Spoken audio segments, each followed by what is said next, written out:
There were 2 bullets entering the back of the head. Here and here.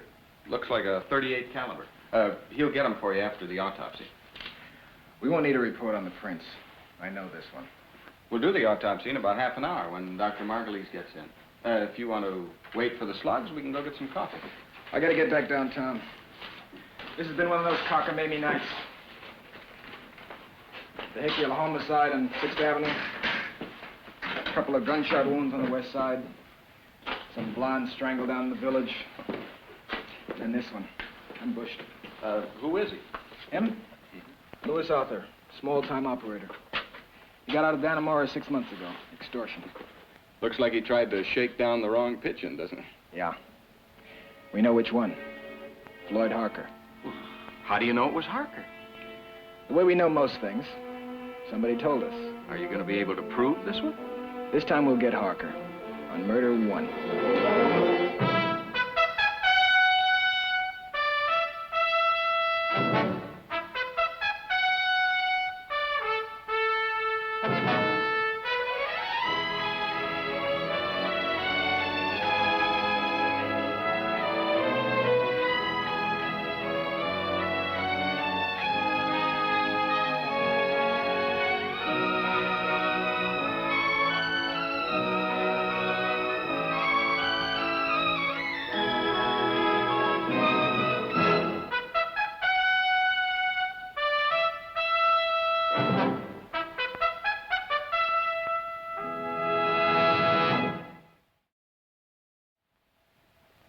Please, Lawrence. We always used to help each other in the old days, remember?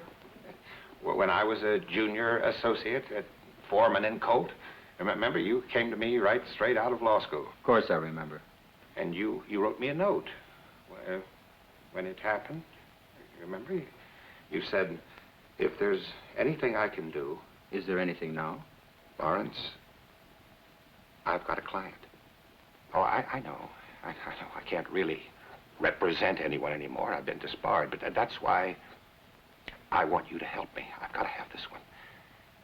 Lawrence, the other day, one morning last week, I woke up in one of those hotels. Those hotels on Chatham Square. I didn't even know how I got there. I looked around me and I saw all those drunks and derelicts mumbling to themselves, wheezing, coughing.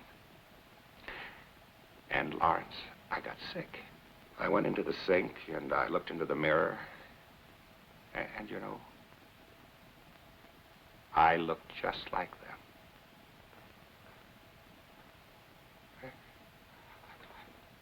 I've got to start over again. Lawrence, I've got to get out of this. Take it easy, Warren. There's no need to... There'll be a fee for me, and maybe I can get a job someplace. Maybe reinstatement, even. Please, Lawrence. Just this once. What kind of case is it? I can send my son. No. Lawrence, you see, I promised the client that you would appear yourself. I had to. I had to do it. I had to have this one. Lawrence, I told him we'd meet him this afternoon. Well, if it'll help you get started again, I guess I can always squeeze in one more small case. Where shall I meet you?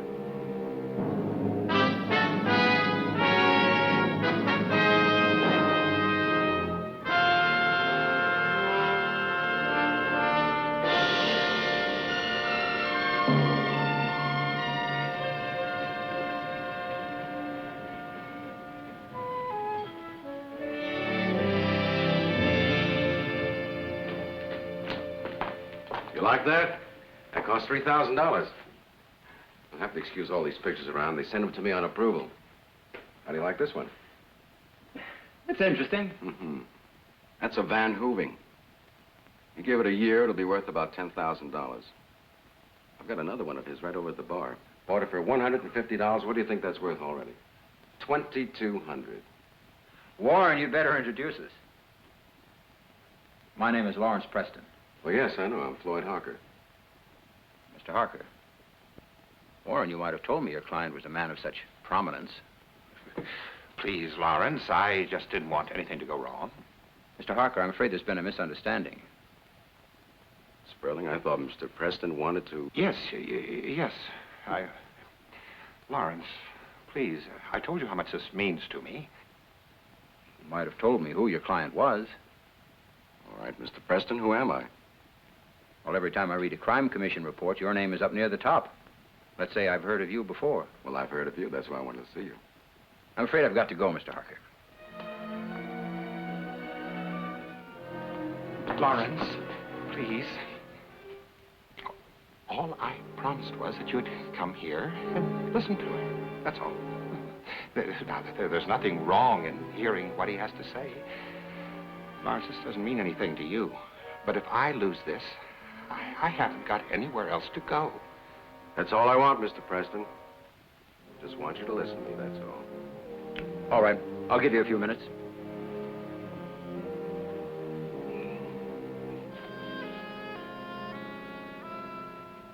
Inside of an hour, I expect to be arrested on the charge of murder. There was a man shot in the head and left in a car in Queens. His name was Louis Arthur. The two-bit hustler, he was trying to shake me down. I need a lawyer in a hurry. I seem to remember you were well represented by counsel. Oh, you mean Oscar W. Davis? Well, he's 71 years old. He had a coronary last March, so he's out. Now, look, Mr. Preston, I didn't kill that man. I didn't conspire to have it done either. Now, I can write you a check right this minute. I'll have to think about that. Why? Well, frankly, I don't know whether I want to represent you or not. Well, why not? There's no doubt that you're implicated in at least half a dozen illegal operations. Oh. Want to put the cards on the table? All right, let's regard this as privileged information. I'll level with you, okay? All right, go ahead. All right. Yes, I have some investments in various businesses. Some of them are legitimate. Some of them aren't.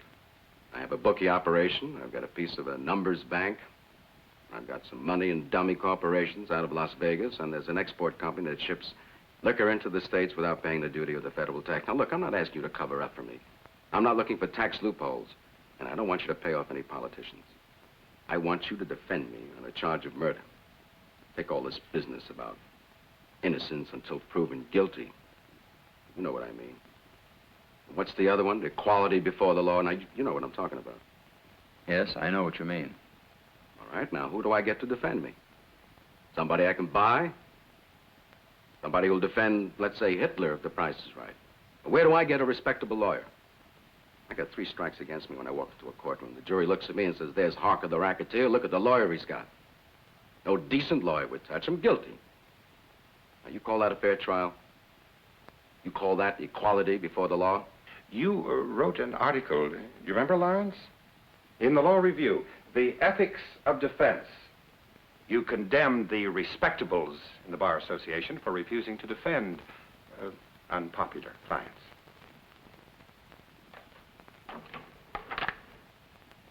This is what you wrote, isn't it? That was on a civil rights issue. You've done a good job of research, Warren. Now listen, Mr. Preston. I'm not kidding. If I had killed that two-bit nothing, I wouldn't need you. You know, I'm no amateur. I would have had an alibi sewed up tight. But I didn't do it. I think they're here. 2 cars just pulled up. They're going to be here in a couple of minutes. You want to hear my side? All right. The radio said that Arthur was killed last night. I don't know how to defend myself. I don't know where I was. Why not? I was drunk. That's no defense. I know. What do you think I'm sweating about? Look, I'm some kind of an alcoholic. I go on periodic benders every 3 or 4 weeks. Now, yesterday at 5 o'clock in the afternoon, I started. I woke up this morning in a nursing home in the West 70s. I draw a blank in between somewhere. I don't know how I got there or when. Now, look, Mr. Preston, I want you to check up for me. I want you to find out where I was. I want you to find out some defense for me. Legitimate. Because that's the only chance I've got. Now, you don't have to promise me anything. I'll get some bum to represent me at the arraignment. If it's a first-degree murder charge, well, I won't get bail anyway. They'll probably push me around for a couple of days trying to get a confession.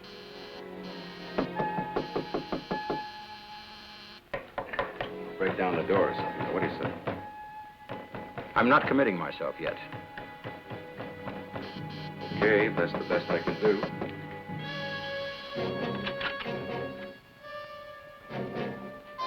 Yes? Police. What do you want? What do you think? Come on, Harker, get your hat and coat and let's go.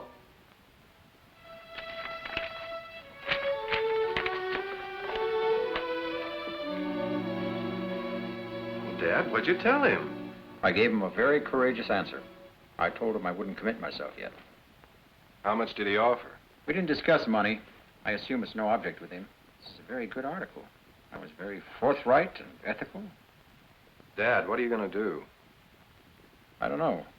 I put in a call to the district attorney's office. Lou Fontana's handling. I'm waiting for him to call back. You don't like the idea of handling Harker's case?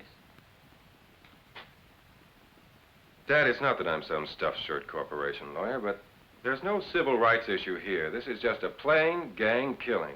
Oh, it'd be all right if we could dramatize ourselves as the embattled champions of the innocent. Who's doing the dramatizing? No, Dad. What makes you think that you're the only lawyer who can defend Floyd Harker? I don't. He does. Oh, well, he's got plenty of money. He can get any other lawyer he wants. Any lawyer that'd touch him with a 10-foot pole. You tell me you can't see a constitutional issue here? Well, if there is, it's a pretty dirty platform to fight it from. Dad, Harker is perfectly capable of shooting a man in cold blood. But did he shoot this one? Yes. Well, did he? I thought I'd try and find out. Oh, Mr. Fontana returned your call from the district attorney's office. He's out on another case, and he asked if you'd meet him there. It's 327 West Bank Street. They're holding. Tell him I'll see him there in a half hour. 327 West Bank Street.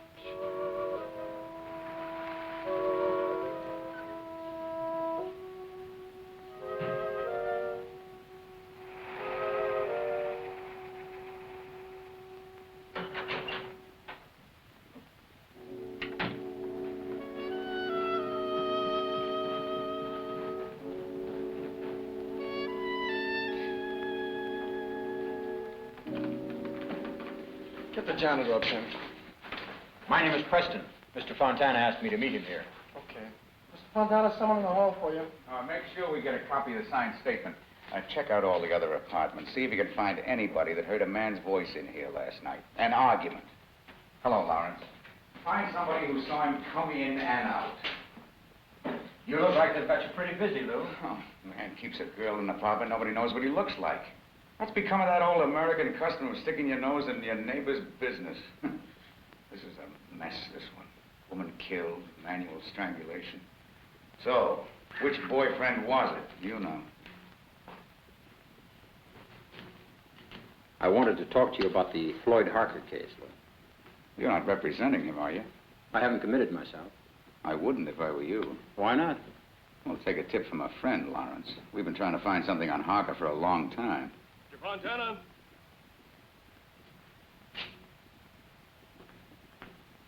We finished going through the drawers. There isn't much. Is that the janitor? Está bien. Ellos quieren preguntarle algo preguntas. No tenga miedo.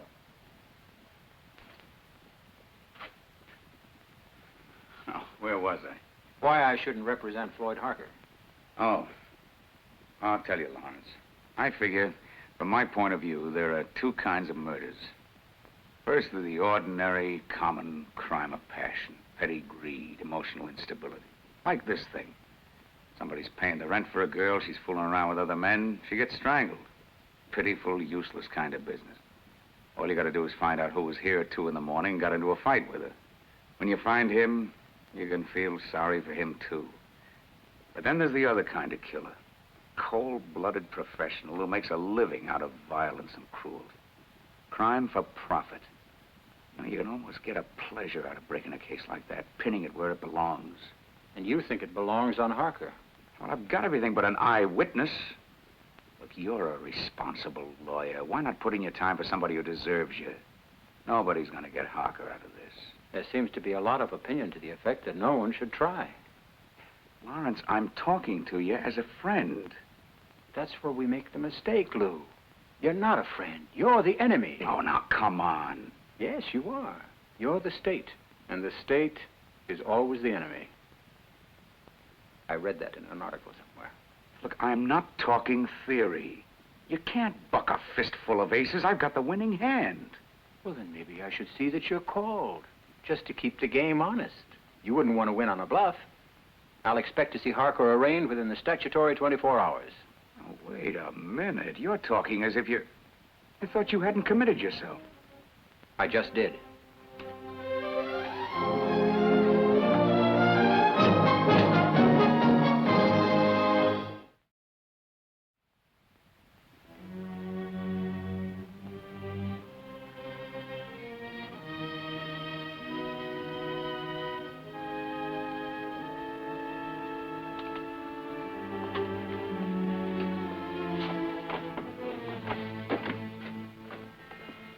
Yeah? Mr. Dolan? Yeah? My name is Lawrence Preston. I've been retained by Mr. Harker. Come in.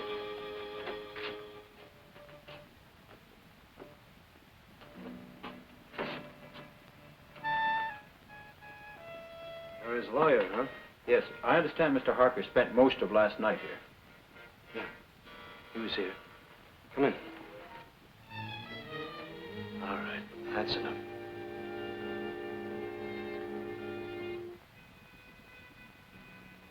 Is this a licensed nursing home? Why? I just wondered. No. It's, mostly for alkies. They come here to sleep it off when they've been on a bender. Are you a registered male nurse? No. I was a Navy corpsman during the World War II. Does Floyd Harker come here often? He goes on a bender every couple of months. He carries a card in his wallet with this address. And if he passes out, some hack driver picks him up, brings him in here, and I dry him out, like last night. When did he arrive last night? Around 10 o'clock, maybe a few minutes later. I put him in room F.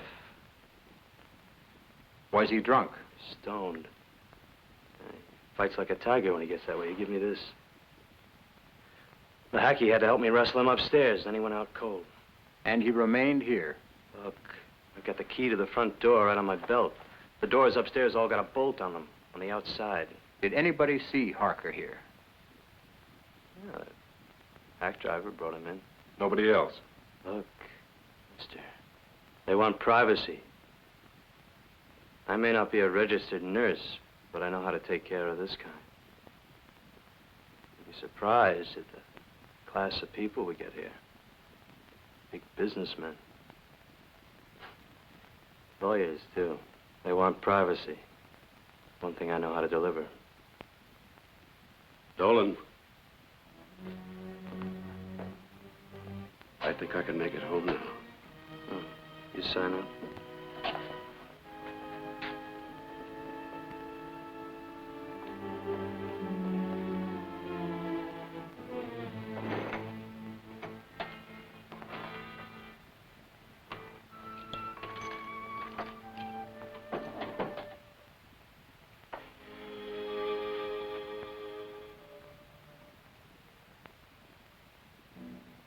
$4.20. Okay. I'll see you again, mister. Excuse me, I've got to let him out.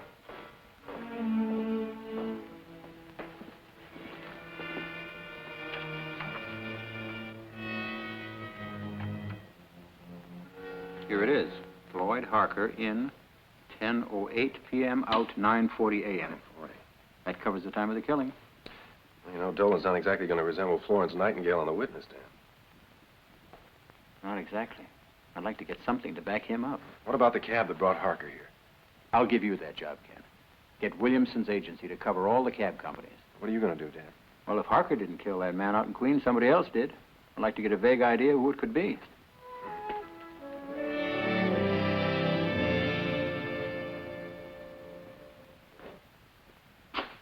Well, howdy, Counselor. What's on your mind? Mr. Harker, if you didn't kill that man out in Queens, who did? Now, wait a minute. Am I talking to my lawyer? Well, that's a big relief. I want to tell you. Sit down. Let's get down to business. I had this kid fresh out of Columbia there for the arraignment. I had to tell him when to sit and when to stand. We checked with Dolan at the nursing home. My son is out looking for that cab driver who brought you there. Juries sometimes ignore even ironclad alibis. You have a reputation for violence. You threatened a man publicly, and he's found dead. Mr. Preston, if you look up this Lewis Arthur character, you're going to find he collected enemies like I collect art. Any in particular? Well, he did 5 to 7 at Dannemora for armed robbery. He's down here 3 times as a witness for the prosecution. That doesn't go very well with the boys on the inside. They put him in solitary for his own protection. I'll look into that. Anything else? Half a dozen people could have killed him. He was running around with the wife of one of the guys who were on the inside. He owed $4,000 to the Sharks. He used to pick up these visiting firemen at Times Square. Afterwards, shake them down for hundreds of dollars. Now, any one of those could have gotten him. Look, if I wanted to get him, I'd have to stand on line. I'll see if I can work that in. Certainly ought to muddy up the motive part of Fontana's case. I think you'll be able to get it in. I've got a lot of confidence in you. Experience that counts. Thank you. Look, about the money, I'd like to send you a little check for $10,000, shall we say? My secretary will send you a normal bill for my normal fee. Okay, I don't mean to push you around. Mr. Preston, based on your experience, what's it look like? The autopsy report gives the time of Arthur's death as being between midnight and 2:30 a.m. We have you locked in that, Drunk tank? rest home from 10 o'clock at night until after 9:30 in the morning. Pretty good case, huh? I should think so. We'll see. You know, Mr. Preston, what's the most important thing for your state of mind? Is to have confidence in your lawyer. That way you can sit in a courtroom and just relax. I was putting the dishes down on the table, see, and I hear Mr. Harker say, I'm going to do a contract on that big mouth Arthur myself. A contract. That means kill him, see. Objection. I move the last sentence be stricken as a conclusion on the witness. Sustained. Jury is instructed to completely disregard the last statement. But he did say, I'm going to do a contract on Arthur myself. Yeah. He said that. So I hear Mr. Harker say no two-bit rummy's going to shake me down. Mr. Grau, did he mention any name in this connection? Oh, yeah, he sits right up in the barber chair. He says to me, Max, that's my name, Max. He says, if you hear that Arthur shows up in Queens some morning with a couple of holes in his head, don't be surprised. Let's go over this now, Mr. Ionone. You were returning with a young lady from the movie. Is that right? Yes, sir. And that a man passed you running. Yes, sir. And that was 1 block from where the murder car was found. Yes, sir. Maybe a little less. Maybe a little less. Now, that street in Jackson Heights is not particularly well lighted, is it? There are street lights. How many? I don't know, a couple. Where are they located? I can't hear you. I don't remember. You don't remember. Now, you testified in direct examination that you identify that running stranger on a dark street as the defendant, Mr. Floyd Harker. Yes, sir. Was this young lady a particular friend of yours? Yeah, sure. Were you talking with her? Yeah. So that your attention was more or less concentrated on her. I suppose so. And then this man ran past you in the dark with a hat on and a coat collar pulled up, and yet you state that you positively identify this fleeting shadow as the defendant. Yes, sir. It was him. Now, when the district attorney asked you to identify this shadowy figure, did he take you out on a darkened street and experiment with strange men running past you to see if you could really identify anybody under those circumstances? No, sir. Now, when this shadowy figure ran past you, did you say to yourself, ah, I know him, that's Floyd Harker? Well, I mean... In fact, you didn't really know who that man was at all until the district attorney instructed you to identify the defendant here in court. Objection sustained. Your Honor, I didn't hear an objection. I presume you were expecting one when you asked that question in that form. I didn't want to disappoint you. I withdraw the question. That'll be all. No further witnesses, Your Honor. The people rest. The jury will be excused while I hear any motions. If that's the only evidence placing Mr. Harker at the crime, we're home free. Don't underestimate Fontana. He's got a good chain. Motive, threats, previous history. If we couldn't alibi you with that nurse, we'd be in real trouble. Mr. Preston, any motions? I move to dismiss on the grounds the people have failed to establish a prima facie case. I think not, Mr. Preston.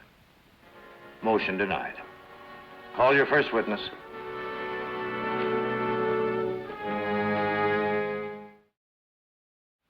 I picked him up on 7th Avenue around 56th Street. At what time? 9:52. I wrote it down on my route sheet. And where did you take Mr. Harker? The West Side Rest Home, 932 West 74th.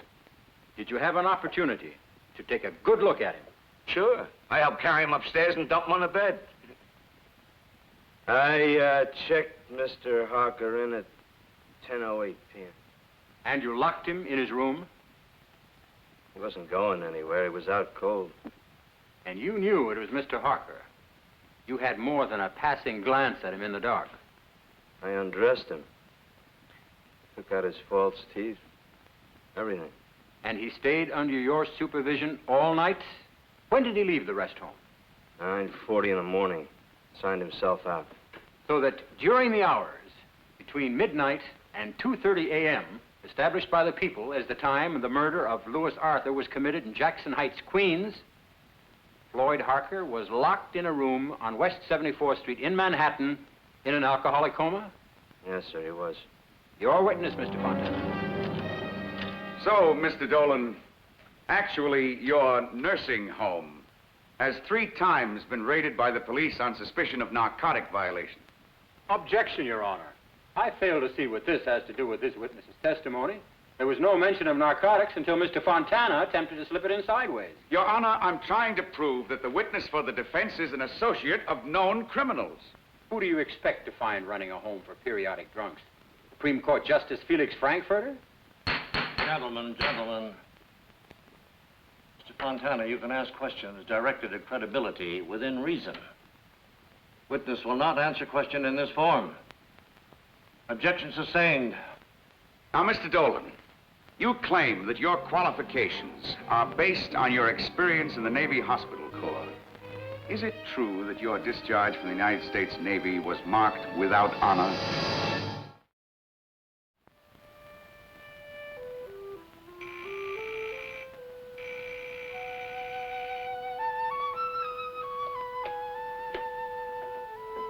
Hello. Yes. No, it's Kenneth Preston.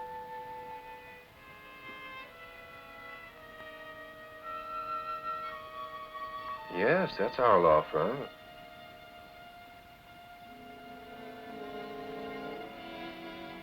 Right, I'll be right over. Right.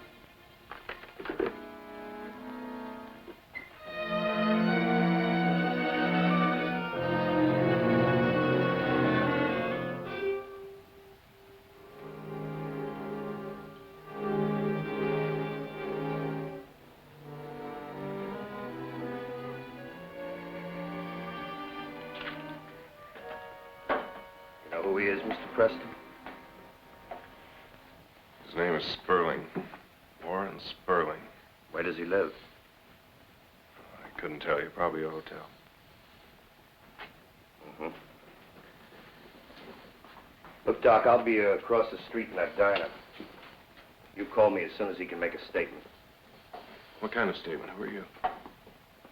Police. 19th Precinct detectives. What happened to him? Oh, he got beat up outside a bar on 3rd Avenue. The bartender knew the guy who did the beating, so he picked him up. He said they were arguing about money. Well, that's as good a reason as any, I guess. Yeah, I suppose. Anyway, we want a statement. This guy we picked up, Dolan, he won't say anything. Dolan. Michael Dolan? Yeah. You know him? Yeah, I know him. You got any idea what he beat this guy up for? No, I don't. He a friend of this guy, Sperling? I didn't even know he knew him. Okay. Listen, Doc, you call me as soon as he comes to. I'll be having coffee. Name's Hockaby.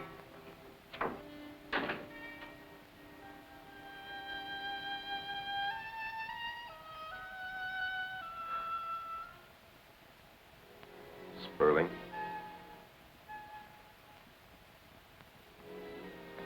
Sperling.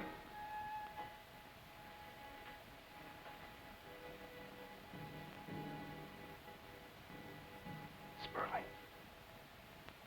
Who are you? What have you got to do with Dolan? Who are you? Kenneth Preston, now what were you doing with Dolan? I don't know what you're talking about. What have you got to do with Dolan? Why'd he beat you up? I don't know. I just met him in that bar, that's all. There was a quarrel about money. Now, what money was that? I don't have to talk to you. It's too big a coincidence, Mr. Sperling. Now, you got my father into this. What else did you do to earn your fee from Floyd Harker, huh? Look, you leave me alone. Where's the doctor? Why should he beat you up? I don't know. Leave me alone. Suppose I ask Floyd Harker about it. Won't you hold out some of the money, huh? No. Please. Don't tell Harker. Why not? You were supposed to pay off Dolan for Harker, weren't you? No, please, you don't know Floyd. If he thinks somebody's cheating on him, he goes crazy, please. All right, then. You tell me what happened. Well, it was just $200. I told Dolan I'd pay him next week. He wouldn't listen. But I had to have the money. You can understand that. You can. Please, don't tell Harker. You wouldn't like the idea of your risking his solid alibi by chiseling a few $100. That's it, isn't it? No, I'll pay Dolan, I promise. Did you hold out on anybody else? The cab driver, Pinchik? No. Dolan was the only one that I paid off. Harker really checked into that nursing home. Mm-hmm. But he left again after midnight. Be practical, Ken. This is your neck, too. You're in this, too. You and your father. You see? Dolan won't say anything. You can bail him out. You degenerate.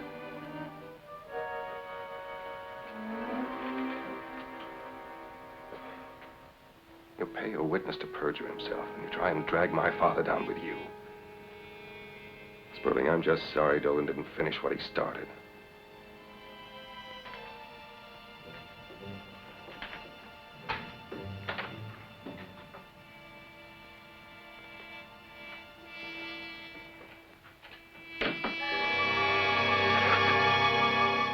All right, counselor, don't get excited. What are you going to do about it now? Everything's going to be all right. Just relax. Take your feet. Don't talk to me like that, Harker. I'm not one of your flunkies. My first thought is to go right to the district attorney and swear out complaints against all of you for perjury and conspiracy to induce perjury. All right, get it off your chest. You got a right to be sore. I've never regretted defending anyone, innocent or guilty. And I've defended some pretty low characters. Come on, Dad. We've got his admission. We're wasting time. But you haven't answered my question, Mr. Preston. What are you going to do about it now? You going to call the district attorney? Going to swear out warrants? You can't, you know. All you can do is quietly withdraw from the case. You can't turn me in now. That wouldn't be ethical, would it? I mean, that would be a violation of the lawyer-client relationships, wouldn't it? I suppose you got that from Sperling, that great expert on ethics, huh? Sure. If you blow the whistle, I'll tell them that you advised me to do it. Who do you think would believe that you'd know about this in the first place? You know what they would think? you got cold feet and just copped out. Ken. Ken. Well, that's all right, officer. Mind if I talk to my lawyer in privacy? Mr. Preston, I didn't kill that man in Queens. You expect us to believe you now? Yes, it's the truth. Dolan said I walked out of that nursing home around midnight. I was in a fog, even forgot my teeth. Dolan gave me a $10 bill, and I just took off. Where? I don't know. I just walked around the city, didn't know where I was, don't even know how I got back in the morning. Now, how's that going to sound in the court? How many times have you seen innocent men try to prove where they were? With no alibi and my record, Fontana would have a conviction 1, 2, 3, wouldn't he? Probably. Probably my foot. If I depended on your parlor law, a 6-year-old kid could get a conviction. Maybe you're guilty. But I'm not.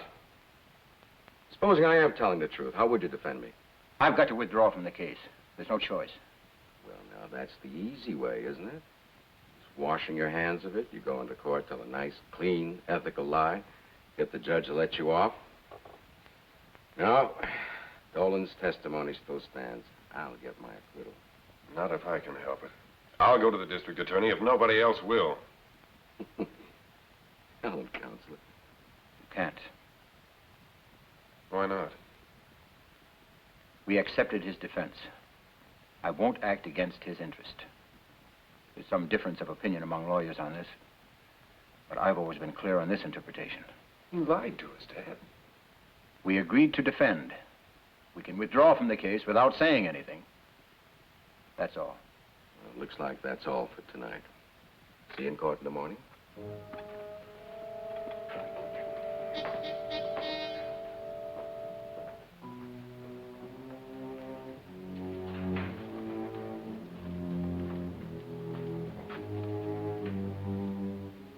Ken, I don't want you in court tomorrow. I'm the attorney of record. There's no point in your being there. So you can take all the blame? Dad, Ken, don't let... please don't argue with me. If you withdraw without saying anything, suppose Dolan talks. Or Sperling. Suppose Fontana finds out. Anyway, nobody's going to believe you weren't mixed up in this, Dad. At least I will have withdrawn. Yes, after introducing the perjury and getting him acquitted. Dad, you can be disbarred. Isn't there some way out? I can't defend him with perjured testimony. And I can't defend him without it. Suppose you could. Suppose there was some other defense. There is no other defense. But if there were, then you could withdraw Dolan's testimony and it'd be clear you had nothing to do with it. Strange. I believed him when he said he didn't kill that man. And after all that's happened, I still do. Well, then suppose I can find some way to back up Harker's story. I don't know, somebody who saw him wandering around in Manhattan. Maybe I can establish a real alibi.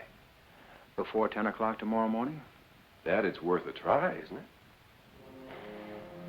It's too late. I'm going home.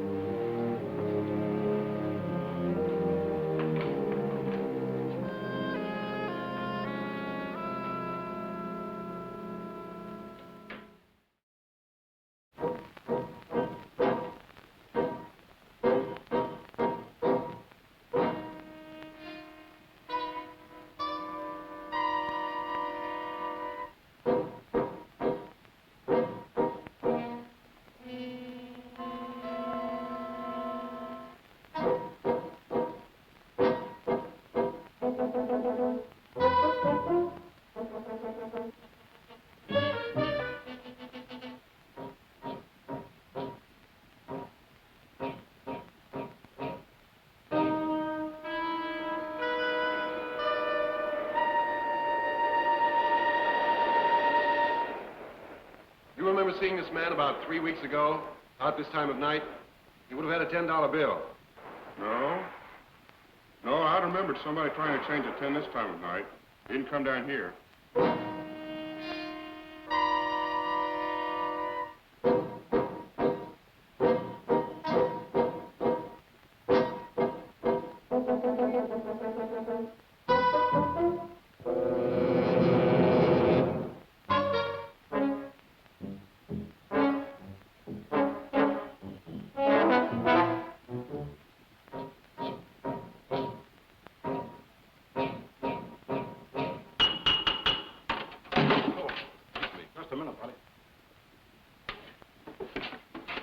Get the truck over to 2nd and 51st. Be says the generator's pooped out. Right. Excuse me, I'd like to find out if any of your drivers remember picking this man up about 3 weeks ago. He would have been near the garage here, and he would have been drunk. Harker, Floyd Harker. Oh, are you a cop? No, I'm his lawyer. Well, look, the men come in and out all night. The only thing you can do is just hang around and ask. Right. Thanks. 3 weeks, huh? I don't know. Good luck. Thanks. Excuse me.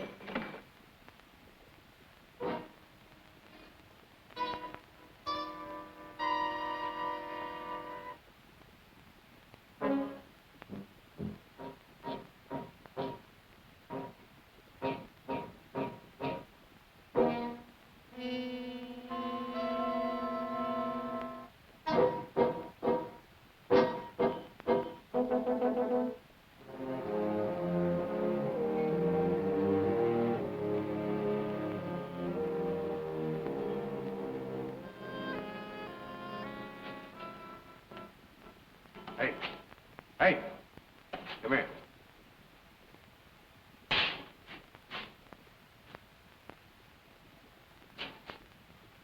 Yeah, I remember him. I went back into the office to borrow a match. I come out, he's sitting in my cab. You're sure it was this man? I think so. Except that he looked kind of funny around here. No teeth? Yeah. Well, at first I didn't want to take him. But he kept waving his $10 bill around. I remembered because he asked me to drive around the park once. Where'd you take him then? I don't remember. I'll have to look it up on the route slip. Wait a minute. It wasn't Queens, was it? Jackson Heights. Oh, I wouldn't slip him around at Jackson Heights at 2 o'clock in the morning. It was downtown somewhere. I'm certain of that. Let's check that route slip.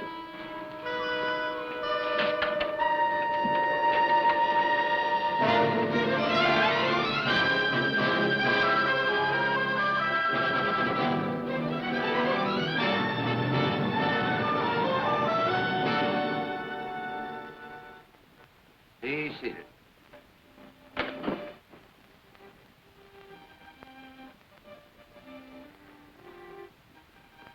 Your Honor, I'd like to approach the bench. Of course, Mr. Preston. Mr. Fontana.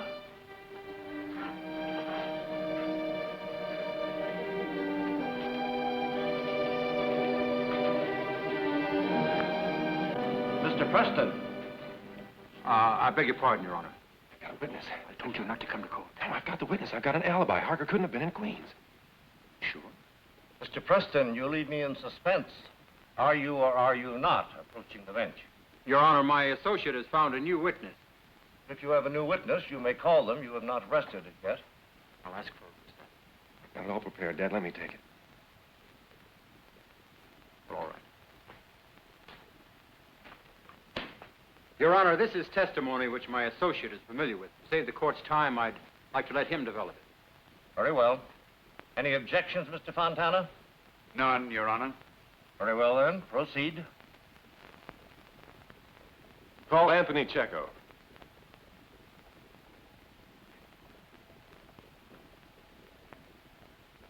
Anthony Checo. What's the idea?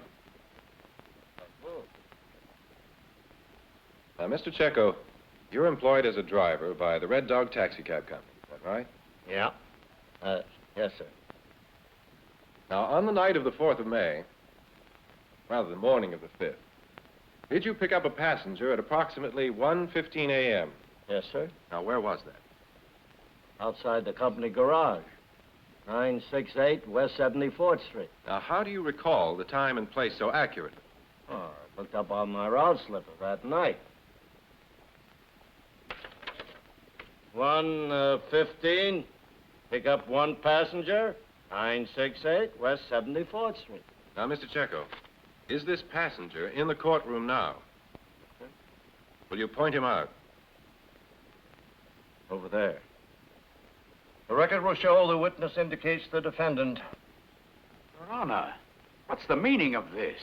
They've already introduced testimony to show that Harker was in that nursing home. How many alibis can they bring in? Your Honor will allow me to proceed. Mr. Preston, You seem about to contradict the testimony of your previous witness. Your Honor, I'm simply trying to develop the truth. Very well. Proceed. Thank you. Now, Mr. Checo, where did you take the defendant that night? First around Central Park. And what time did you leave the park? Well, figure once around. But the signal's 25 miles an hour.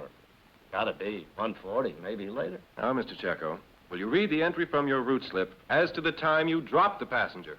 Yes, sir. 35 minutes after 2 a.m. 2:35 a.m. Now, Mr. Checo, was anyone else there at the time? A woman. What woman? Oh, he had a $10 bill, you know. I'd just come on duty. I couldn't change it for him. I said, look, Charlie, where do you think I'm going to change a 10 at this time of the night? He said, wait a minute. I'll go up and get it for you. And you agree to this? What could I do? If he stiffs me, I could always call a cop.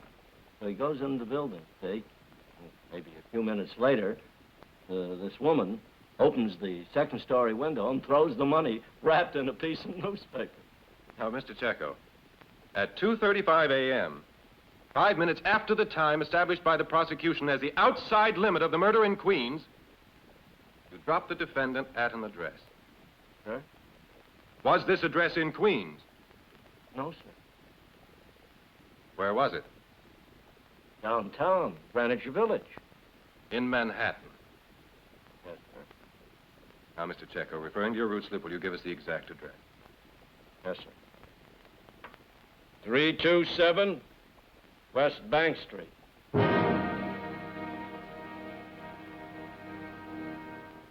Your Honor, may I approach the bench?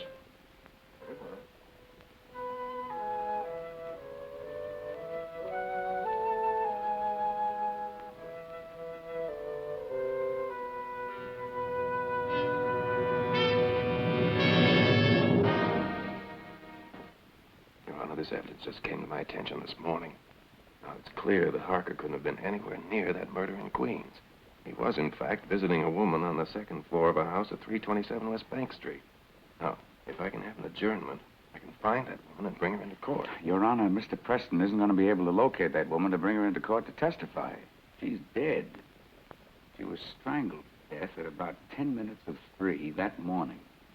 15 minutes after Mr. Preston has proved Harker entered her apartment.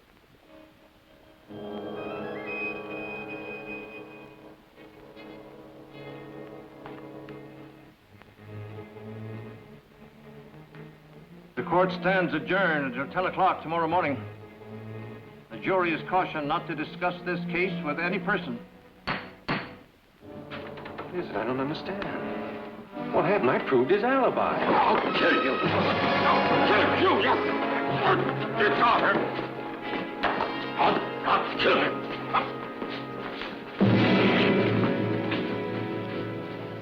Hang on to that cab driver. I want him. Well, Congratulations. That was what I call an alibi. So what's this about that woman? I didn't know anything about that. You didn't? No, I didn't mention anything about that case to Ken. It didn't seem to have a connection. Well, you sure handed me the connection. You placed Harker in the murder apartment 15 minutes before the killing. Lowell, get some men down to the village with Harker's picture. Maybe we can get some more witnesses. I'll move for a dismissal. We'll rearrest him as soon as I can get a warrant issued. Well, I never thought I'd thank anybody for getting Floyd Harker off on a murder rap. You're welcome, I'm sure.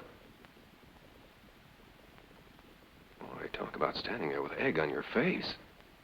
After you wipe the egg off, you'd better shave. How do you like that? Boy, I thought I was lucky and I'd turn out to be brilliant. Or vice versa. Oh, Dad, I was only trying to defend him. You did. You gave him the best defense, the truth. You know, sometimes I think that middle-aged matron with a blindfold on the scales has a pretty grim sense of humor.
sorry, Mr. Van Rout. A few minutes ago, she was lying there crying. Didn't even recognize me.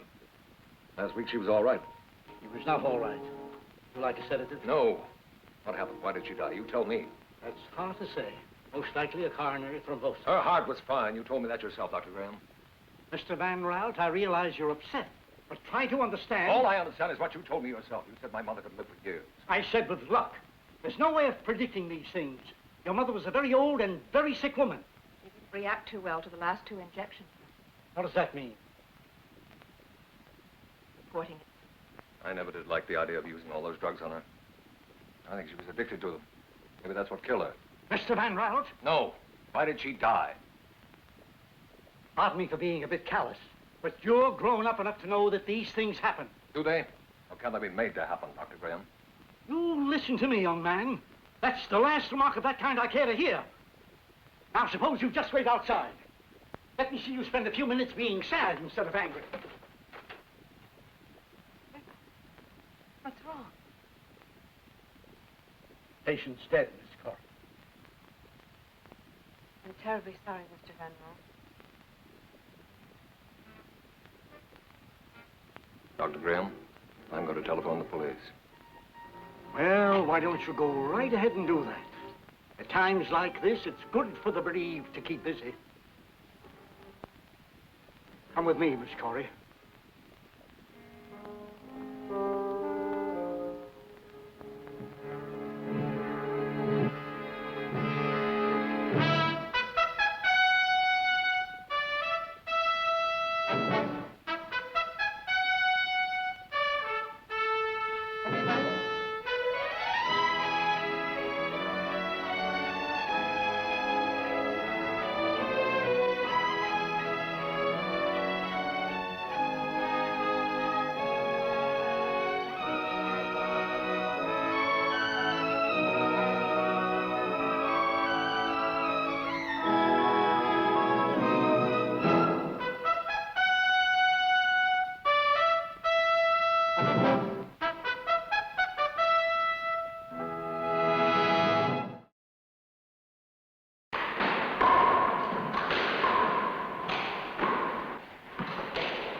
Finishes you, John. 21 to 15.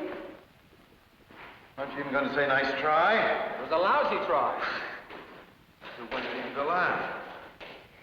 You're not even breathing hard, huh? Do it, Larry. You ever try to keep up with a 24-year-old son? Yeah, I know, but haven't you taken a look at the calendar lately? Look, when are you going to join the ranks of the middle-aged? We welcome you with open arms. You know, we play bridge, we sleep late on Sundays, we have a lot of fun. You'll feel better after you have a swim. You off your rocker, I'd sink to the bottom like a stone. Telephone for Mr. John Wellman. Mr. Wellman. Excuse me.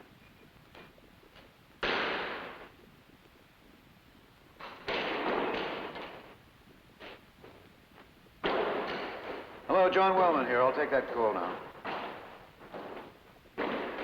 Hello? Oh, hello, Miss Dolan. Yes. When? I see. All right. Thank you for calling, Miss Dolan.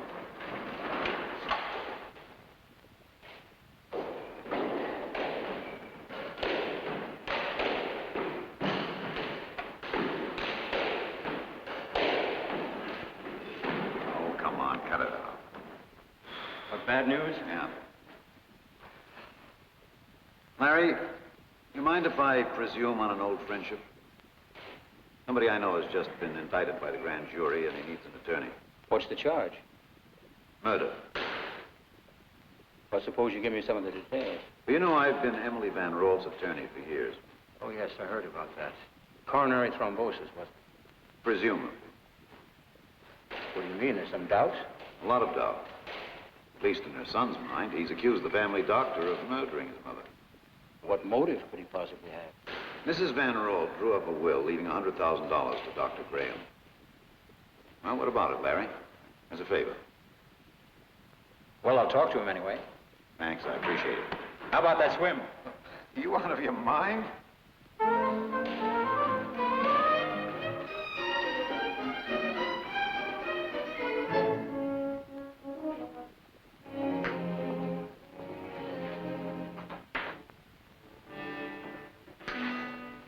The nurse testified on the day Mrs. Monroe died, you prescribed 2 grains of morphine, double the normal dose.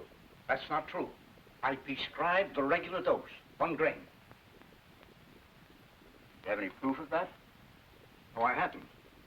I don't usually arrange to prescribe medication in front of it. What reason would she have to lie? I don't know. Would a dose like that be fatal to Mrs. Monroe in her condition? Yes. But I did not prescribe 2 grains of morphine. It's pointless to discuss the dosage. Now can we get on to something more constructive? Dr. Graham, if I were ill, I'd take your advice. You're in legal trouble. I suggest you listen to me. You must be clear about this. You're being charged with murder in the 1st degree, and the case against you is pretty solid. They can present a strong motive and some very damaging testimony. You might as well know the truth. I have no evidence to break that nurse's story. We may have to defend on a different basis. What basis? That the overdose was the result of faulty medical judgment. I won't allow that. Why not? Because I did not misjudge the dose, and I will not have it argued that I'm incompetent. You're not being realistic. Maybe not. But let me tell you something, Mr. Preston. I'm alone in this world. I have no family and very few friends. All I have is medicine. Now, I may not be a very nice doctor, but I'm as competent as any doctor you'll find in this whole country. And nobody, and I mean nobody, is going to plead for me by claiming that I made that kind of mistake. Do you know what we're talking about now? We're talking about your life. Medicine is my life. I can make a shrewd guess about you, Mr. Preston. I'd say we're the same. The law is your life. Suppose you reverse the situation. How would you like somebody to save your life by proving you're incompetent? I don't know. I don't know. All right. I'll let you defend me. Thanks. Now, Dr. Schwimmer, as medical examiner for New York County, did you conduct an autopsy on the body of the deceased, Emily Van Roll? I did, at the city morgue, just after noon. Did you form an opinion as to the cause of death, and if so, what was it? From analysis of the tissues and organs, there was definite presence of very high levels of concentration of opiates in the body. Dr. Schwimmer, morphine is an opiate, is it not? It is? Of course it is. When you refer to the presence of very high levels of opiates in the body, exactly what does that mean? It means exactly what it says. It means they were lethally high. Was there any indication of heart disease? No, sir. Nothing beyond what you would expect of an elderly lady. For her age, I'd say her heart was in excellent condition. Was there any other medical evidence to indicate that she might have died from some other cause than this high concentration of opiates? No, sir, there was not. Thank you, Dr. Schwimmer. No further questions? Go with this. No question. Call Ethel Keever. Now, Miss Keever, you are a registered nurse. Yes, I am. I have been for 9 years, How long were you in attendance as night nurse to Mrs. Van Roll? ever since she was taken ill about 10 months ago. Now, shortly after January 3rd, when Mrs. Van Roll suffered her stroke, your record indicates a nightly dose of 1/4 grain of morphine. Is that correct? Yes. What was Mrs. Van Roll's reaction during this period? She was weepy and nervous and upset. Now, beginning on the 10th of June, was there any change in dosage? Yes, sir. Dr. Graham ordered the dosage to be increased from 1/4 grain to 1/2 grain of morphine. In other words, he doubled the dose? Yes, sir, he did. Now, Miss Keever, will you tell us exactly what happened in the last 17 days that Mrs. Van Roll was alive? Well, Dr. Graham ordered an increase to 1 full grain of morphine to be given when necessary. What were Mrs. Van Roll's symptoms during this period? She drifted in and out of consciousness. Sometimes it was difficult to understand a single word she said. Would you tell us exactly what happened on the last 3 days before Mrs. Van Roll died? Dr. Graham was absent for the weekend.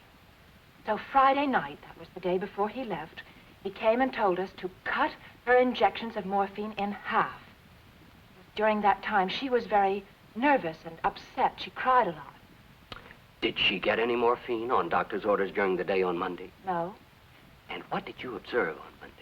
Well, she was holding her stomach and moaning. She was all doubled over.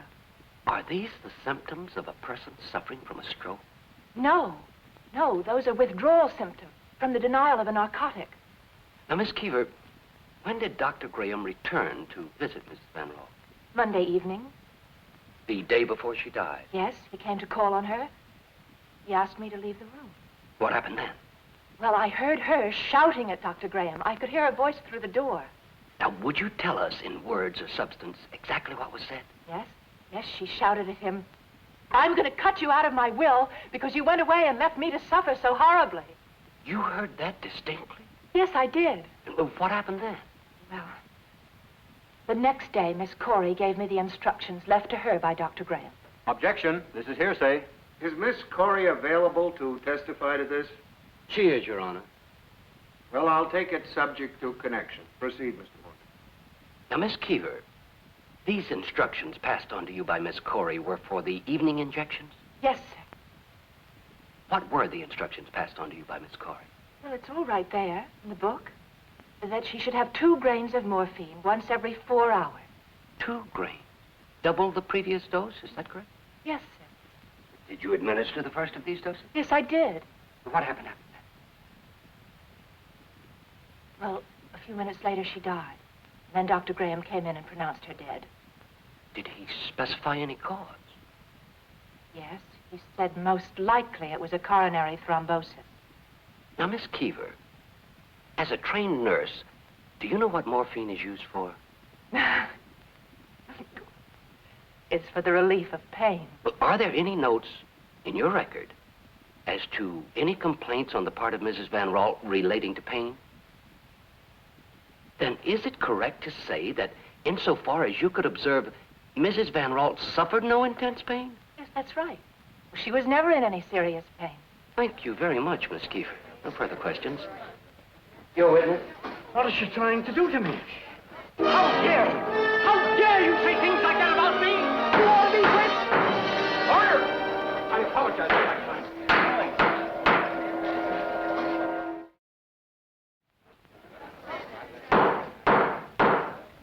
Now, I must warn those present that I will tolerate no further disturbance. Dr. Graham, you watch yourself. Do you wish to cross-examine Mr. Preston?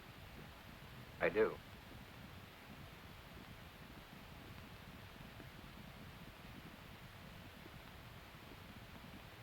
Miss Keever, have you ever been in attendance on a case where a patient's dependence on drugs was involved? Yes, I have. Did you ever study in nursing school the methods a doctor uses in cases like this? Yes, I did. When a doctor sees that his patient is developing too strong a dependence on opiates, what is his normal procedure? Well, Isn't it to cut down gradually on the dosage? yes, but... And that is exactly what Dr. Graham did, isn't it, during that last weekend? Yes, A moment ago, you testified that Mrs. Van Ralt suffered no pain. yes. Did she ever complain about intense pain? She complained all the time. But did she ever complain of pain? Yes, but that's just a neurotic. I see. Just neurotic. Are you a psychiatrist, Miss Keever? Are you an expert on psychosomatic disorders and emotional reactions of elderly people? Then how can you say she wasn't in pain? Well, I just know. She was just looking for sympathy. I see. Do you know whether or not I have a headache at this moment? No. The only way you can tell is when I so inform you. Is that correct? Yes. But in Mrs. Van Ralt's case... In Mrs. Van Ralt's case, could you personally feel her pain? No, of course not, but... No more questions.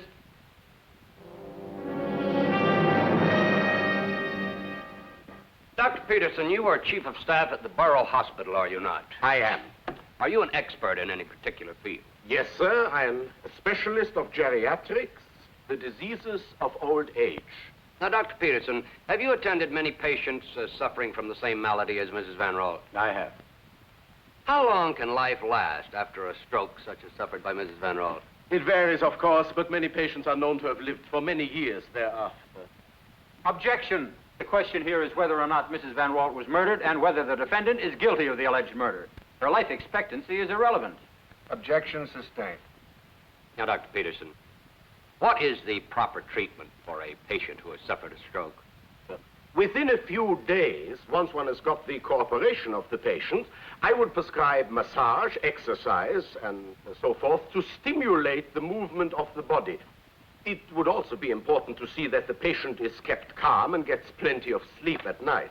Is it consistent with good medical practice to prescribe morphine? No, sir, it is not. It would greatly interfere with the patient's rehabilitation. Is there any justification for using morphine, especially in large doses? On the contrary, it would only lead to addiction. Now, in your opinion, Dr. Peterson, how long would it take a person to become addicted to morphine? Taken daily? Yes. I would say no more than 2 weeks. And what would be the natural effect of addiction between the addict and any person who represents the source of supply? Complete dependence on the source, whether it is the doctor or anyone else. Then is it correct to say that the patient, out of craving for these drugs, might do anything the doctor wished or asked? Objection. Prosecution is leading the witness. Sustained. Dr. Peterson, would a person in Mrs. Van Ralt's condition, that is with a stroke, suffer pain? Not usually. It would be the exception rather than the rule. Dr. Peterson, in your opinion, is a 2-grain dose of morphine consistent with good medical practice? That is an excessive and, in my opinion, a massive dose. And what would be the natural result of a 2-grain dose of morphine on a patient in Mrs. Van Ralt's condition? That larger dose is poisonous, and the natural effect would be death. No further questions. Your witness.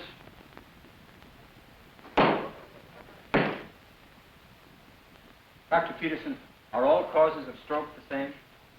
Of course not. Then the condition of a patient suffering from stroke might vary as a result. Yes? Could the patient be badly paralyzed? He could. Could the patient be only slightly paralyzed? Yes? Could the patient be suffering great pain, little pain, or even no pain at all? Well, it depends. As I said previously, generally there is little pain in that area. Have there ever, in your knowledge, been patients who have suffered extreme pain after a stroke? Yes, a few. Then there are exceptions to the rule, are there not? Yes. Dr. Peterson, did you examine Mrs. Van Ralt personally? Well, no. You never even met the lady. No. Then you don't know of your own knowledge what her exact condition was. No. You based your judgments on the hypothetical facts Mr. Morgan gave you. Well, yes. Then none of your answers are based on judgments made by the examining physician, Dr. Graham. Well, no. Dr. Peterson, do all doctors agree on a specific treatment for specific patients? Is there one treatment and only one? Oh. Then Dr. A might prescribe one treatment and Dr. B another. Is that true? Yes. Then if Dr. Graham used his own treatment according to his best medical judgment, the fact that this differed from one you might use doesn't necessarily make it bad treatment, does it? Just answer that yes or no. No. Thank you, Dr. Peterson. Have you ever prescribed morphine for the relief of pain? Yes. Have you ever treated elderly women in your career? Many times. Have you ever prescribed morphine for them? In certain instances, yes. What were their attitudes as patients? Did they sometimes depend on you? Some of them did, I suppose. Completely depend on you? In certain instances, yes. Did they ever show their gratitude for your services in a material way? I'm not sure what you mean. I'll rephrase the question. Have any of them ever included you in their wills? Yes. Objection! Sustained. Is there anything unusual about a grateful patient leaving the attending doctor a bequest? Objection! Sustained. No more questions. The court stands recessed. The jury is admonished not to discuss this case among themselves or with anyone else, and not to form any premature conclusions until all the evidence is in.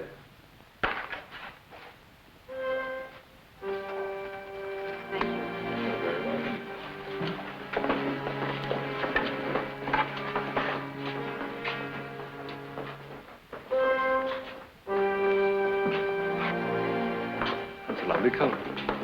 Thank you again.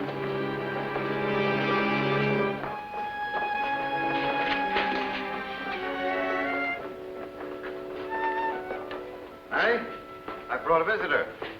Betty, I didn't know you were here. I wouldn't have missed it for the world. You were marvelous, Larry. Wasn't I? Why don't you tell the jury? How's it look, Larry? Not too good. Well, it's time to relax. How about having dinner with us? Oh, thanks, but not tonight. Oh, we'd love to have you. And there's a marvelous new Italian restaurant. Why don't you go, Dad? Oh, I'd like to, but got so much work to do, not just tonight, but over the weekend. Well, you have to eat sometime. Yes, with a transcript in one hand and a sandwich in the other. Okay, we tried. See you Monday, Larry. You'll be sorry. Mail me a pizza. Goodbye. I'll pick up the transcript. I'm sorry, I can't do the face my glass. Let me ask you something, Dad. You notice anything particular about her? She's very pretty. Take a look at that coat.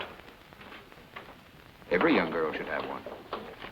I saw the car she drove to court, too. Imported job and brand new. What's your point, Ken? That's pretty good for a nurse's salary, isn't it? Might be, and it might not be. She may have a rich father. She may have won the sweepstakes, too. Notice something else about her. She kept looking at Peter Van Ralt. He's not hard to look at, Thank and you he's very rich. much. You think there's something between them? If I were Peter Van Ralt and she kept looking at me, there'd be something between us, I'll tell you that. You're the middle-aged Valentino, aren't you?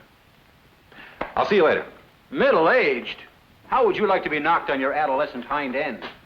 I've got some work to do, Dad. I'll see you. It's unethical to make a pass at a prosecution witness.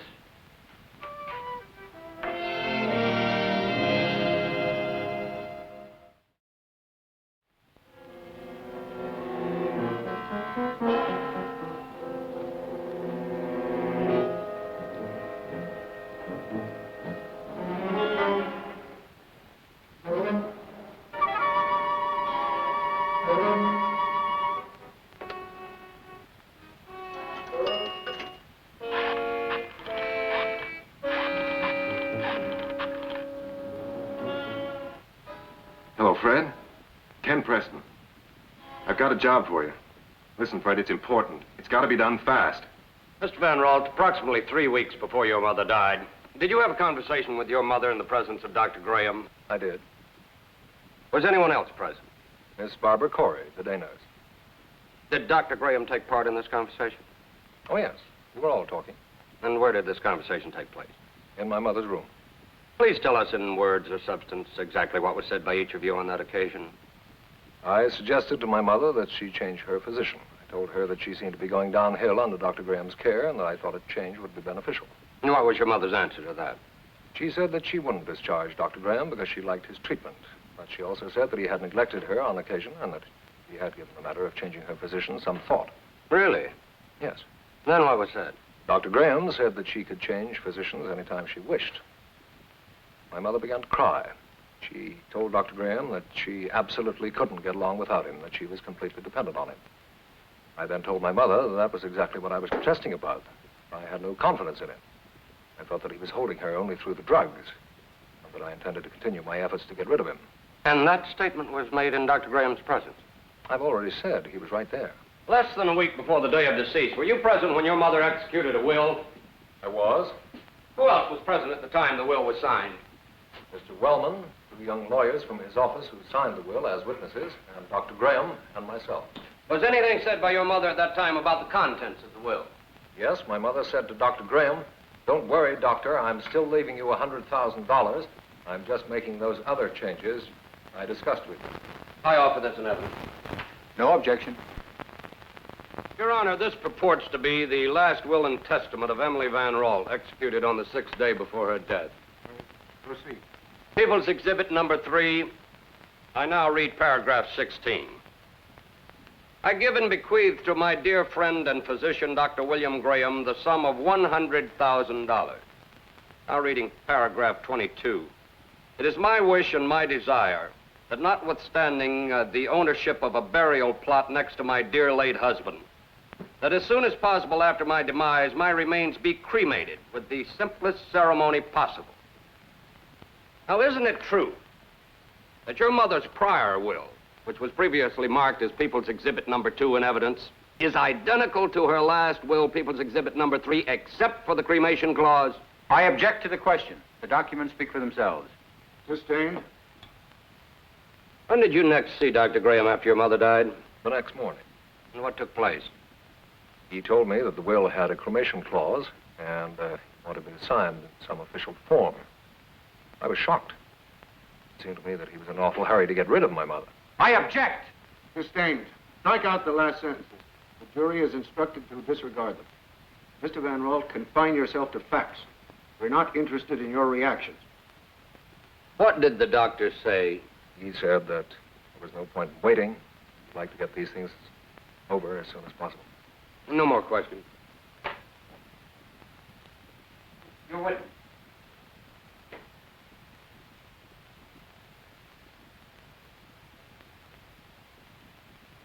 Mr. Van Rolt, you stated in testimony that you tried to influence your mother to change her doctor. Is that correct? Yeah. In your mother's will, as her residuary legatee, you stood to inherit the balance of her estate after individual legacies to others. Is that correct?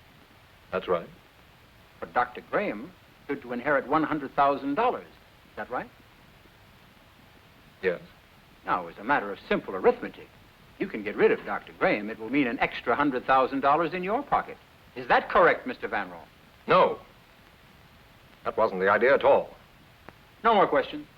I want a chance to explain. No further questions. Don't you see? Don't you see what he's trying to do? He wanted to have my mother cremated right away so there couldn't be an autopsy. Any evidence? Mr. Van Rolt, you will end this outburst. He murdered her before I could get her to make a new will and cut him out. I instruct you to end this outburst. If you do not, you will be held in contempt of court. We will declare a recess until tomorrow morning. But before I do, the jury is instructed to ignore the emotional outburst on the part of the last witness. The jury is further admonished not to discuss this case among themselves or with anyone else, not to form any premature conclusions until all the evidence is in. Court adjourned.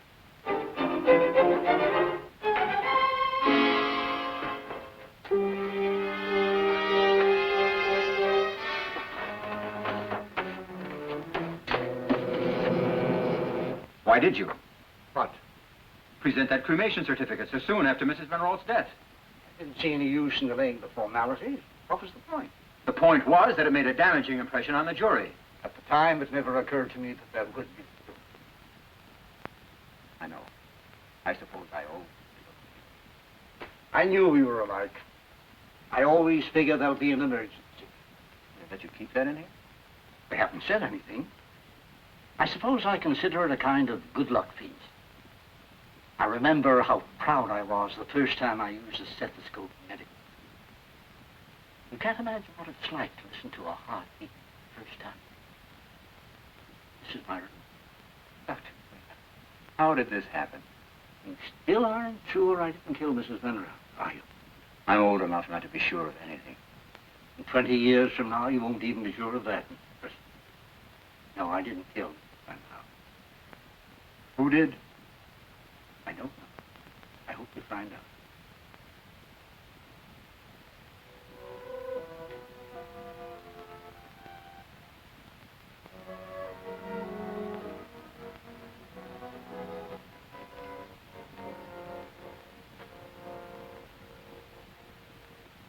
Well, don't you want to say boo or ba or good evening? I realize it's an ancient, meaningless ritual, but in some circles it's considered good form. I'll say good evening later. What's this? A report from the private investigator on Barbara Corey. Who told you to do that? Just read it.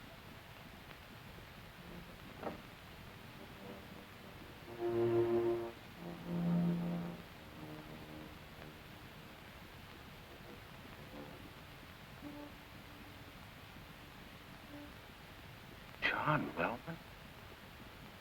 That's right. I can't believe it. John Wellman seeing Barbara Corey. It's been going on for 6 months, Dad. It's quite a romance. That makes me sad. That makes me very sad. Who was it who said that Young women of a disease and middle-aged men. I still can't believe it. John Wellman. Well, for a change, I'm cynical and you're naive. What do you want to do about it, Dad? I don't know. I'm thinking of Betty Wellman. What this will do to her. I know. If I bring this out in court, I'll break her heart. And I'll break up her home on top of it. I wish you hadn't been so efficient. You don't really mean that. No. But what do I do? It's your decision. Suppose I bring John Wellman and Barbara Coy to the stand and then lose. Do you know what it means to destroy a man's reputation and accomplish nothing? Especially when that man and his wife are two of your best friends.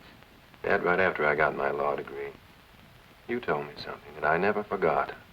You said a lawyer's first duty is to his client, and that his strongest weapon is the truth. Right. Well, I want you to know, sometimes it's a lot easier to lecture you, to practice what I preach.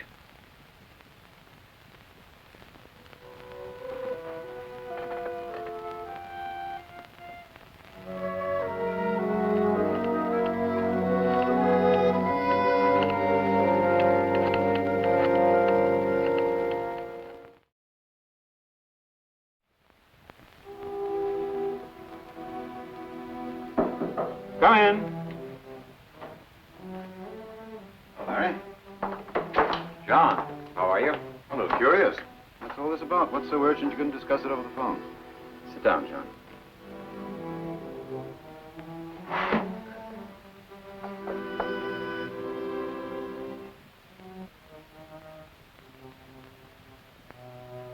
Where did you get this? It doesn't matter. What does matter is whether or not it's true. John, is there anything you want to say? What are you looking for? An apology or an explanation? Neither. I asked you to come over here as a friend. Right now, I'm the crying kid who went up to shoeless Joe Jackson after the Chicago Black Sox scandal and begged, "Say it ain't so, Joe." John, is it so? I can't see where it's any of your business. I'd like you to tell me where you get the right to have me investigated. You aren't the one we expected to find. We were checking on Barbara Corey. All right. Now that you're such a big success in the gossip business, what's next? You break the news to Betty together? No. What do you want? I wanted to prepare you, John. Barbara Corey is the prosecution's star witness. I may have to bring this out in cross-examination. Mary, you can't. I have a client to protect. You know what this will do to Betty? Yes, I think so. John, I've known you for... Don't start a sermon now. But they're looking like my Sunday school teacher. You haven't discovered anything that's going to destroy civilization. This has happened before. You've probably even heard about it. John, I'm trying to be your friend. Are you? Well, maybe I've never really understood the meaning of that word, friend. The state is asking the death penalty for Dr. Graham. I've got to discredit their witnesses. I've got to. Mary, this is a lovely girl. I'm responsible for a man's life. Mary. Please. I'm sorry, John. I wanted you to know in advance so you could try to prepare Betty. I'm not preparing her. I'm not going to make it that easy for you. You do the damage, Larry. Enjoy it.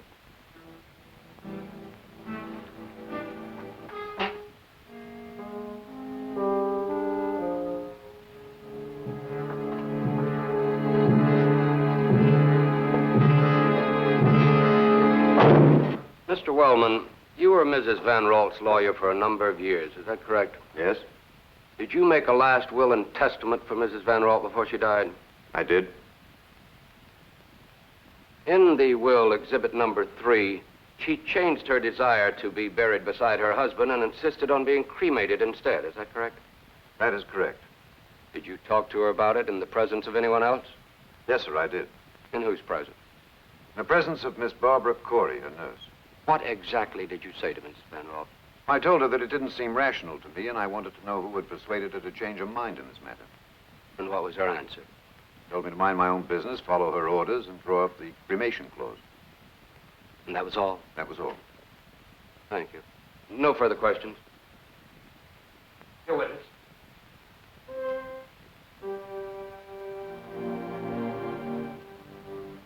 Do you wish to cross-examine the witness, Mr. Preston? Yes, sir, I do.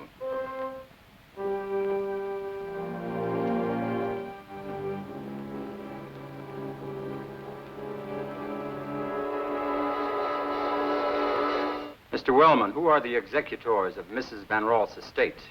There is only one executor. Who is that? Myself. That would indicate she placed great trust in you, would it not? Yes? You never gave her any reason to doubt that trust. No, sir, I did not. Mr. Wellman, was Mrs. Van Ralt a generous woman in rewarding those who had been loyal to her? Very generous.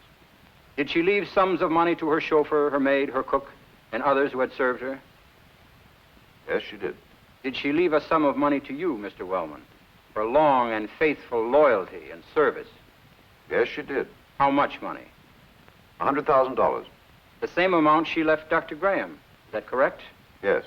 Now, when you brought her this will to be signed, did she read it over? No. Isn't it a fact that she had very poor eyesight? Yes. Isn't it a fact that she was unable to read a newspaper or a book, let alone the text of a will? Yes. So you simply read it to her and she signed it? Yes. Did anyone else help you draw up this will? No. Did you read her this will in the presence of witnesses? No, the witnesses came in only for the actual signing. That's the usual procedure. And you say the only witness present when you discussed the cremation clause with Mrs. Van Ralt was Barbara Corey? Yes. Did you read the cremation clause to her, Mr. Wellman? I did. Are you sure she knew it was in the will? Yes. What do you mean by that?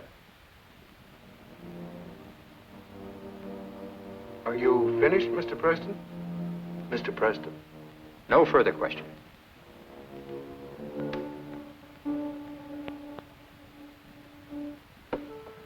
Dan? I think this is a good time to recess for lunch. Court will resume in 1 hour.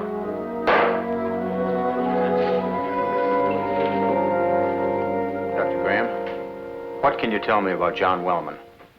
So that's why you arranged for me to miss that wholesome and delectable lunch they served in the tube. Lettuce and tomato. No, thanks.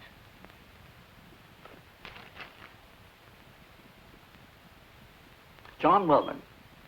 I can't tell you very much about him. I imagine he's a good lawyer. He recommended you. We're old friends. You don't even thank me for a compliment? A left-handed compliment. Oh, I'm sorry. I do thank you. Not at all. Did you ever notice that John Wellman and Barbara Corey were interested in each other? Yes, I noticed that. Why didn't you mention it to me? Why should I? I always feel that this kind of thing belongs only to those people who are involved in it. It may have a great deal to do with your future. May have? That's right, may have. You don't know for sure, do you?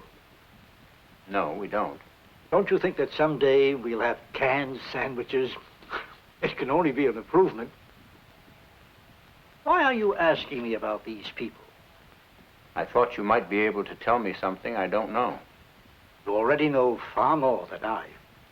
What you want is my approval for you to question them publicly about their illicit relationship.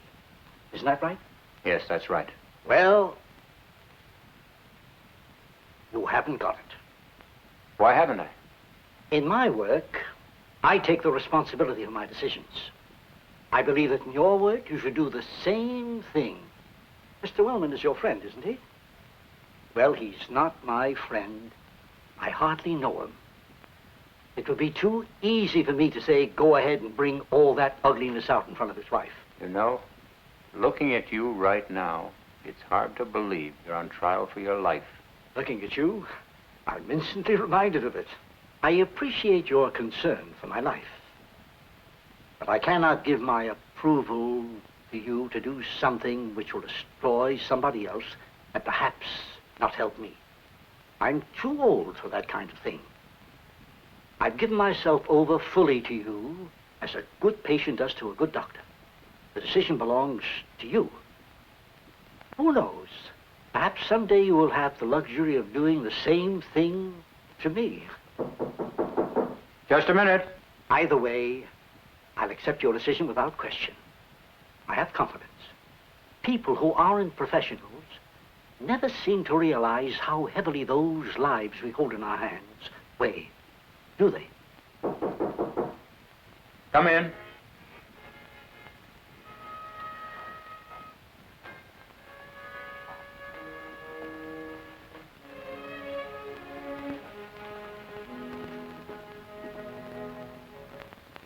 Well now, young man, how's your heart?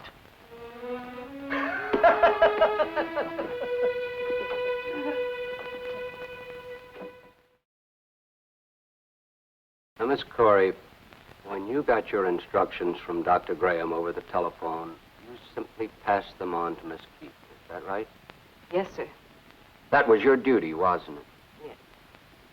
Did you clearly hear Dr. Graham prescribe 2 grains of morphine for the evening injection? Yes, I did. Now, Miss Corey, you couldn't be mistaken about that. No, I heard him very clearly. No further questions. Go ahead.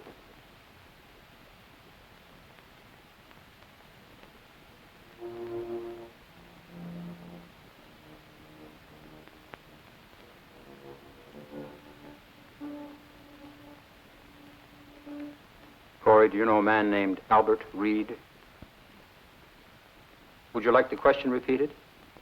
Do you know a man named Albert Reed? Yes. Who is he? My husband. Then your name is Barbara Reed. Yes. Why do you use the name Barbara Corey?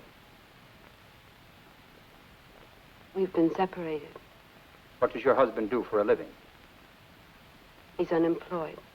Was he ever gainfully employed, at least during your marriage? No.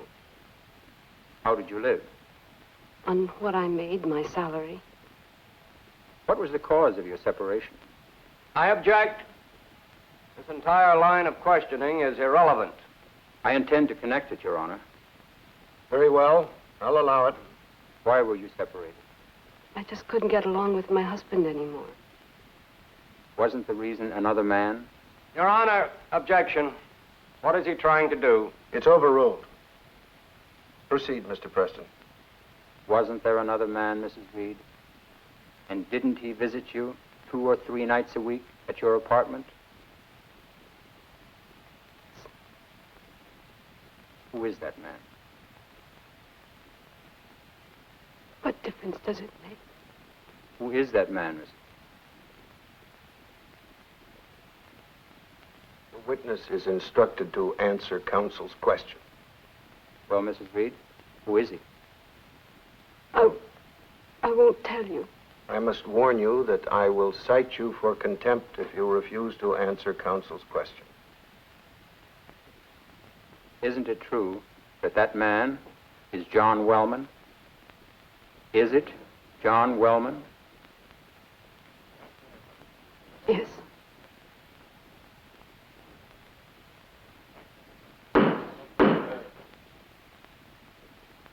You and John Wellman first met when you were retained by Mrs. Van Ralt 10 months ago. Is that correct? Yes. Later, you and John Wellman fell in love. You left your husband, and you moved into an apartment on East 68th Street. Is that correct? Yes. Did John Wellman pay the rent? Yes, he did. Did he buy you a mink coat? Yes. Did he buy you the new car you drive? Yes. Did he visit you frequently at nights? Yes, he did. We love each other. We planned to get married. Is that such a crime? What more do you want from me? I admit it.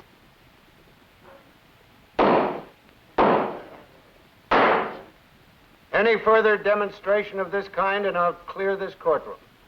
Proceed, Mr. Preston. Now, Mrs. Reed, did you ask your husband for a divorce so that you could be free to marry Mr. Wellman? Yes. Even though you knew Mr. Wellman was already married? He intended to ask his wife for a divorce after I had gotten mine. And was your husband willing to give you a divorce? No, Why not? I don't know. Isn't it true that he entered your apartment one night 4 or 5 months ago and found John Wellman there? Yes. And did he not then offer to give you a divorce? Yes. And wasn't it on the condition that you pay him a sum of money? Yes. How much? $50,000 in cash. And did you have $50,000? No. Did you tell him that? Yes, I told him. What did he say? He said I couldn't have the divorce without the money. Didn't you expect to get the money from John Wellman? I didn't expect anything. Did you know whether or not John Wellman had $50,000 in cash? I don't know. I don't know what he had. But you knew he expected to inherit a large sum of money from Mrs. Van Ralt. Isn't that true? And isn't it true that you and John Wellman decided not to wait while Mrs. Van Ralt lingered on, perhaps for years? And did John Wellman arrange for that cremation clause in the will so there could be no autopsy? And did Dr. Graham know that it was you who had doubled that dose of morphine? Now, Mrs. Reed, isn't it a fact that Dr. Graham did not prescribe that 2-grain dose? Please, please. Isn't that true? Was it so evil? Mrs. Van Ralt lived in such pain she was going to die sooner or later. Maybe it was an act of mercy. We never thought that anyone would be blamed for it, never. Were we so evil to do what we did? And you did kill Mrs. Van Ralt. John and I were shocked when Dr. Graham was blamed for it. That's why John asked you to represent Dr. Graham. He felt that if anyone could help him, you could. I guess John was right. You did help him, didn't you, Mr. Preston?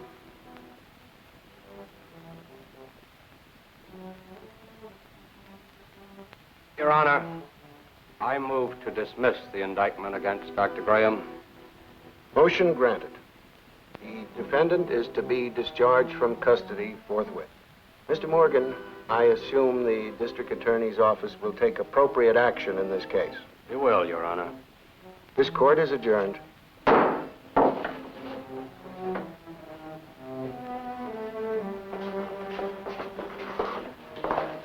Dr. Graham? Thank you.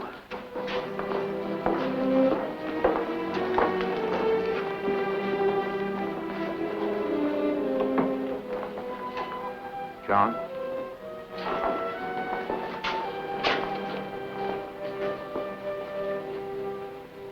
I'm sorry. Thanks, old friend. I appreciate that.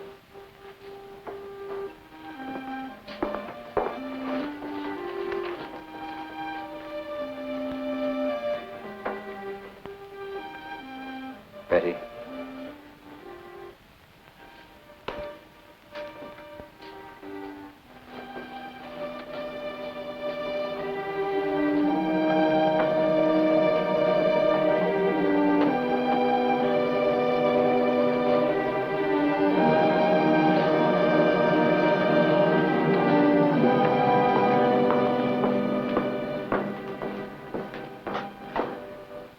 This isn't the world's easiest way to make a living, is it? We deal in truth. You can say that for it. Dad? Come on, let's get some there.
12th Precinct, Sergeant Cross.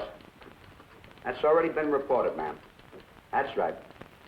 Yes, ma'am. Squad car's been dispatched. It's all taken care of.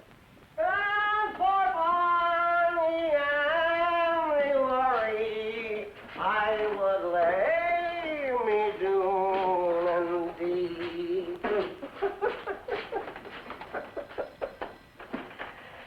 Gave me her promise true, with spare for God will be, all for Bonnie. Shut up over there like a good boy. Laurie, I would lay me down. What is it? I'd like to confess to a murder. What'd you say? I'd like to confess to a murder. So would I. His. I would lay me down and deep. Put him away till he loses his voice, will you? Why is it only tenors get drunk? I can't stand them. Now, what was this you were saying? I'd like to confess to a murder. Oh, yeah. To a murder. Whose? This is something happened a long time ago. Well, then we don't have to worry about it, do we? Look, this is a busy place. Why don't you go home and take a nap or something? I murdered a man named Daniel Terry 6 years ago. What's your name? James R. Mitchell. Why'd you come here and tell me about it? Because I just can't live anymore unless I tell it. I just can't live. I don't believe one word you say. I'm gonna take you into the lieutenant. Who did you kill, Mr. Mitchell? Daniel Terry. Why did you kill him? I was stealing from his apartment, and he came in and he caught me. When was that? 6 years ago. Where did he live? West 83rd Street, 508. How did you kill him? I shot him. And where'd you get the gun? It was his. He pointed at me, and I grabbed it, and I shot him. Daniel Terry. You know, we have, on an average, one nut a week who comes in and confesses to a murder he didn't commit. Now, that's a lot of trouble. I killed him.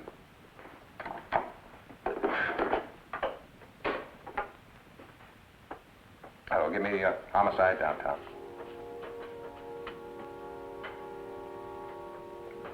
Hello, this is Lieutenant Bannister, 12th Precinct. Yeah, that's right. Will you see if you've got anything on a homicide that took place about 6 years ago? 6, that's right. Daniel Terry. All right, let me have some of the details.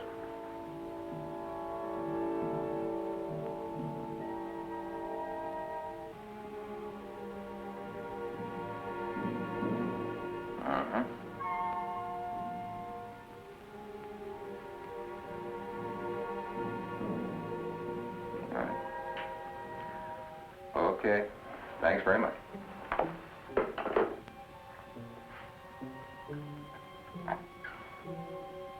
All right, I'm going to ask you a couple of questions. Now, you don't have to answer them, but if you do, I warn you that what you say may be used against you. What was the exact date of the killing? It was 6 years ago. Tonight. What time did it happen? About 5:15 in the evening. What kind of gun was used? A Luger. What room did the killing take place in?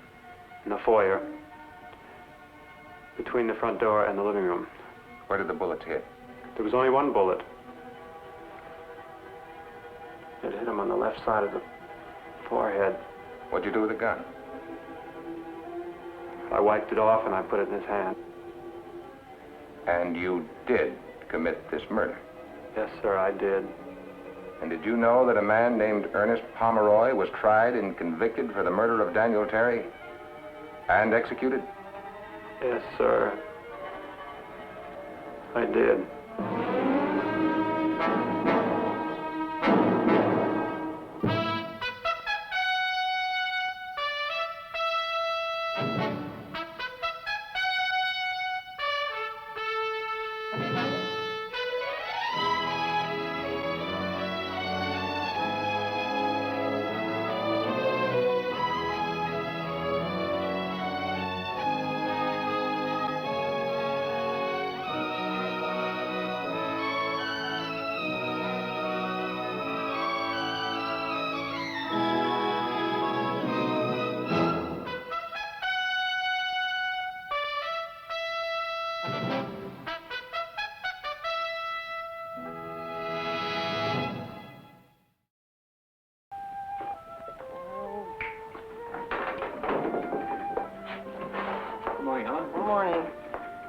crabgrass. Oh, every time I come near this thing, I have a feeling it's going to grab me. Couldn't we exchange it for a geranium? You're in charge of the office of shrubbery. Feel free to do what you like. Would you like some breakfast? One glass of milk and one baked apple. Coming right up.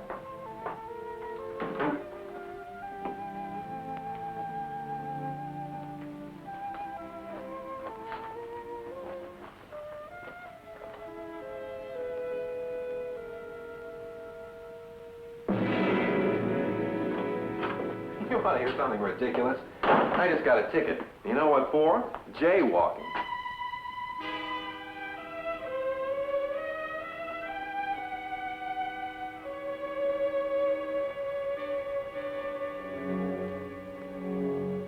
Dad, what's wrong?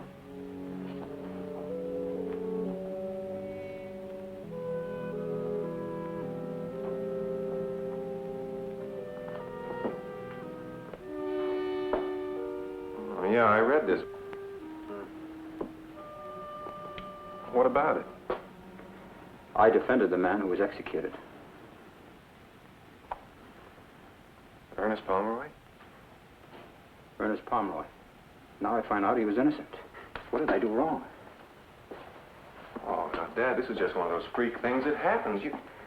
No. It was my case. His life was my responsibility. What did I do wrong? Dad, I understand how you feel, but I lost. there's nothing you can do now. What did I do? Here's your breakfast.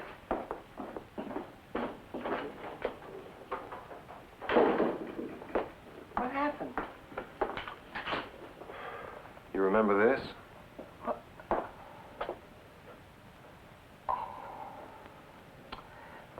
Poor man.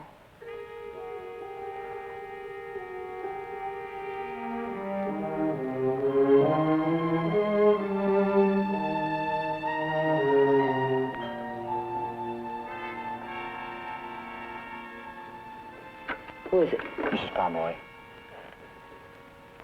Why did you come here?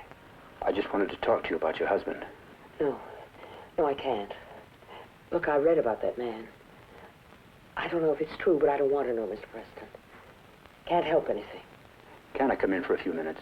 No, please. Please, I don't want to be reminded. I spent 6 years trying to get over it. I've got problems just living.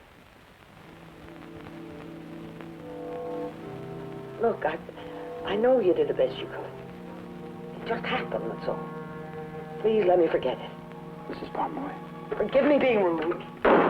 But the man's dead. You prosecuted him. I defended him, but maybe you were too good for me.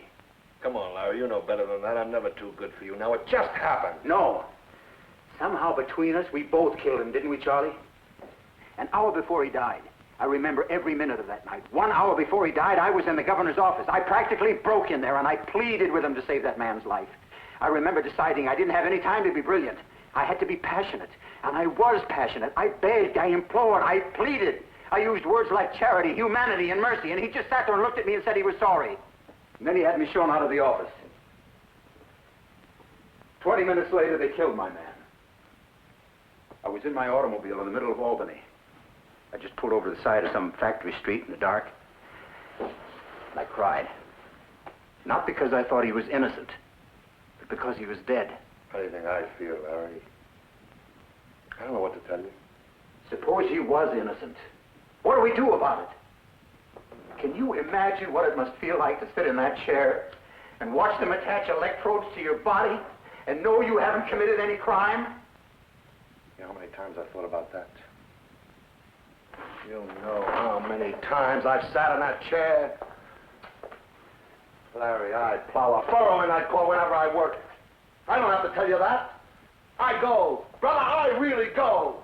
And sometimes when I'm going, I can see the jurors' eyes pop out of their heads every time I open my mouth.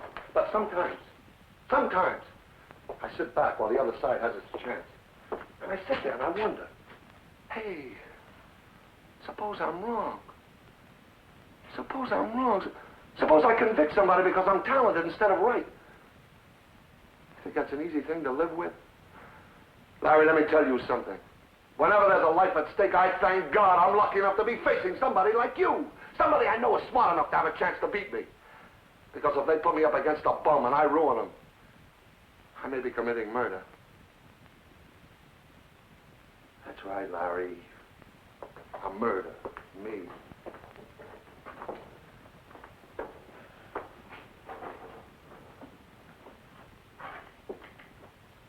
Do you think you murdered Ernest Pomeroy? I don't know. Maybe I helped. That's what I said before. It didn't just happen. Maybe we both helped. Let's find out. And then what? Well, then we'll know. No, you love the law, don't you? And I love it. Maybe we'll learn to understand it better, that's all. Because if I lose faith, then I have nothing. Boy, you're really slugged by this, aren't you? You're not? Yeah. Then let's help each other.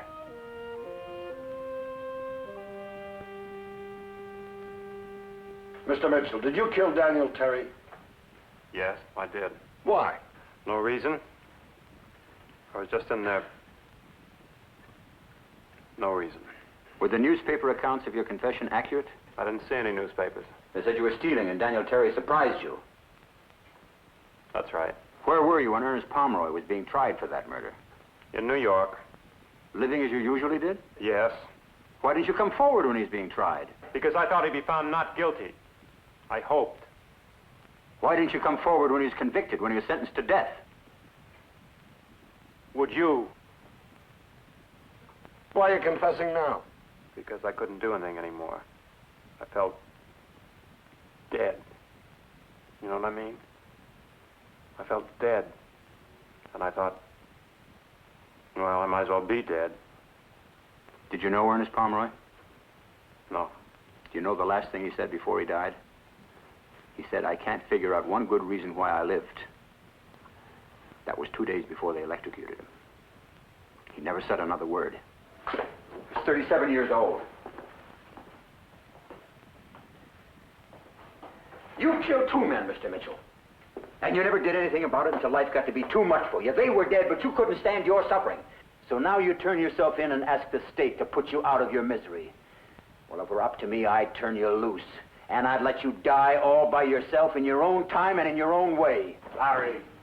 Now, that's not what we came here for. All right, let's go. What's going to happen to me? Right now, nobody knows. They give you a lawyer? No. They will. You talk it over with him. What that man Pomeroy said. I can't figure out one good reason why I live. That goes for me, too.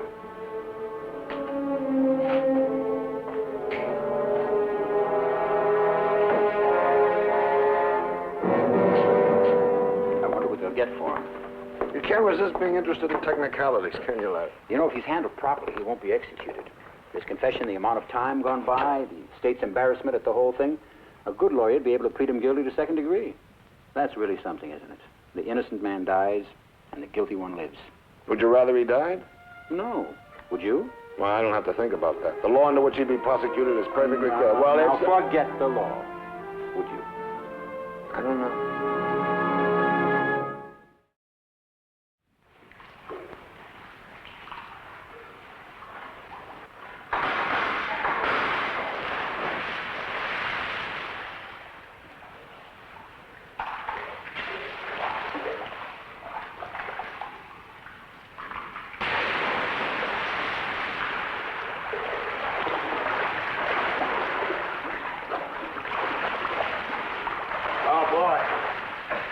Exercise for the month.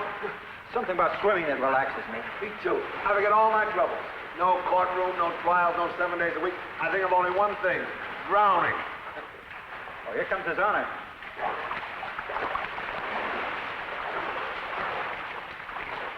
Larry, how are you? Fine, Birch. How about you? Hey. Charlie, what are you doing? Fraternizing with the opposition? Picking his brains. What else? There's nothing like this after a full day on the bench. Couldn't you just take a bath? Well, I may even do that, too. You want to talk about the Pomeroy case, eh? That's right. What do you think about it? That's a good question, Charlie. I'm the man who sentenced him. What do you suppose I think? How could it happen? I don't want to sound naive, but I can't tell you what I felt like when I picked up the newspaper this morning. You don't sound naive at all. You talk about drowning. It's as though the three of us stood at the edge of the pool and watched someone drown out there and didn't do anything about it. No, it isn't.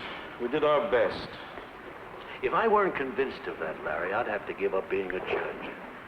Why wasn't our best good enough? Did you think he was guilty then? I don't know. I didn't think about that. All I thought about was defending him. I thought he was guilty. So did I. I wouldn't have prosecuted. Well, you did prosecute. You said you'd plow a furrow in the courtroom. I remember you on this one, Charlie. You were on fire. I suppose I was, wasn't I? We are going to prove that Ernest Pomeroy did, in the early evening of August the 1st of this year, commit murder. And that the murder he committed was premeditated and brutally done in the name of revenge. Revenge. Think of that word, ladies and gentlemen. A primitive, violent, uncivilized, ugly motive. You hurt me, I'll hurt you more. You hurt me, I'll kill you. Now picture this. Two men, partners in a construction business. One man, Daniel Terry, a highly respected, competent businessman. The other, Ernest Pomeroy, a man who was brought into the business, a man who was given ownership, a man who was handed a career, simply because he was a wartime buddy of Daniel Terry's. But when Terry discovered that Pomeroy was not pulling his weight in the business, he did what you or I would do. He offered to buy him out. But Pomeroy refused. And he refused with violence. He hit Terry. Terry defended himself, hit back, knocked him down. He stood over him. He swore he would find a way to rid himself of Pomeroy. But Ernest Pomeroy had other ideas. He went that evening to Terry's apartment, and with Terry's own pistol, he killed him. Swiftly, brutally, without hesitation, without remorse. Now, I want that to stick in your heads. He killed. We're going to prove he killed. He ended a life because he was angry. He destroyed a human being, a decent, honest, generous human being, because he felt like doing it. You are sitting in judgment on a monstrous man who has committed a monstrous crime. If the facts don't sicken you, then you don't deserve to sit on this jury. As I think about it, that was a little much for an opening statement, wasn't it, Charlie? I don't know. I work the way I work. If you felt that way, why didn't you do something about it? Why didn't you object? I don't know. I suppose I work the way I work, too.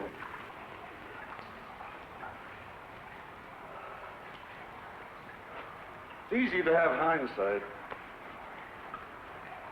I guess it's also easy to have a bad day. That man was electrocuted.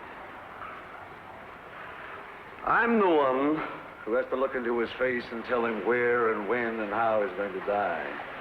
You know how many times I've done that in my life?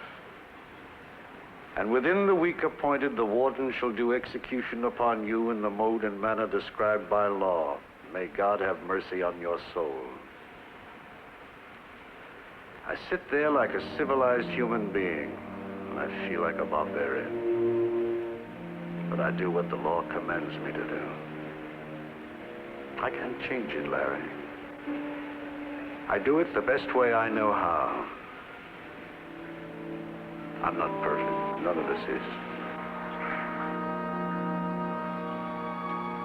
Well, after all, Mr. Preston, a decision had to be made. We weren't selected for any other purpose. Yes, I'm not criticizing your decision, Mrs. Carney. I'm just trying to find out how you reached it. Oh, well, I think that's obvious. The way any jury reaches a decision, by argument and discussion. We considered all the facts very carefully, and we reached the only logical conclusion we could reach. And you were wrong. We thought we were right. We stayed out over 9 hours. What was the first vote? And I don't think I remember. Was it unanimous? No. 3 or 4 people voted not guilty at first. Were you one of them? Oh, no. I thought he was guilty halfway through the trial, and I stuck with that. You made up your mind halfway through? Yes, that's right. But the case for the defense hadn't been presented. No, it hadn't. But when it was, I listened to every word very carefully. You never brought out one fact that changed my mind. Did you feel your mind was open about it? Oh, yes, completely. I'm always open-minded.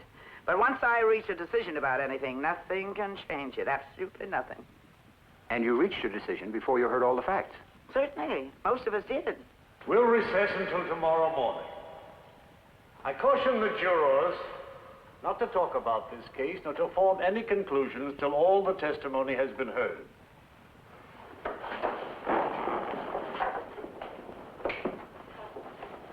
Nice to be getting out early today. I have a lot of shopping to do. I have to get back to the office. I'll tell you, I just as soon sit in court. I'm positive he's guilty. There can't be any question about that. We're not supposed to talk about it. It's just a formality. He obviously shot the man. Imagine what his lawyer can say to disprove that, can you? No, I'm sure you're right. He's guilty. It'll be interesting to see what the defense is, though. No, those lawyers are clever. They know how to twist things, how to distort the facts beautifully. Tomorrow should be fascinating. Not that it'll make any difference to my vote. Or mine. I agree with you completely. I don't mind telling you that, Mr. Preston. I'm not ashamed of it. Most of us felt that way before you even opened your mouth. Oh, it wasn't your fault. Just nothing you could do about it. These are lovely. Try one.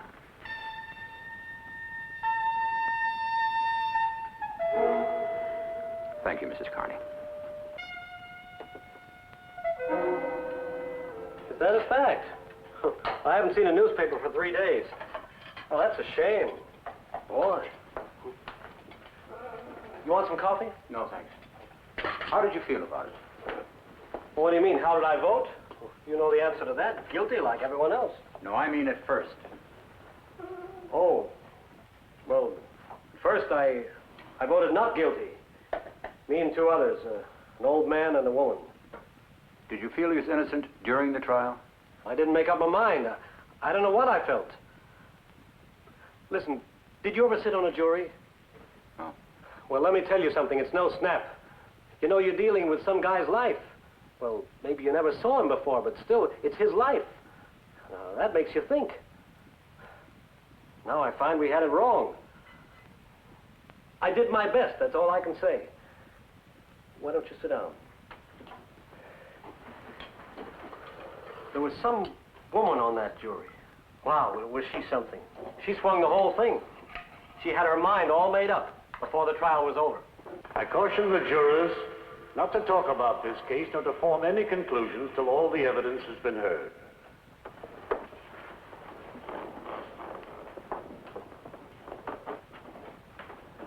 Nice to be getting out early today. I have a lot of shopping to do. I've got to get back to the office. I'll tell you, I just as soon sit in court. No, I'm positive he's guilty. There can't be any doubt about that. We're not supposed to talk about it. Oh, that's just a formality. He obviously shot the man. I don't agree with you. I don't think he shot anybody. What would he shoot him for? You heard the district attorney. Revenge. Well, that's just a lot of sales talk. I don't think he's guilty. I don't think we ought to talk about it. That's the way I felt. The truth. What made you change your mind? Change my mind. You know, the way that sounds, you're trying to pin something on me. No, I didn't mean that at all. I just want to know what happened. You sure you won't have some coffee? Thanks, I'm sure. The way it happened. Well, if you want to know, it was that Mrs. whatever her name was. She rammed it down our throats. The old man, the other woman, and me. She's like a howitzer. Wham, wham, wham, back, back, back. I don't want to make excuses, but you get worn down, you know? I was the last. First the old man folded up, then the other woman.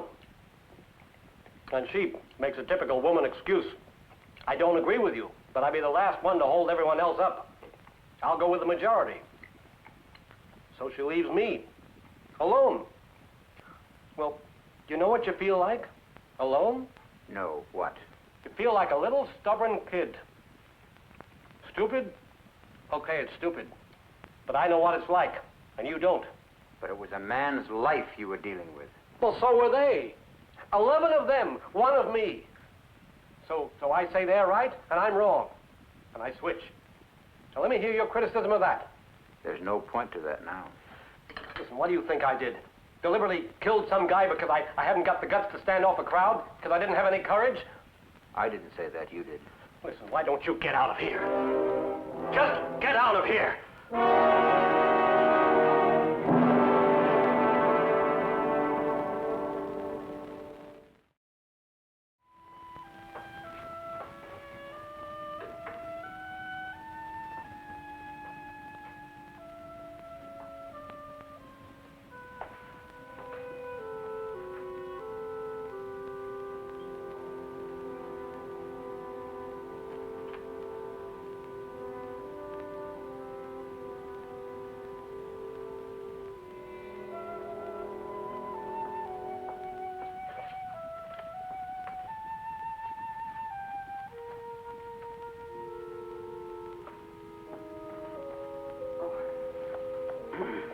I'm sorry. I didn't mean to wake you.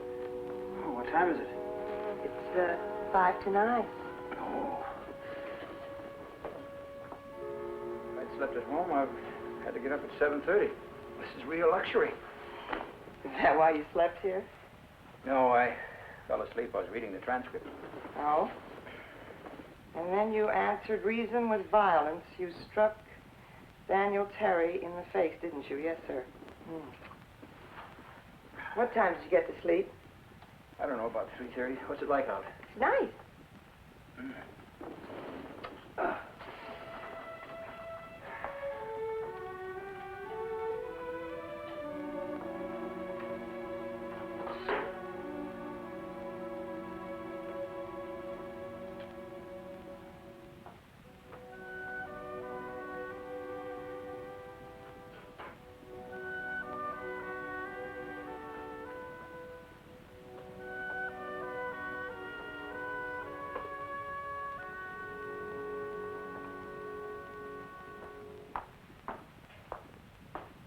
Oh, thanks.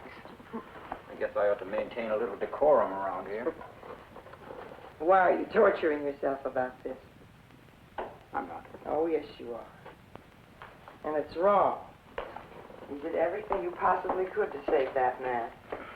I remember how you were. There's no reason for you to worry now. You gave him the best you had. How about a little breakfast? No. I'm going to go to the club and get a steam bath and a rub down. Change my clothes and I'll get some breakfast over there. Don't worry.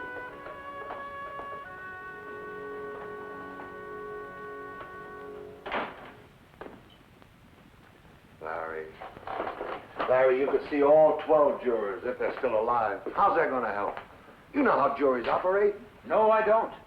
I've never once been sure when a jury went out to deliberate what decision they'd come back with. Not once. That's what I'm saying. I'm never sure either. Jurors work on an emotional level. Their own personalities color their decisions. But that's the system, Larry. And I can't think of a better one. At least not off the top of my head the first thing in the morning. I'm not looking for a better system, Charlie. I'm trying to understand what's wrong with the one we have. Plenty. What's wrong with it is it's fallible. It'll never be perfect, Larry. It's been created by imperfect beings, us. And a jury can hang an innocent man because the man is ugly, or because a juror had a lousy childhood. That's right. Or maybe because the man is guilty. You know, Larry, it's possible for a man to be ugly and guilty. Ernest Pomeroy was neither. Why did you tear him apart on the stand? I didn't. You behaved as though you couldn't live unless he died. Why? I didn't. You did, Charlie. I went over the transcript last night. You were the avenging angel incarnate. And you answered reason with violence. You struck Daniel Terry in the face. Didn't you do that, Mr. Pomeroy? Yes, sir. And there was a witness to this, the secretary. Isn't that true? Yes, sir. Did you knock him down? No, sir. All right, tell the court and jury what happened then. Well, he hit me back. Where did he hit you? On the jaw. And in the stomach? Yes, sir. Did he knock you down? Yes, sir. What did he do then? Well, he kicked me in the side. And did he say something to you in front of the secretary? She already told you that. She was on the stand. I'm asking you, Mr. Pomeroy. Yes, sir. What did he say? He said he was going to get rid of me. As a partner? Yes, sir. But instead you got rid of him completely. Objection. Sustained. You killed Daniel Terry, didn't you? No. You waited for him in his apartment. You killed him when he came home that night. No. You used Terry's own pistol, didn't you? No. Then how come your fingerprints were on the gun? Nobody put them there. How come they got there? I asked you something. How did your fingerprints get there? I already told you about that. I walked in and found him on the floor, and I picked up the pistol and put it on the floor. I felt his heart, and he was dead. Well, I got frightened, and I put the pistol back where it was, and I ran out of there. Down the back stairs? Yes, I was frightened. All right, you tell me something. Why did you put the pistol back in his hand? I don't know. You don't know. Wasn't it because you killed? No. They were trying to make murder look like suicide. No. You killed Daniel Terry in his apartment in cold blood, didn't you? Because he beat you up. I didn't. Because he humiliated you. Because he tried to throw you out. Your Honor, I object. Sustained. Because he threatened a livelihood you never earned in the first place. Now you killed him. Why don't you admit it? You killed. You know you killed, Mr. Pomeroy. You killed. You killed. Why? Why did you do it, Charlie? There was no need for that. Why'd you put him on the stand? He was all I had. You set him up and I knocked him off. Now you can't blame me for that. What was going on inside you then? Nothing. I was doing my job as I saw. No, it was more. All right, you tell me. What was it? Did you need a win that week? What do you mean by that? I'm not trying to insult you, Charlie. Well, you are insulting me. You're saying I had something to gain by crucifying your man. Didn't you? No, I don't operate that way. Your reputation is important to you, isn't it? Yeah. Yeah, every time I win a tough one, I advance myself, don't I? I get a raise, don't I? I get a bigger job, don't I? If I kill off enough defendants, I can get to be president of the United States. Now, what are you trying to say to me? You gain something every time you win, don't you? Yes, I do. Higher fees, a bigger reputation. Yes, I do. But when do you come off to criticize me? I'm hired by the people. You're in business for yourself. You make all the money. Maybe there's something wrong with a system that offers us both a chance to gain something in a courtroom. No, I don't buy that. As long as we battle each other, it works. You try to save him, I try to kill him. You're as good as I am. It works. Does it? Ask Pomeroy's widow if it does. All right, we made a mistake. What do you want from me? Lay off me. I told you I No, I won't. Now lay off me. No, I won't, Charlie. I won't. I'm not going to let you. I'm your conscience and you're mine. And we're going to find out why the wrong man is dead if it wrecks both of us. Well, let him make a wreck out of you. I'm busy.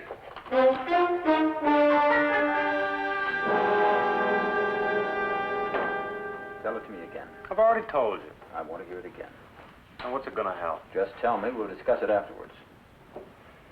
All right. I was working for this cleaning store, delivering clothes. I was in this apartment house. I had a suit from Mr. Terry. I rang his doorbell. There wasn't any answer. And I kept on ringing. I didn't want to carry the suit all the way back to the store, so I tried the door. It was open. I went in. I was just going to leave the suit. And then I saw there was a lot of things around there. And I said, I'm going to steal. For the first time in my life, ever. And I took this pillowcase and I started to fill it up. With what? Anything. I don't know. Cigarette lighters, cufflinks, shirts, anything. I didn't even know what was in there. I just kept stuffing things in. And then I heard him come in. Where were you? In the bedroom. And I tried to hide in a corner there, and he saw me. I was so scared I couldn't even breathe. And then he began to yell, and he got this gun. I don't even know where he got it from. And he pointed at me, and he told me to go out in the foyer. He said he was going to call the cops on the phone. Where did he go then? He went to the phone, and he dialed the operator, and I jumped him. And he fired the gun. It didn't go off. And then I grabbed it, and I turned it on him. And then it went off. And the bullet hit him in the head? Yes. And he went down? I looked at him, and I knew he was dead. His head was a mess.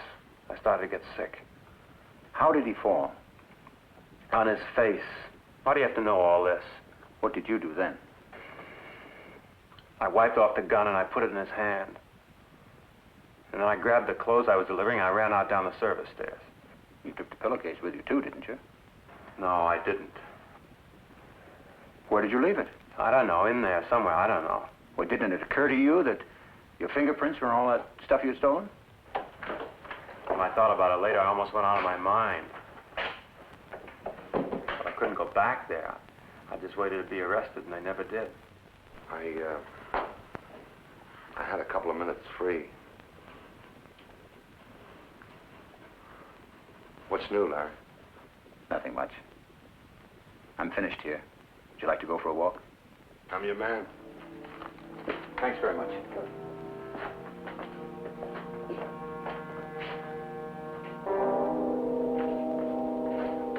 Sure, I remember you, gents.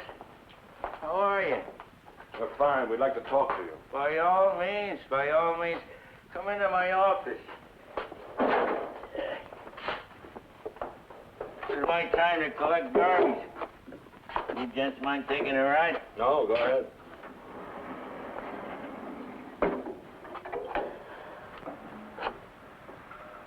I go up to the penthouse and I come down one floor at a time.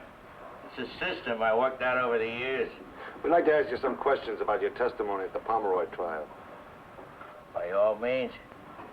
You remember testifying that you went in with a pass key to deliver a package, you discovered the body, you called the police and so forth and all that? Oh, yes. It's clear as a bell in my head. Well, what's not clear to us is what you did after you called the police.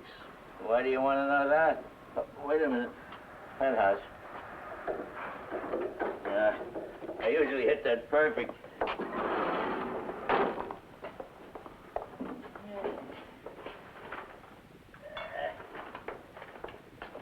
You think the penthouse is their fancy garbage. This is average garbage. Wait a minute. So why do you want to know this? You read the newspapers? Oh, yes. Sport pages, all that sort of stuff. Just tell us what happened after you called the police. What did I do? I came right back in my office here and I sat. Until the police arrived. That's right. I don't stay around no place where there's a stiff. That's not what you said in court, Mr. Wills. And what did you do after you called the police? Well, there's 3 doctors in our building. 2D, 1A, and 4B. I tried to get one of them to look at Mr. Terry, but they were all out on calls. So I went out in the street and I waited for the police. How long did it take them to arrive? A couple of minutes. I have no further questions. Mr. Wills, was Mr. Terry dead when you entered the apartment? Yes, sir. How'd you know that? I looked at him. Have you had any medical training? No, sir. Did you touch him? Not me. You can tell whether or not a man is dead just by looking at him? Sure. No more questions. You didn't try to find any doctors, did you? That's what I said I did. That's what I did. Wouldn't you remember something like that?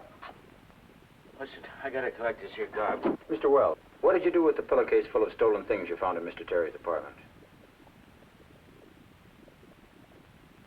Did you hide it in the basement, then pawn it piece by piece? How do you know about that? You were very calm, weren't you? You went through the apartment, you found the pillowcase.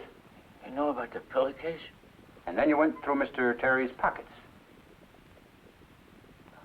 Oh, boy. 6 years and still not home free. Was he dead? Nah. How do you know? He was breathing. You know, I worked in this building 11 years, and I never took a thing. And all that time, before or since, not one thing. Yeah, I'll bet. What was his breathing like? Normal, regular breathing. Like he was knocked out. I'm telling you, I never took a thing. Take us down. By all means.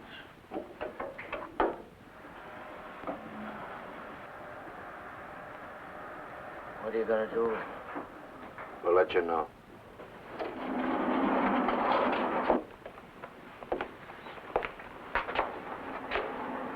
Well, what do you think? I think he was telling the truth.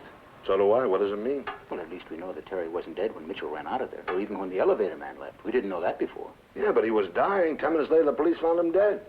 Yes, but what happened during the 10 minutes between the time the elevator man left and the police arrived? Ernest Pomeroy got there. Yes, but what happened? Up to the moment they threw the switch on him, Pomeroy swore that Terry was dead when he got there. Now we have to wonder if that was true. Maybe Terry was still alive. Well, what does it mean? When he died doesn't matter. Mitchell fired the fatal shot. He killed him, not Pomeroy. Larry, there's nothing more we can do. Can I drop you someplace? No, I want to walk for a while.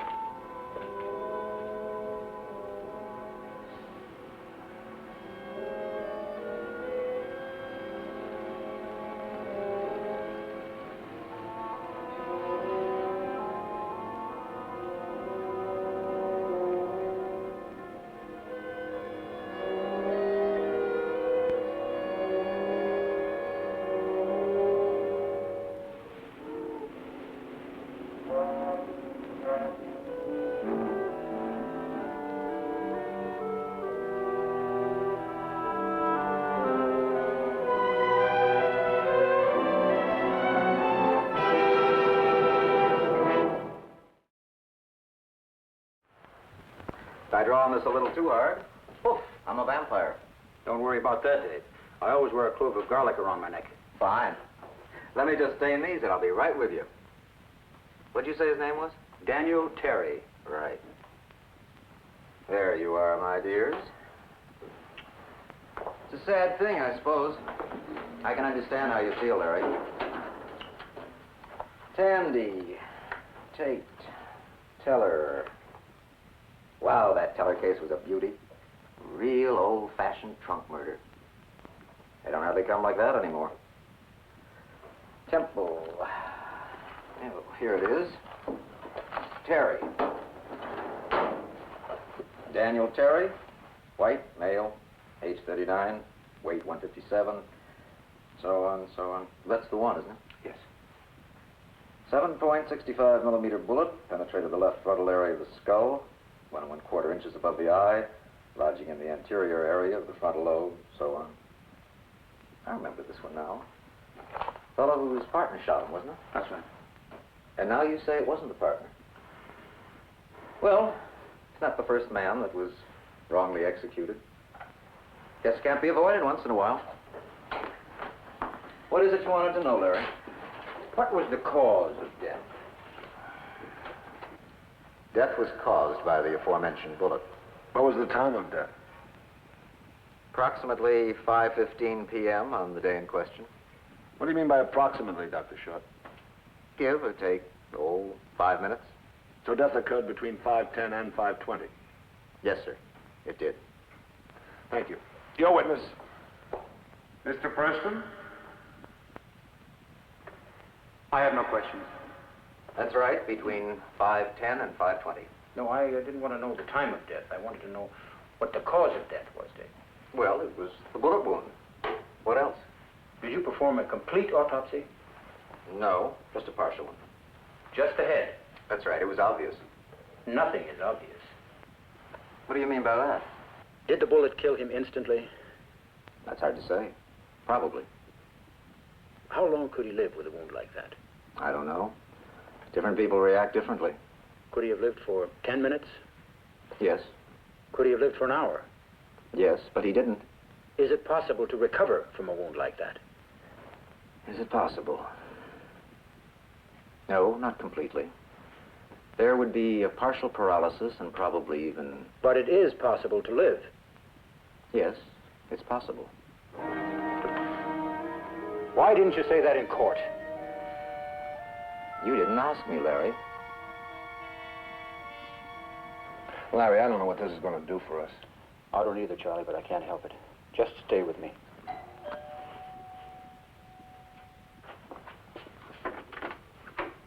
Pomeroy residents, all visitors welcome. Hello, Ricky. We'd like to talk to your mother. Is she home? She's in the kitchen. Mom! Mom! Who is it? I don't know. Some man. How do you know my name? I used to know you a long time ago. I asked you not to come here. Hello, Mrs. Pomeroy. Ricky, go outside. What's the matter, Mom? Nothing, it's nothing. Let me go inside and shut the door. Okay. He said all visitors are welcome. Not you. I'd like you to leave right now. Mrs. Pomeroy, it's important to us. I don't care what's important to you. I don't want to see you. I'm sorry. We have to talk to you, please. We'll make it as easy as we can for you. Why don't you sit down, Mrs. Pomeroy? I don't understand how you can come here and face me. It's not the easiest thing I've ever done. I hated you so much. It's a job. Somebody has to do it. I don't know. I can't seem to apologize to you. I'd like to, but I just can't. How old is Ricky now? 10? What does he know about this? Nothing. How have you managed that? I just haven't told him anything.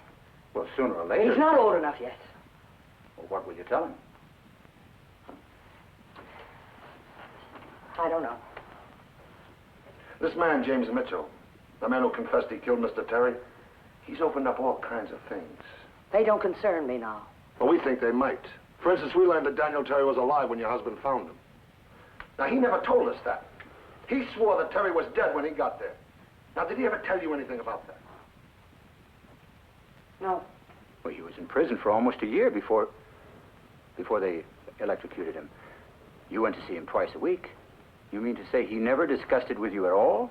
No. Will you leave me alone now? Look, we don't mean to press you, Mrs. Pomeroy. We know how difficult this is. We want to know why your husband lied. Why he said Terry was dead when he got there. I don't know. He didn't tell me. I don't know. The man who confessed to this murder is sure he committed it. We thought so, too. Now we're not so sure. The man has to stand trial. I don't care about him. We're only looking for the truth. Why do you have to find the truth now? Because that's what we live by. And what am I supposed to live by? The same thing. Do you want me to tell you that Ricky's father was a murderer? Was he? If he wasn't a murderer, if he was executed unjustly, then Ricky will have to live with the thought that his father was stolen from him. Instead of shame, he'll grow up with bitterness and anger inside him. Which will be worse? I don't know. Tell us the truth, please. It was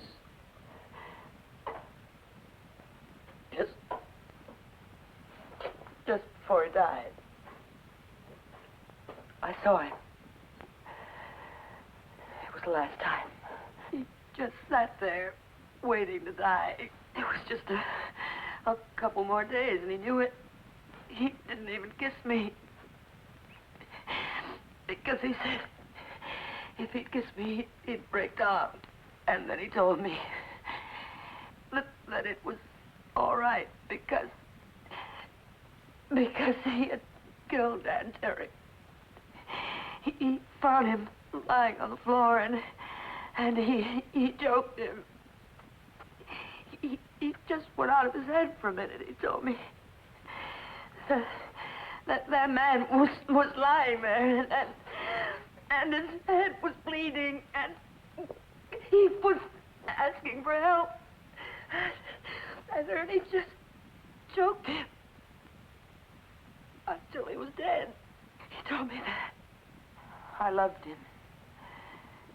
Even if he did that. Please. Please leave me alone now. Please, please, leave me alone. Please.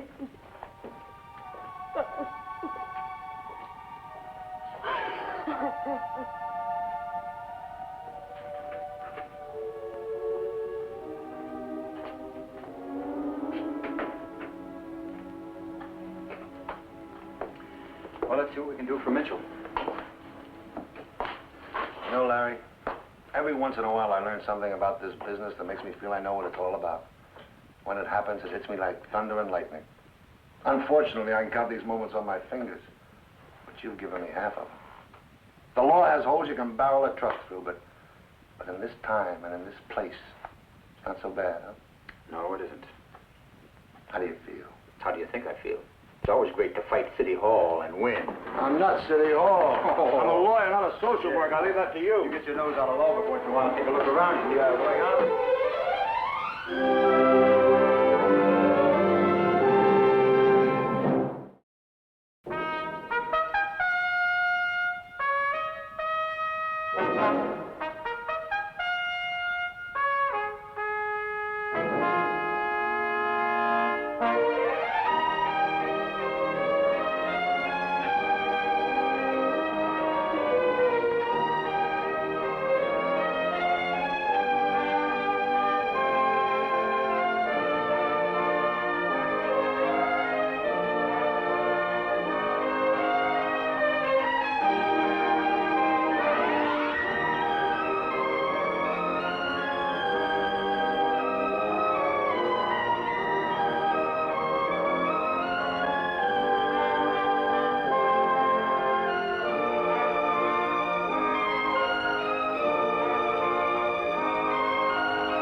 washroom. His things are gone. It's almost 6 o'clock. He could be back in the city by now if he had the bus fare. All right, wake up, boys. Anybody know what happened to Swoboda? What do you mean? Where is he? Ain't he here? No, he's not here. Anybody see him leave? No, sir. We've been sleeping up the storm here. All right. Everybody up. You want we should help you find him, Mr. Agostini? That's right. Get dressed. With her in here?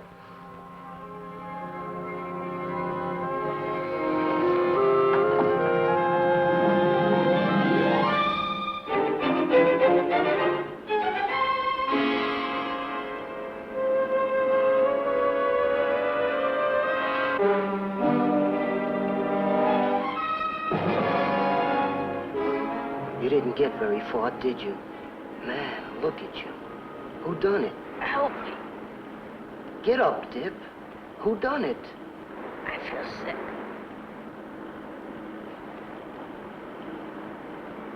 Now, you listen to me, Dip. Mr. Agostini done it. You hear? No. Sure. Sure he did. He saw you tried to cruise again. So he spotted you hiding, and he shellacked you. It wasn't him. I'm your Duke, ain't I? Ain't I? All right. Then you do like I say. You tell the superintendent Agostini beat you up. Huh? Only a click will break every bone in your body. Hey, over here! I found him!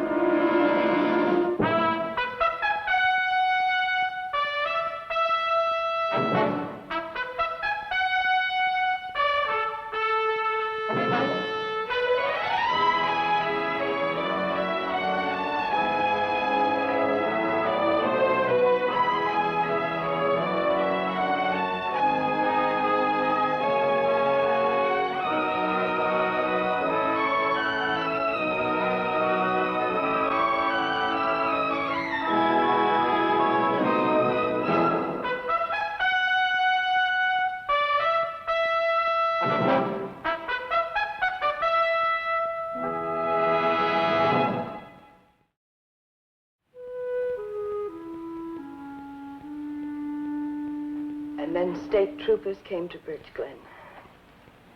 2 of them with a warrant. And they arrested Chuck Where is he? in the Birchboro jail. They set the bail so high we couldn't raise the money. You say the boy's skull is fractured. Yes. He's been in a coma since yesterday. He was awake long enough to save it, Chuck. He told me to come right to you. He said that you'd helped him a long time ago. You don't think he did it, do you, Mrs. Agostini?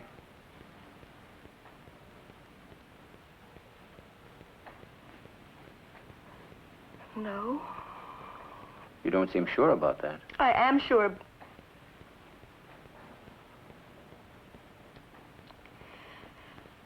Well, the thing is that we've only known each other a few months. We were married, and we took this job together at Birch Glen. We've only been there 6 weeks. I haven't had time to know him very well yet. Well, I've known Chuck Agostini a long time. I defended him in juvenile court when he was only 15. Chuck told me that he beat up an old man, nearly killed him. That's right. He was a violent, hostile boy. But there was something about him. The judge at the trial and the district attorney and I got together and arranged for psychiatric help. We had him transferred to another school, and he began to straighten out. He used to come here to the office, and we'd talk. He finally got interested in social work and went to college at night, worked in the playground during the day. I know that. I love him. I just don't know if I understand him very well.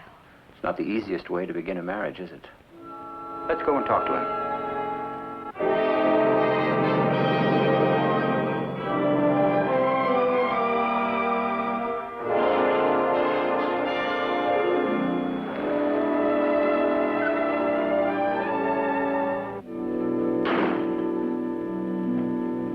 It's funny. First time you met me was in that detention pen in Brooklyn, remember? Now, right back where I started. I suppose there's one difference. This time you're innocent. Am I right, Chuck? Yes. Oh, this is my son, Kenneth, Chuck Agostini. Chuck? We've just been to see the district attorney. The Peter Swoboda boy is still in critical condition. Well, he'll be all right, though, won't he? Nobody's willing to say. What reason would he have for blaming the beating on you? I don't know. Where were you during the hours in which the beating could have taken place? Say from midnight till 5 a.m. In bed? You sleep in twin beds? That's right. That's the way the room was furnished when we moved in. So you could have been up during the night without your wife having been aware of it. Yeah. Why do you ask? Don't you believe me? I believe you, Chuck. I'm just trying to understand something. Look, I'd like to ask you something. I'm here on the word of a reform school kid. There are no witnesses. It's his word against mine. Well, isn't that kind of surprising? The district attorney has 3 other boys who will testify that you were brutal to Swoboda. That I was brutal to him? Well, that's not true. Who are they? Tommy Lachlan, Ben Gibbs, Nicholas Rowe. They claim they saw you beating him on several previous occasions. I never beat him. And why would they say that, Chuck? Well, I don't know. Well, 2 of those kids, Ben and Nick, made a bookcase for being me and shot. I don't believe they say that about me. Now, Tommy Lachlan might. He's something else. You don't get along with him? Not yet. I'm trying. Either of you know about the duking system in reform schools? Well, in each cottage, the toughest kid becomes the duke, and all the rest of his dips are slaves. They have to do whatever he tells them, or he punishes them. He beats them up. Sometimes he gets the other dukes to help him. They break fingers, sometimes arms. And this Lachlan boy was your cottage duke? Well, he was until B and I moved in. I told him I wouldn't allow any more duking. Maybe that's why he's ready to testify against you. I imagine so. But I suppose the others will do what he says. Well, that sounds like a lovely system. Whether you know it or not, this is a model institution. Tell me a little bit about duking, Mr. Cravey. There isn't a reform school in the country that doesn't have duking. That makes it an admirable system, I imagine. What exactly was it that you wanted to talk to me about, Mr. Preston. Mr. Preston? I assume that Charles Agostini was the topic you had in mind. Mr. Cravey, does Charles Agostini seem to be the kind of man who would go around fracturing 14-year-old boys' skulls? Now, what the devil do you mean? Listen, Agostini came in here, and he started to change a system that I've built up over 14 years of hard work. Now, I don't need a college graduate with a fancy degree telling me how to run this place. I run it my way. Right, duking and all. That's right, duking and all. There's nothing wrong with duking. It helps to maintain discipline. The kids are used to it. And a good supervisor uses his duke to keep the rest of them in line. All right, Mr. Cravey. We'll probably want to discuss that with you in court. Well, you just go right ahead and do that. Now, if you'll excuse me, I'm busy.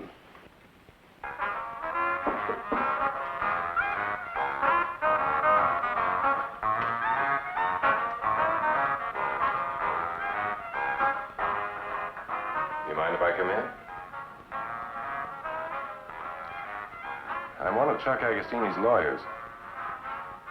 Supposing we mind, then what? Then I'll leave.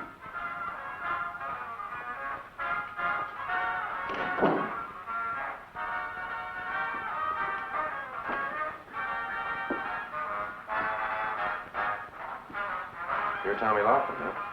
That's what it says on the billboard. I hear you boys are prosecution witnesses. How about that? You like that, huh? Why not? Have you got anything against Mr. Agostini? You can't ask us questions about him. Why? Because we belong to the DA.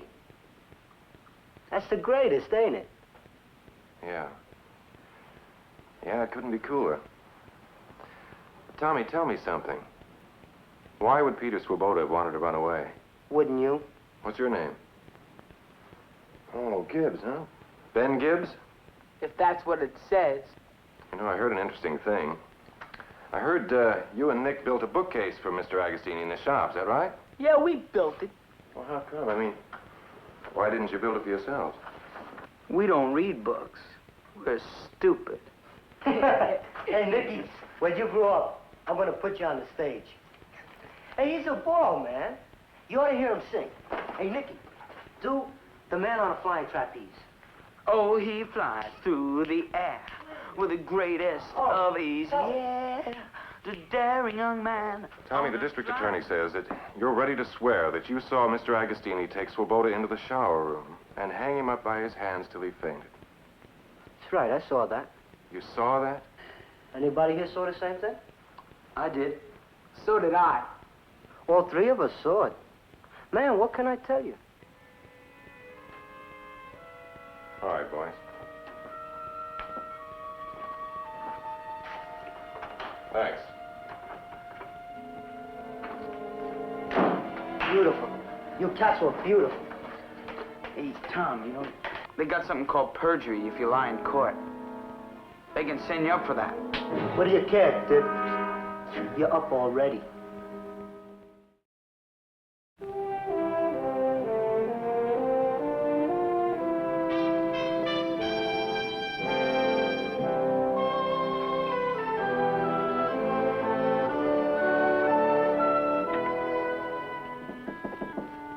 Come in.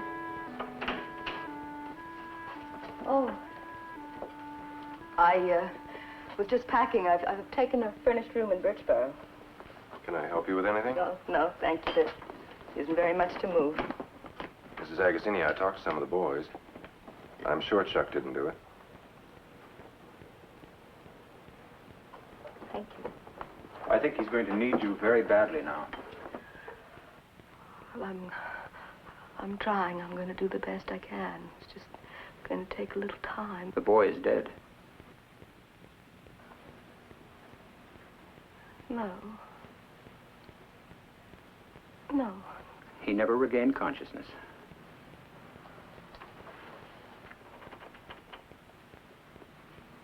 What's going to happen?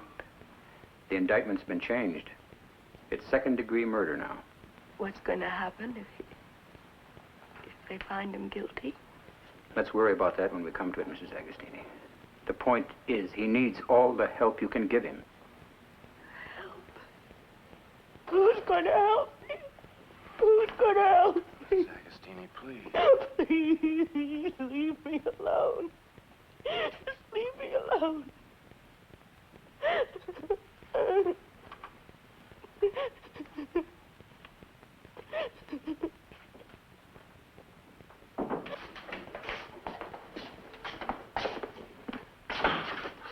Oh, I'm sorry. Oh, you must be Agostini's lawyers. Yes, that's right. Well, my name is Waymeister. I'm the assistant superintendent here. Oh, I'm happy to meet you. Check. If you want to look around, just help yourselves. I'm moving in there until we can replace Agostini. Oh, Mrs. Agostini is still in there. She's packing. Well, fine. She was supposed to be out of here by now. Well, I guess I'll have to come back later. It'd be nice if I could leave this here, but you can't. Not with these kiddies. I'll see you, gentlemen. Did you know the boy was dead? Yeah, I heard that. That's quite a thing, isn't it? I was going to call on you.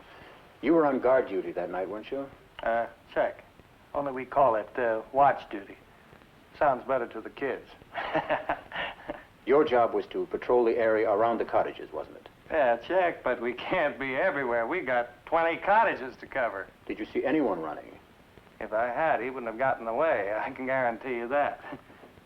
You know, my theory is that he didn't start out till just before Reveille, and then he hid out in that field, waiting for the 8 a.m. bus to New York, and, Agostini found him there. You're also very anxious to pin it on Mr. Agostini, aren't you? Well, I don't think there's any doubt that he did it. Just check with the boys in the cottage here. They'll check you out on that. I've already talked to them, and it's obvious they're lying. Oh, it is? Well, what seems obvious to you may be 9 other things to them. You don't understand them. You're just like Mr. Agostini. Use psychology on them, study their family backgrounds, reason with them. You don't reason with these kids. You just have to be tougher than they are. Check. And Mr. Agostini wasn't. Check. He coddled them. Then why does everyone believe he beat Peter Swoboda? You wouldn't call that coddling. got a mind like a steel trap, mister. Well, now, in answer to your question, this one specific time, he didn't coddle him. Yeah, no, sir, he definitely did not. How would you feel if Chuck Agostini was convicted and sent to prison for 30 years for something he didn't do? I don't know. How would you feel if you got him off and he actually had killed that boy? Well, I'll probably be seeing you gentlemen around from time to time. Check.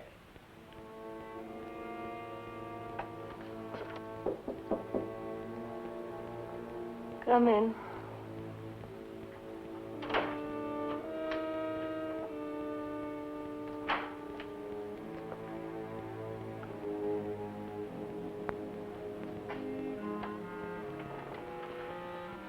Feel any better? I don't know. I don't feel anything. We have a car here.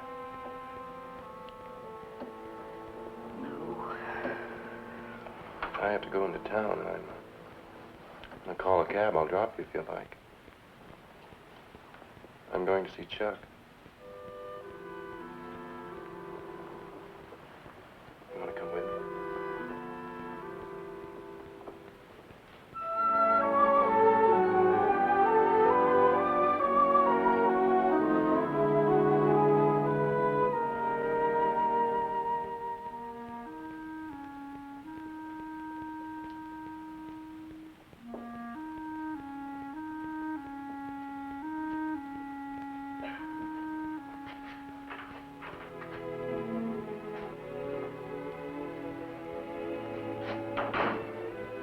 Hello, Pete. Hello. Are you all right?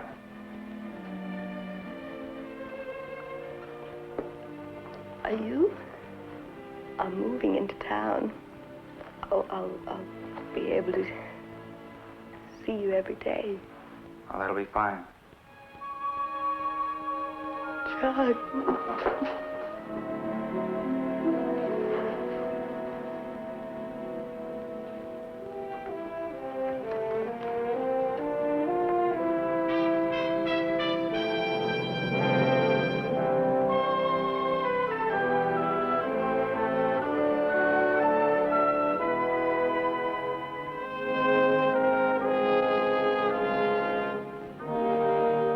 I don't want to take up much of your time. I've been told you're going to be one of the prosecution witnesses in the trial of Charles Agostini. Is that right?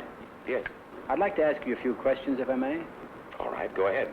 Is it legal? Oh, absolutely. I understand you met the defendant. Yes, once. A few weeks ago, he dropped by to ask me to judge a farm produce contest at the reformatory. Did you have a long conversation? No. I would say it wasn't any more than, 5 minutes. Well, on the basis of that, you're going to testify against him? Oh, yes. He expressed himself rather violently. What about? Well, about his, whatever you call them, his students. Now, I want to be perfectly honest about this. I don't blame him one bit for what he said. I think I'd feel the same way if I had to work over there. My sympathy's with him. However, a death is a death. What was it he said? Well, I suppose that ought to wait for the trial, right? Mr. Kimbrough, did you judge the contest? No, I did not. Why not? Oh, I suppose I should. The brotherhood of man and all that. But the less I have to do with that school, the better. Oh, don't flood them, Rodney. They don't need a bath, just a sprinkling. Yes, sir. I gather you don't care much for Birch Glen School. Mr. Preston, how would you like to have 300 products of the New York slums living right down the road from you? Mr. Kimbrough, I have more than that right around my corner. It's pretty convenient when you're looking for a game of stickball. That's enough, Ken. This used to be a lovely residential community. And now the property values are, well, they're practically being destroyed. Now, surely you can sympathize with us when we say that... I notice you use lovely residential community and property values in the same sentence. Now, just which is it you're interested in, Mr. Kimbrough? Well, I think they both go together. Now, Birch Glen used to be a girls' finishing school. Now, we didn't mind that. In other words, it's fine with you if the right kind of girl is finished near you, but not the wrong kind of boy. You have quite a knack for turning a phrase, Mr. Preston. Oh, that'll be enough right now, Rodney.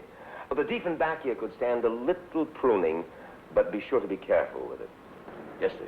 You know, the interesting thing about plants, Mr. Preston, is you can cut off the bad leaves.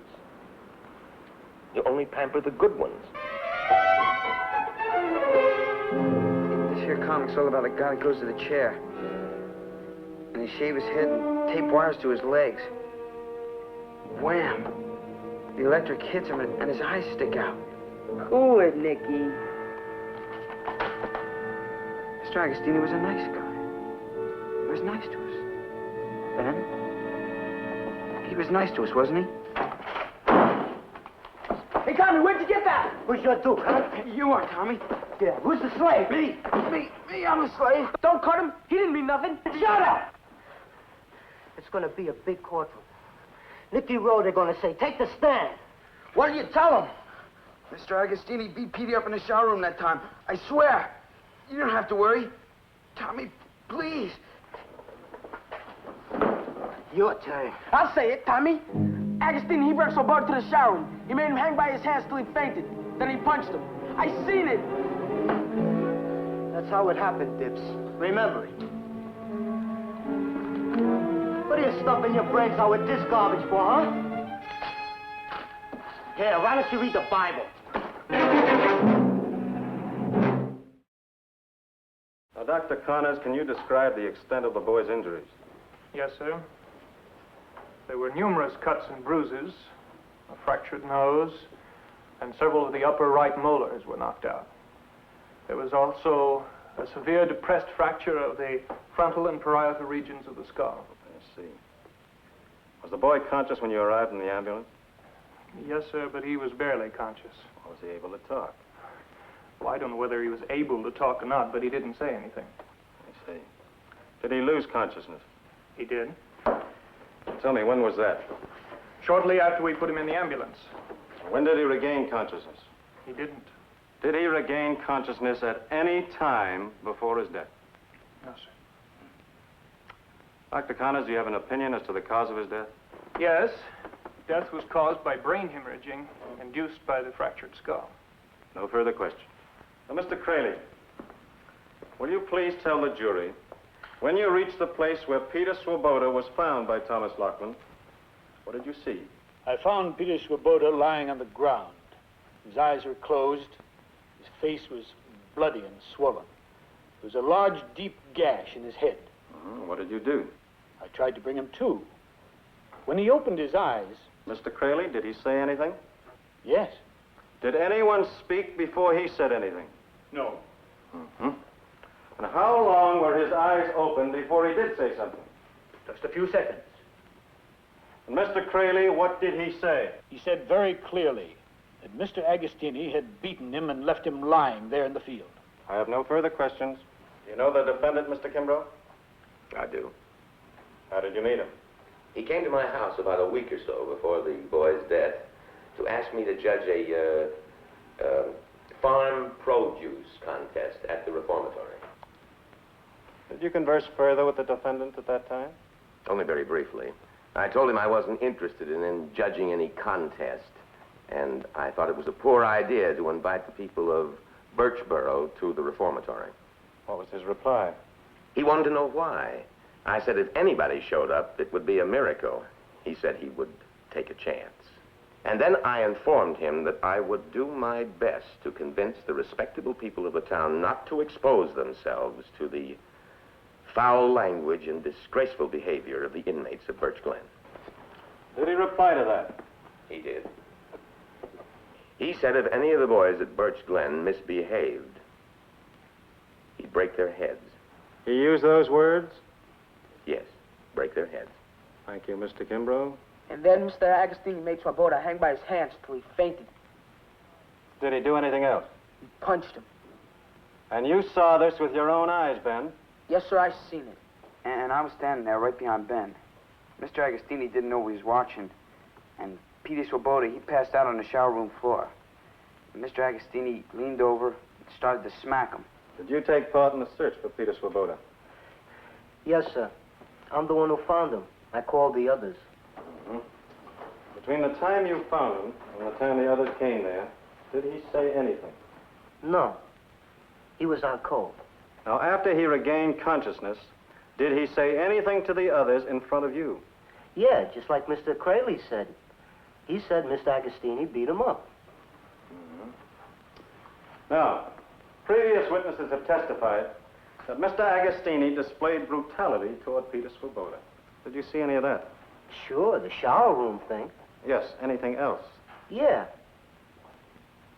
Swoboda, he was like a mama's boy, always crying to himself late at night. Now, I wake up one time, Mr. Agostini is standing alongside his bed, and he clamps his hand down over Petey's mouth, and he hauls off and he belts him. No further questions? Tommy, you're Duke in Cottage 3, aren't you? That's right. Would you tell the jury what being Duke means? It means being the head man. But doesn't it also mean you have absolute control over the others? They're supposed to obey your commands, aren't they? Objection. Now, what is the relevance of this? Your Honor, I'd like to establish the basis for this boy's enmity towards the defendant. Objection overruled. Go on, Mr. Preston. About a week before the attack on Peter Swoboda, Mr. Agostini called all the boys together in Cottage 3, didn't he? Yeah. And what did he tell them? Something about how he didn't want no more duking. Did he depose you? Depose? Did he tell you you weren't Duke anymore? Yeah. Did you resent that? I didn't even listen to it. Don't Dukes get special privileges from some of the supervisors? Yeah, so what? Now, wouldn't it be to your advantage to have Mr. Agostini replaced by another supervisor? Let's say an old-timer who didn't object to the duking system. Gee whiz, mister. I'm only an inmate. I'm not running the joint. What does the Duke call the boys he rules? Dips. And were Ben Gibbs and Nick Rowe your dips? Yeah. How does the Duke keep his dips in line? Beats him up. How else? And so they're afraid of him. Sure. And they'd say anything he told them to say. Sure. And if you told them to tell the court that Mr. Agostini hung Peter Swoboda in the shower and beat him, they'd say it, wouldn't they? Yeah, except I didn't have to say it, because we all saw him. Mr. Preston, will you be much longer with this witness? I will, Your Honor. Well, I think we'll recess for the weekend now. You can resume cross-examination on Monday. Any objections? None, Your Honor.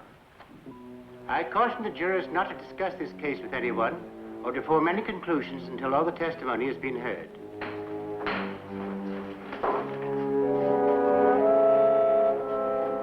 Bartlett, come on. Tommy, do you know what you're doing to me? I ain't doing nothing. You done it yourself. You're not telling the truth. How would you know? Please, help us, please. Put your hands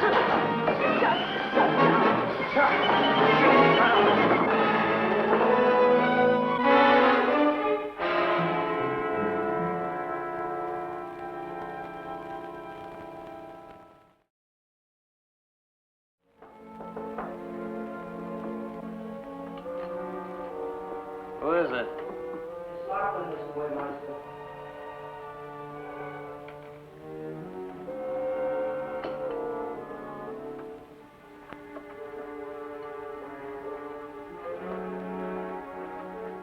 All right. Come on in.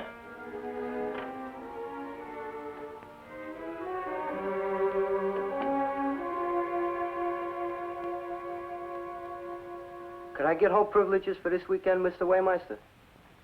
The answer is no. It's my birthday that weekend, sir. My mother's going to make me a party. You know you're not allowed home privileges. Yes, sir. My mother said she's going to invite some of the fellas on the block. I don't care if she's going to invite the President of the United States. No weekend. Yes, sir. The night you were on watch duty, Mr. Waymeister, the night Petey got beat up, I was awake. What? I seen him climb out the window. I seen what happened. So you'll probably be giving me home privileges this weekend. Ain't that right, Mr. Waymeister?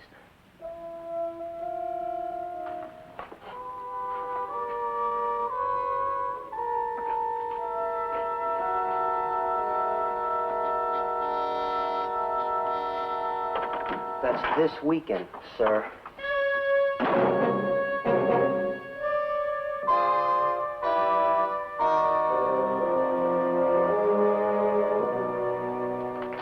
Who needs this? What are you trying to do, buy me? Supposing I tell the judge you bought me a gift. Well, tell him if you want to. What's the matter? You don't like it? I got it, Glove. Listen, what'd you come here for? You're not interested in me. You're working for Mr. Agostini. Why'd Mr. Waymeister let you come home for the weekend? Because he loves me. Now look, man, you better get out of here before my old man comes here and kicks you out on you. Where is he? Him and my old lady, they went out to buy me a cake. They're making me a party. They asked you to come home? Yes.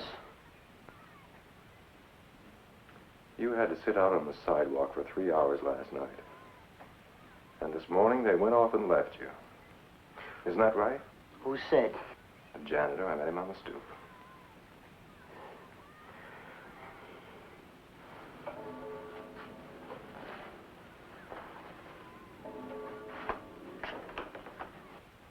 Last night, they was lapping it up in some bar. They came home loaded. Janitor told me that, your mother cursed at you. You ought to hear her. Ah, who cares?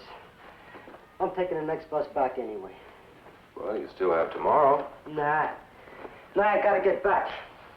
Gotta keep them dips in line. Now, you know how it is. You stay away from your slaves too long and, you know, they get ideas. Yeah, I pity the rest of Cottage 3 this coming week. Oh, you ain't kidding. Being Duke's important to you, isn't it, Tom? It's the most. Is it important enough for you to be doing what you're doing to Chuck Agostini because he wants to abolish Duke? I ain't doing nothing. Look, what do you want from me? I should lie in court? No, that's exactly what I don't want you to do.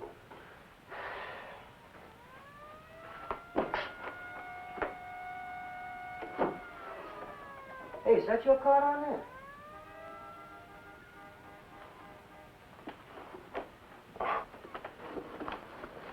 Yeah, that's right. Someday I'm gonna own me a car like that. Hey, you dress pretty good, too. How much that suit cost you? Oh, it wasn't very much. You make a lot of money, don't you? I'll bet you make 2 bills a week. Well, not unless I pad the expense account. Did your father pay you for college and all that? Yeah. Yeah, he did. Now you're partners with him, right? What do you call? Preston and Preston. Lachlan and Lachlan. My old man is a lush. He can't hold no job.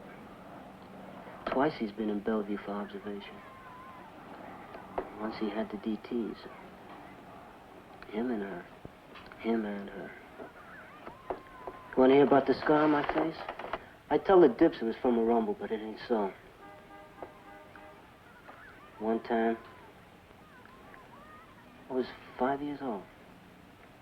They had a fight. You know what lye is? What? Lye. L-Y-E. It's an acid for disinfecting stuff. She threw it at him and I got in the way.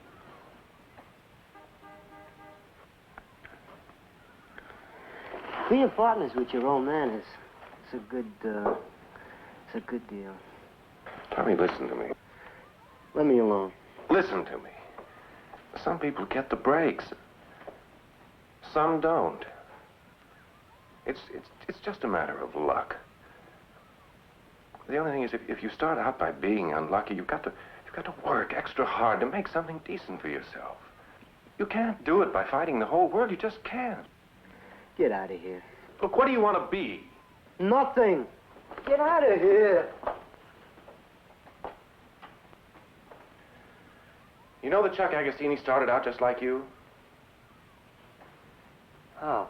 That's right. He came from a home just like yours. Mr. Agostini? That's right. He was in a reformatory once. Later, he was on an assault charge. My father got him off in a suspended sentence. And that's the last time he was ever in trouble, up until now. Tommy knows what it's like to feel the way you do. He decided to help people who are just like he was, who are just like you are. He's a good man. And I have a feeling that you know that he's innocent. I don't know nothing. Go away. Go away from me.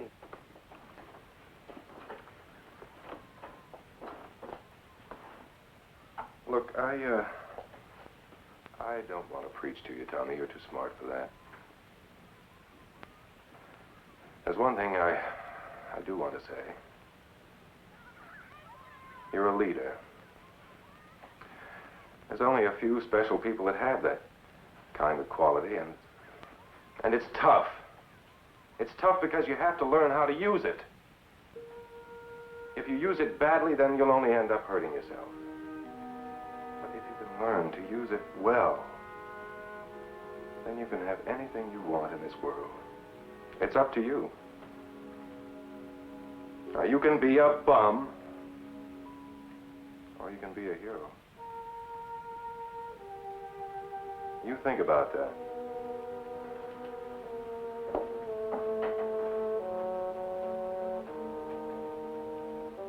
I'll see you Monday. Tommy, when we stopped on Friday, we were talking about Peter Swoboda. You found him, didn't you? Yeah. Did you talk to him? No. Or did he talk to you? No, he was out cold. When you found him? That's right, when I found him. Now, Tommy, isn't it a fact that the one who knocked him out cold was you? No, I didn't touch him. That's the way I found him. All right. Now, try to follow me. Suppose you had talked to him. I didn't. But if you did, and suppose you said to him, Peter, you tell everyone Mr. Agostini beat you up. I didn't tell him nothing. Look, I thought he was dead. I realize that, Tommy. This is what we call a hypothetical question. I'm not suggesting that it really happened. Now, suppose you forced your dip to lie, to tell everyone Mr. Agostini beat him up. That would get Mr. Agostini into a great deal of trouble, wouldn't it? That's right. He might even be fired. Yeah. At least he'd be off your back, wouldn't he? Yeah. You'd still be Duke, and no one would challenge you. Am I correct? Yeah. All right, now let's go on. Suddenly, something unexpected happens. Peter Swoboda dies. Now what do you do? What do you mean? Well, things have changed. Mr. Agostini is on trial for murder. Now, do you go and tell the authorities that you forced Peter Swoboda to lie? I didn't force him to do nothing. That would be quite an admission for you to make, wouldn't it? You might find yourself in very serious trouble. A boy has died, and because of you, an innocent man is on trial for murder. Now, would you be able to go and tell that to the authorities? I don't even know what you mean. Do you know what will happen to Chuck Agostini if he is found guilty of murder? Yeah. Tommy, what do the other boys call you? Tom. Tommy sometimes. Do they have another name they call you sometimes? No. I don't mean to your face, behind your back. Oh, that. They call me Scarface sometimes. Oh, that must mean they consider you to be pretty tough. Scarface is a name for a tough guy, isn't it? No, it's on account of I got this scar on my face. But it's good to be tough, isn't it, Tom? I guess so. To be stronger and braver than anyone else? Yeah. It's a good feeling, isn't it? Sure. Tommy, what does it mean in your kind of slang to be chicken? To be scared. Are you chicken if you're scared of the dark? That's right. How about if you're scared of your father? Then you're chicken. Are your dips chicken because they're scared of you? Yeah, they're chicken. Is it chicken if you're scared to tell someone a lie? That's right. How about if you're scared to tell the truth? I don't know. Look, you're getting me mixed up. Have you been telling the truth on the stand? Yeah. Now suppose that, yes, were a lie. Would that mean you were chicken? I don't know. All right, now, Tommy. Let's go back to the beginning again. did you see Mr. Agostini hang Peter Swoboda up in the shower room and beat him? Tommy, did you see Mr. Agostini put his hand over Peter Swoboda's mouth when Peter was crying in his bed and slap him? Tommy, I want you to answer Mr. Preston's question. No, that's all right, Your Honor. Tommy, was Peter Swoboda your dip? Yeah. Did you force him to say that Mr. Agostini beat him up and left him in the field that night? Yeah. Now, Tommy, whatever your reasons were for that, they're not important now. What is important is that you tell the truth. Now, Tommy, did you see Peter Swoboda run away that night? Yeah. What time was that? It's about 4 o'clock. I seen him climb out the window. Did you see where he went? Yeah. He was hiding between the cottages. And then he started running. Somebody was chasing him. Did you see who it was? Yes. Was it Mr. Agostini? No. Who was it? Was Mr. Waymeister. Would you approach the bench, Mr. Preston, Mr. Crane? I'd like to get to the bottom of this now. Is this Mr. Waymeister in the courtroom? He is, Your Honor. How do you feel about calling him, Mr. Crane? Well, I'm as anxious to get at the truth as Mr. Preston is, Your Honor. Excellent. Call Mr. Waymeister.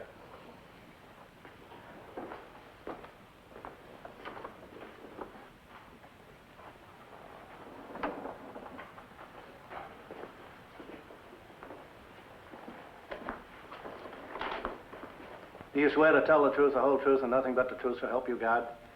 I do. State your name and address. Joseph Waymeister, Birch Glen School. Now, Mr. Waymeister, I'm not going to waste any time being polite with you. The testimony of Thomas Laughlin differs completely from statements you made to me in my office. Now, this is a court of law. You've given your oath. I'm going to ask you one question, and I want the truth. Did you see Peter Swoboda trying to escape on the night in question? Yes, I saw him. What did you do? We're waiting, Mr. Waymeister. Oh, he started running, and I chased after him between the cottages, across the line onto the road. Look, I couldn't catch him. I swear to that, I couldn't catch him. Look, I fell down on the road. He got away from me. Oh, he got away from you. Well, that's the truth. I couldn't get up. So help me God. I couldn't get up, and I couldn't call for help because I was drunk. Mr. Crayley told me if I was found drunk on duty once more that he'd fire me.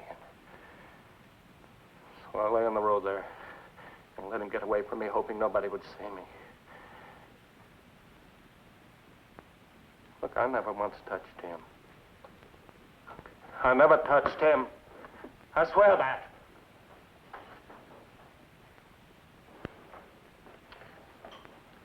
Do you have any questions, Mr. Preston? Yes, thank you, I have. In which direction did the boy run? East. Down the road toward that big estate that joins the school. Which estate is that? I don't know what it's called. Belongs to Mr. Kimbrough.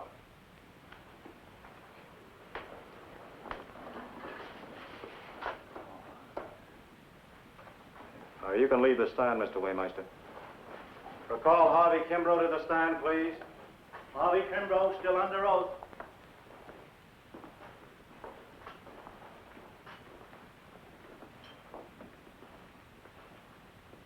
Well, Mr. Kimbrough, is there any way in which you can corroborate Mr. Waymeister's testimony? No, sir. Well, now, the road we're talking about runs through your property, does it not? Yes. Do you know whether or not Peter Swoboda went down that road through your property at approximately 4 a.m. on the night in question? I have no idea. At 4 a.m., I'm generally asleep. There's nothing particularly funny about this. I apologize. I would like to add that I have 3 large boxer dogs, They would have barked if anyone had gone down that road at that hour. Well, did they bark? No, they did not. Mr. Kimbrough, is there anyone else living on that estate with you? No, I have no family. Servants? Oh, yes, I have a housekeeper and a gardener. Don't you count them as people? Yes, I count them as people. Look, Mr. whatever your name is, I didn't come here to be insulted. I apologize. Is either of your servants in the courtroom now? I have no idea. Will you look? We have time.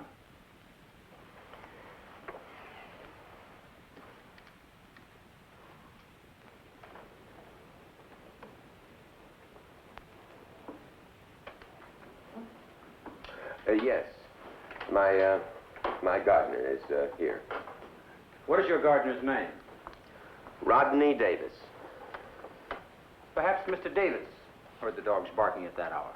I don't know what he might have heard. A moment ago, you said the dogs didn't bark. That's right. Well, then Mr. Davis obviously couldn't have heard them bark. All right, he couldn't. Let me ask you a hypothetical question, Mr. Kimbrough, which I hope you won't resent. Consider it asked in the interest of justice. Now, suppose you were awakened at 4 a.m. in the morning, and you found a boy from Birch, Glen, had broken into your house and was stealing from you. What would you do? I haven't the faintest idea. Would you grab him? I don't know. Well, would you just stand there and let him steal from you? No. What would you do to stop him? Well, I'd turn him into the police. Well, you'd have to grab him and hold him to do that, wouldn't you? Yes. Would you be angry? Yes. Would you hit him? No. No, I wouldn't. I don't believe in hitting children. Mr. Kimbrough!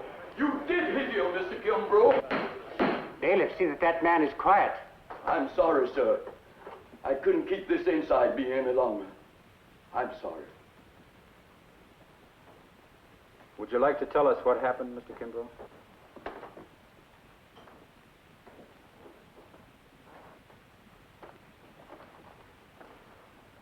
You people all know me. My family has lived here for generations.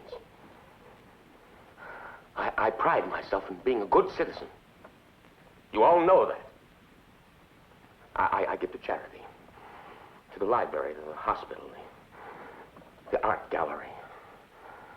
My whole life is devoted to culture. And you know that I detest violence of any kind. I believe in law and order.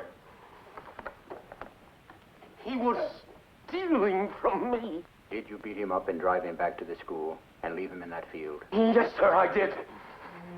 He was stealing from me, and I've tried to explain that to you.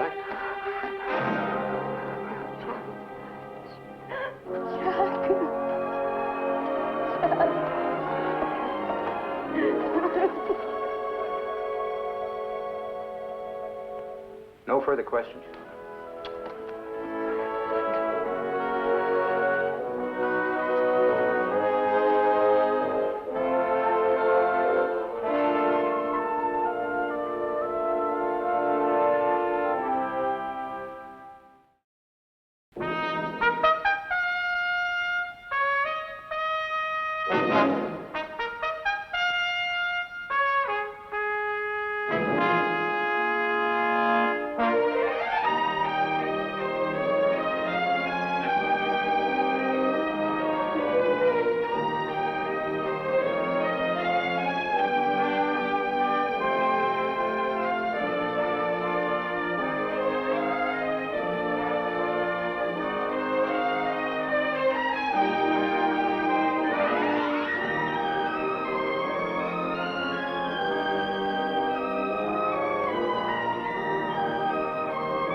Stacy.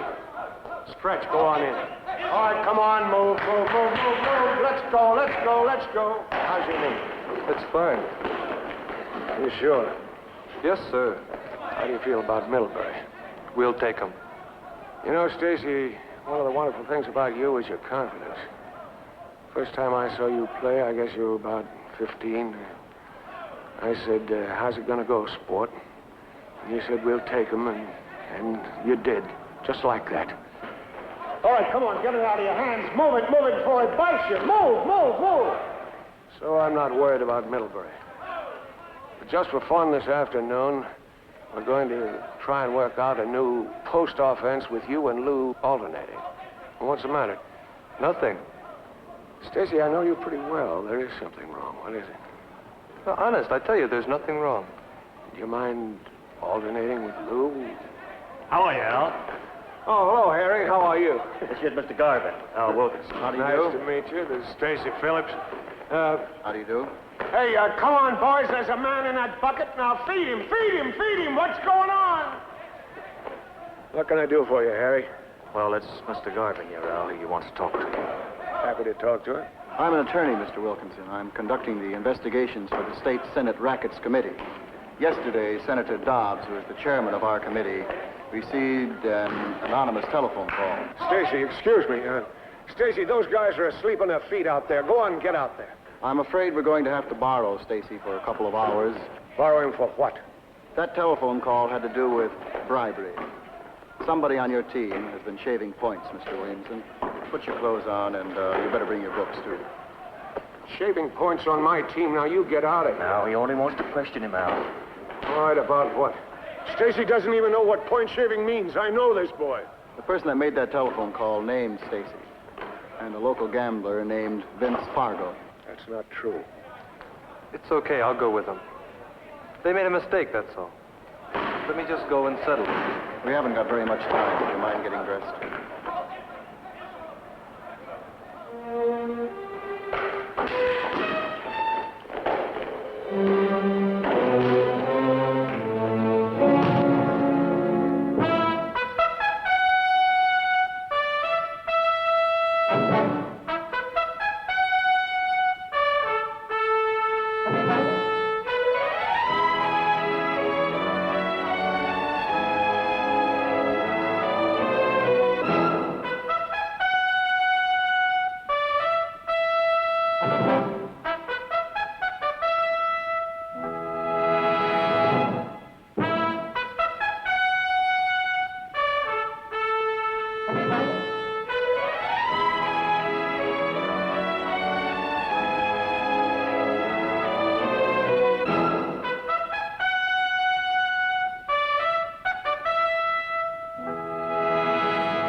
Stand like a rock, you're a rock for you. You are a rock, we depend upon you. Grand and glorious to lead us victorious. Fight, fight, fight to victory. Funny, I still feel a kind of excitement every time I go up to Rockford for homecoming weekend. Don't tell me under that stern exterior there still beats the heart of a freshman. Say, Dad, is that old story they tell about you true? Which one? You know, when you were an undergraduate and you sneaked into the Middlebury locker room before the game and put itching powder in the uniforms? It's a filthy lie, but I wish it was true. That's what I thought. Stand like a rock, dear old Rockford, you. You are a rock, we depend upon you. Grand and glorious to lead us victorious. Fight, fight, fight to victory. Green and purple, green and purple, green and purple. Rock, rock, rock.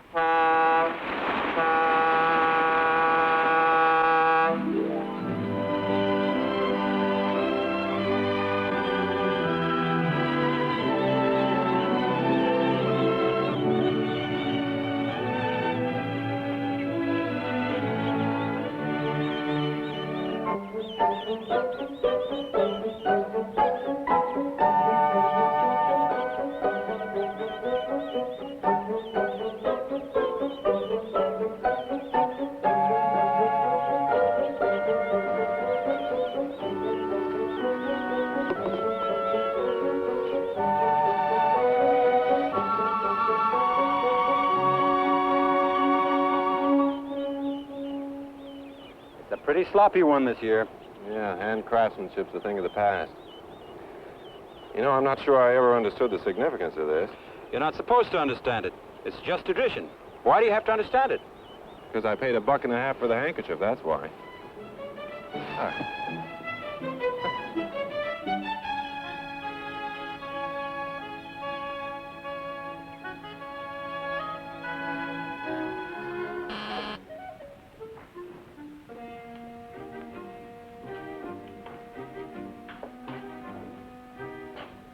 Bo? Buddy home? Well, maybe they're all out buying handkerchiefs. I wonder if they've made any room assignments yet. Hello? Anybody home?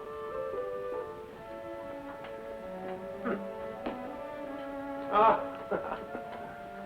Oh, boy. You know, it's possible the most horrible words I ever heard in my life were for the honor of Psi Gamma Sigma, assume the angle. That paddling in your day? In my day, we invented it. I wonder where everybody is.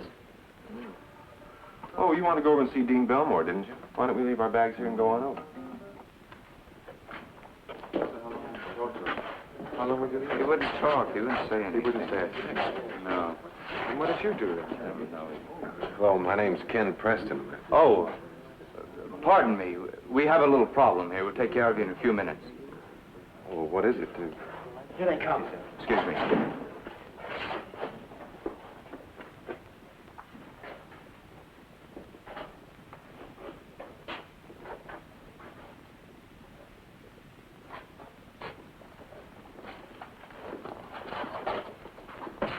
Okay, Stacy. There's nothing to worry about. Yeah, we're on your side, Stacy. Yeah, you're right. Nobody believes it. That's right, Stacy. Nobody believes Does anybody here believe it? No! Why don't you let him alone? Yeah, he's got a ball game tonight. Yeah, let him alone. I don't want to have you push you boys around now. Why don't you try? Gentlemen, you're not in high school any longer. You're supposed to be adults. Now, please just step back and let us through. I assume you're still gentlemen. Thank you. Mr. Garden. Thank you.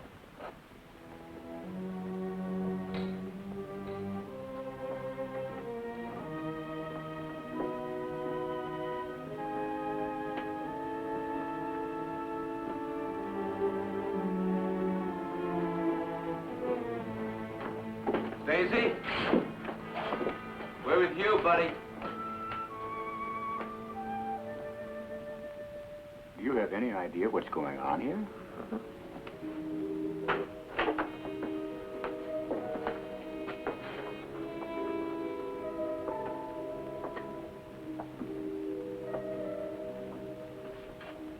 I'm sorry about this, Stacy.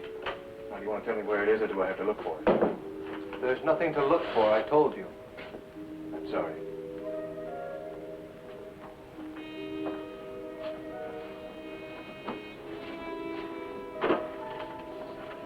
Harry, you're not going to find anything.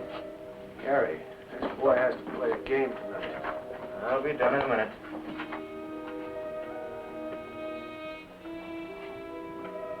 I don't know why you have to treat this boy like a criminal. You don't even know who made that telephone call to you. It may have been some kid from Middlebury pulling a gag. That's right, Al.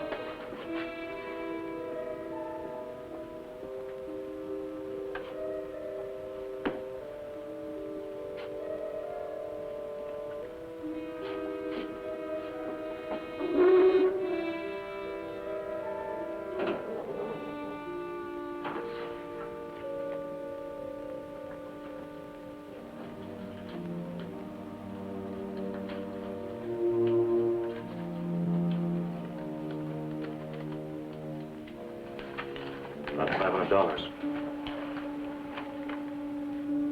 Where did you get this money, Stacy? It wouldn't have come from Vince Fargo, would it? Stacy?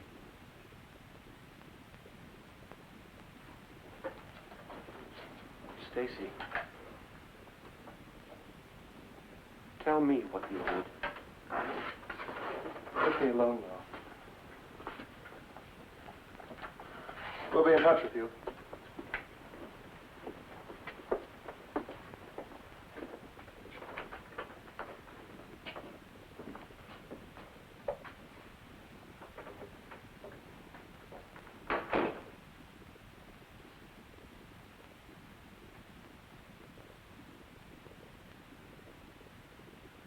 Stacy. Stacy, how? How could you do this to everybody? Let me alone. No. You're like my son. Get out! Please, just get out of here. Please.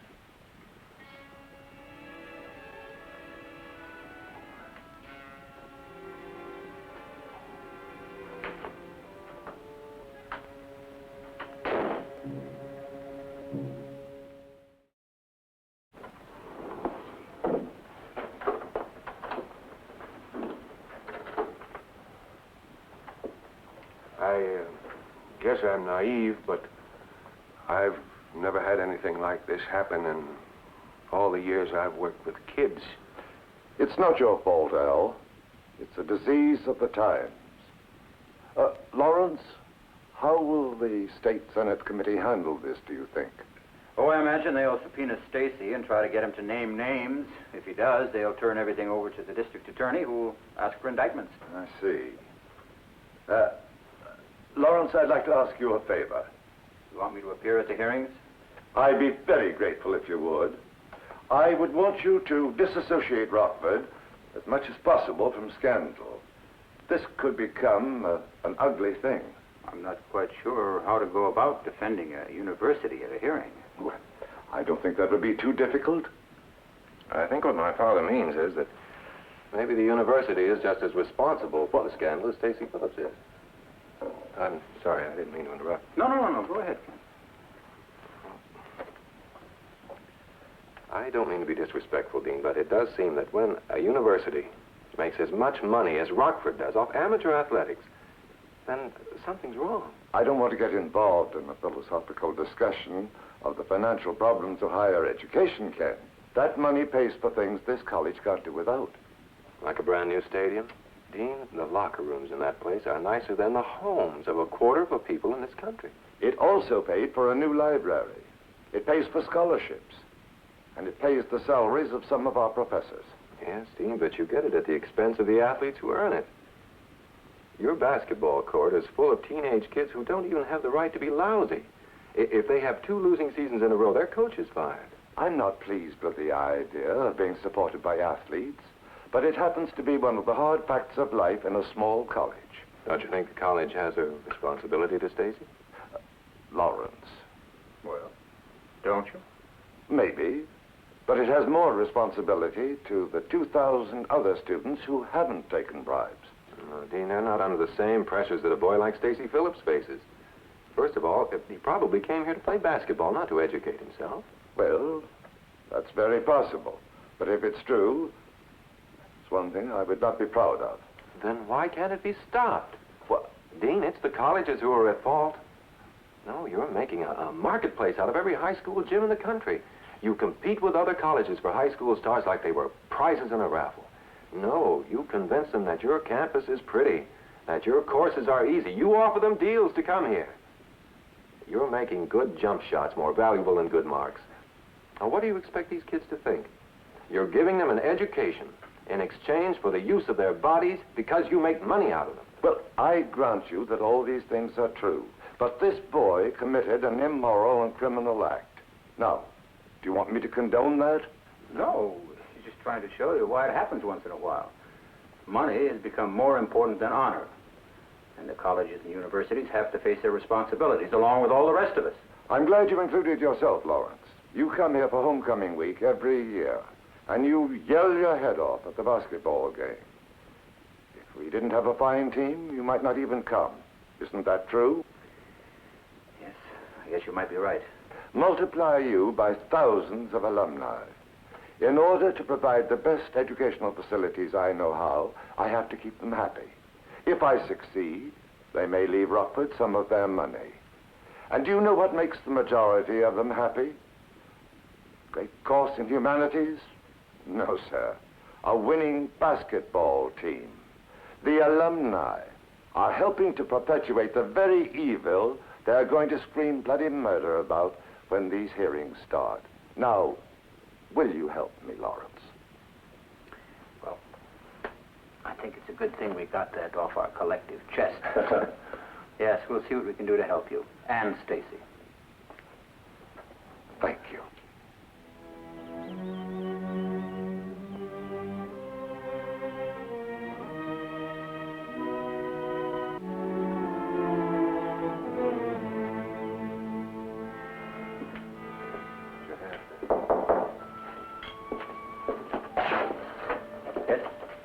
I'm sorry about this business, Mr. Preston.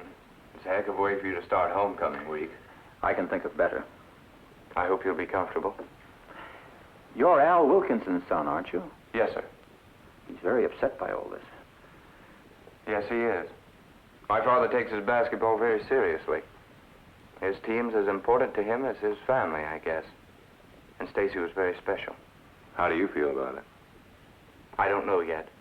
He hurt my father a great deal. And himself. And himself. I don't know yet. Where's Stacy's room? Across the hall. If there's anything I can do to make you more comfortable. Thank you.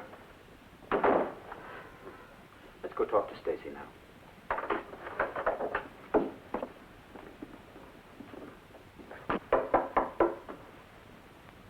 What is it?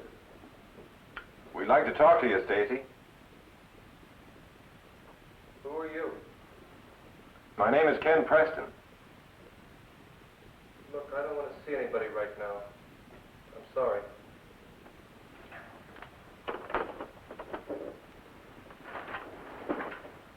Look, I told you I didn't want to see anyone. We're attorneys, Stacy. We've been asked to represent you at the hearings. I don't want to be represented. Oh, Stacy, why not? Because I'm just going to tell them what happened. And I don't want anybody helping me. Well, you're privileged to take the Fifth Amendment if you want to. You don't have to incriminate yourself. I think you should tell them all you know. I wouldn't try and talk you out of that. But there'll be other witnesses at the hearings. They should be questioned by someone who's on your side. That's all. Would you care to tell us what happened, Stacy? We want to help you.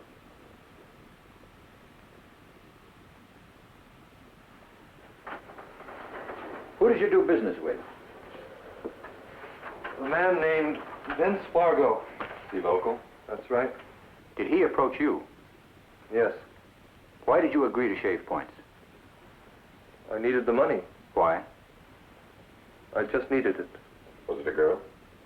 No. All right, you just needed it. Now, what were your arrangements with Fargo? $500 down, and another $500 after I delivered. Delivered what? He wanted the final score of the Middlebury game kept within a certain margin of points. How many points? 6. Do you have any idea who made that anonymous phone call turning you in? No, I don't. Stacy, tell me about point shaving. How does it work? Why? I'd just like to know. All right. Well, there's an underdog and there's a favorite. Gamblers judged the favorite to be able to beat the underdog by so many points. And they figured Rockford to beat Middlebury by 10 points. Now that means if you bet on Middlebury with the gamblers, you can add 10 points to their final score. If that brings Middlebury over Rockford's final score, you win. If it doesn't, you lose. Well, Fargo bet a lot of money on Middlebury. If we beat them by less than 10 points, he'll win. He paid me to keep the score down. Stacy, if he'd offered to pay you to lose, would you have done it? No. You probably knew that. It's not quite as immoral as long as alma mater wins.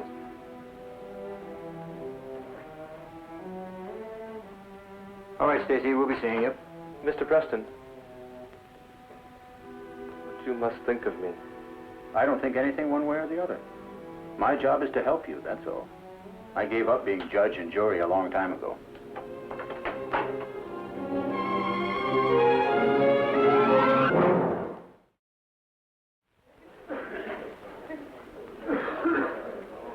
I wonder if we could call this session to order.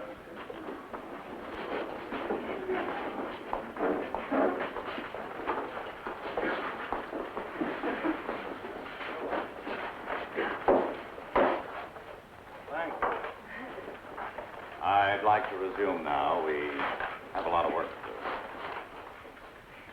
It has been brought to my attention that the television people here have been distracting witnesses.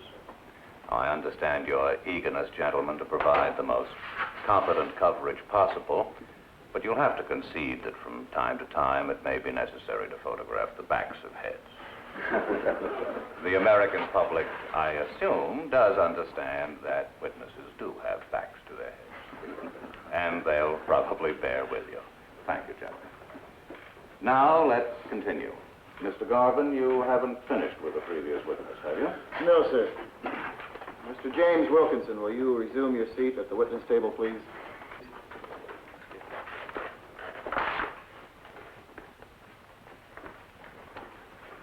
Now, sir, can you tell me if a man named Vincent Fargo is in this room? And if so, can you point him out? Yes, sir. That's Mr. Fargo sitting right over there. Thank you. Mr. Wilkinson, did you ever see Vincent Fargo and Stacy Phillips talking together? Well, what do you mean, talking together? Well, the question is self-explanatory. Talking together, exchanging conversation.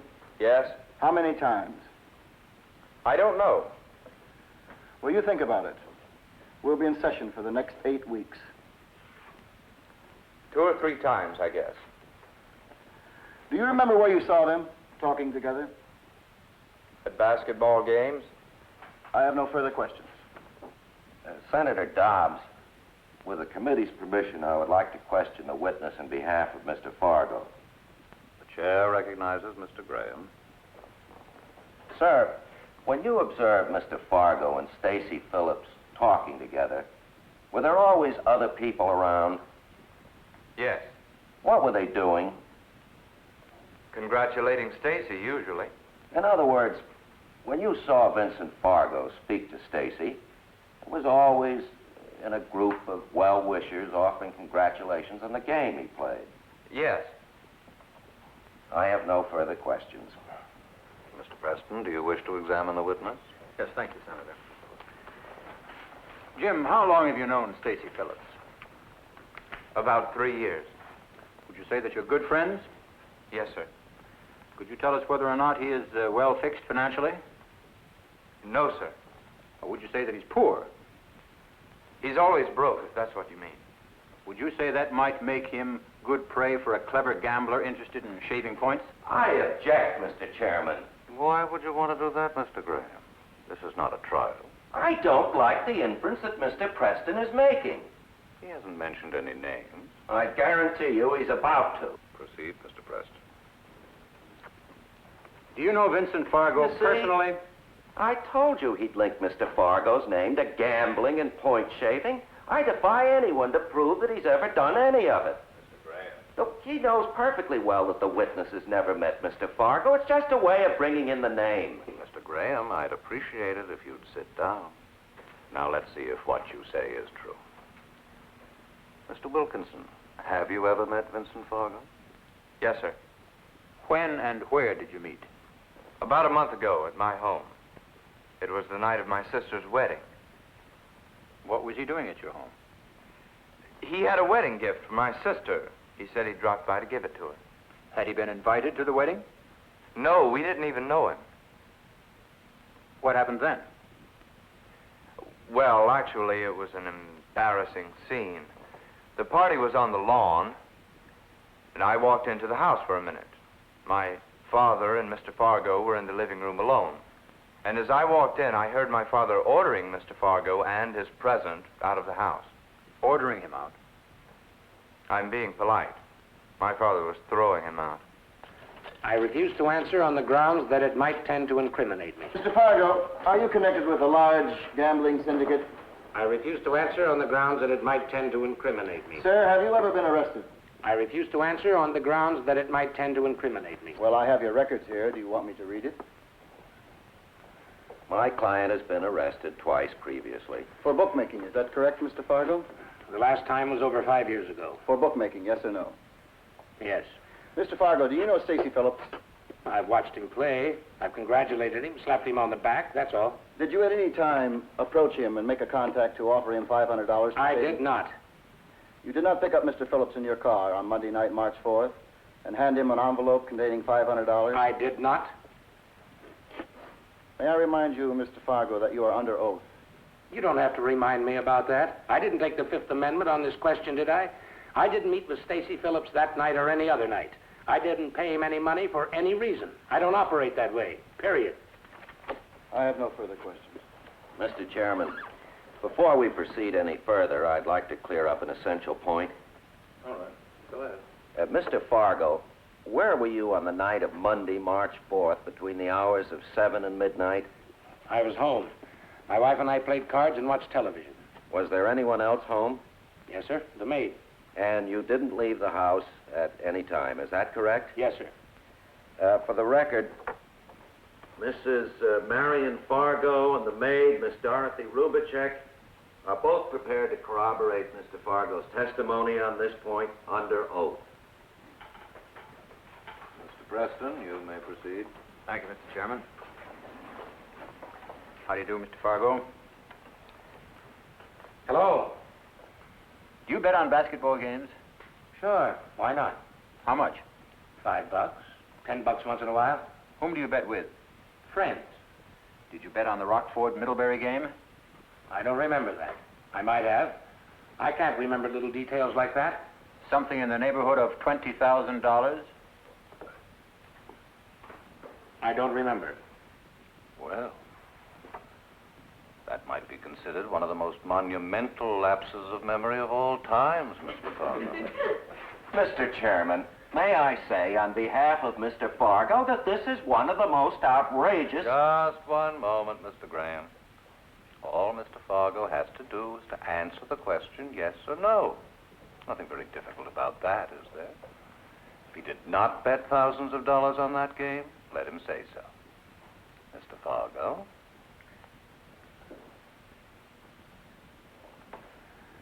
I refuse to answer on the grounds that it might tend to incriminate me. No further questions. Does any of my colleagues care to question Mr. Fargo? This committee stands in recess until 10 Monday morning.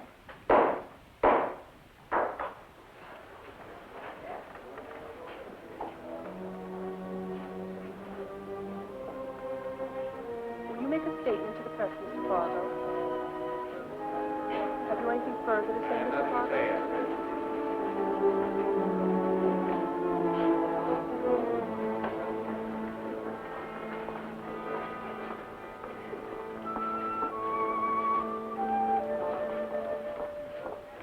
I don't know what you have in mind, kid, but you're making a mistake. You know, if this thing was the truth, you'd be out of your head to mention my name. But considering the fact that it isn't, well, what can I tell you?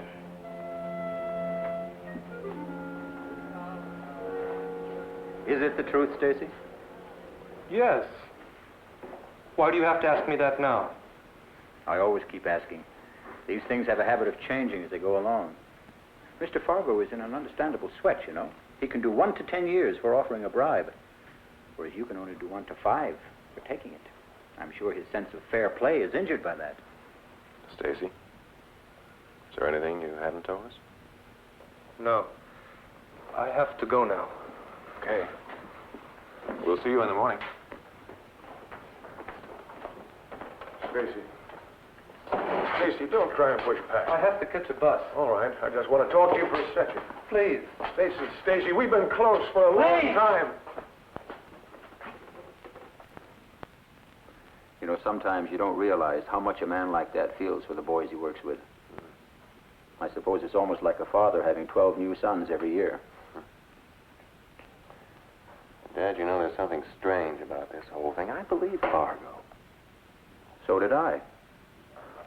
He obviously bet a lot of money on the Middlebury game. But he didn't take the Fifth Amendment on the important question. He's not about to risk a perjury charge. No, I don't think he bribed Stacy. Who did? I wish you'd find out a little bit more about Stacy than we know. He's got the weekend. All I know about him is he was brought up by his mother's sister. Okay. You could never say such things if he knew him. I know him. I brought him up. He was 5 years old when my sister and her husband were killed in a car crash. And ever since then, he's lived with me, and he doesn't do things like you said. Miss Palmer, I told you the truth. No. He was caught with the money.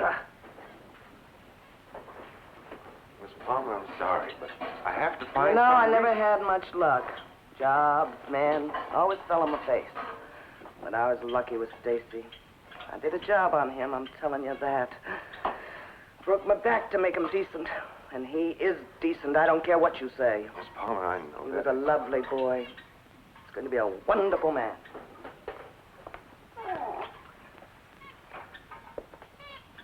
Miss Palmer, I'm trying to help him. By accusing him of all that dirt? No, I'm not accusing him. He's already admitted it. I'm trying to protect him if I can. There's got to be some reason that he needed $1,000. $1,000? Was it a girl? No. No, he didn't have anyone special. $1,000, is that what he got? Well, I never had $1,000 in my whole life. He knew that. Made it a point. He never would even ask me for money. Except this one time. When? Oh, a couple weeks ago, he wrote and said he needed $70. Emergency. For books. For books? No. Well, he wouldn't have asked me if it wasn't an emergency. He knows I live on a shoestring. Miss Palmer, will you let me see his letter? That might be important.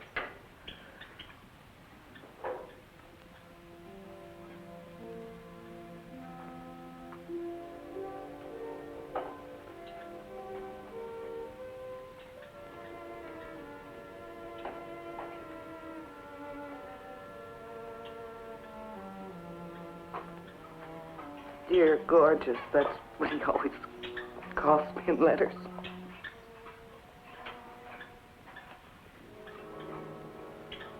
Okay.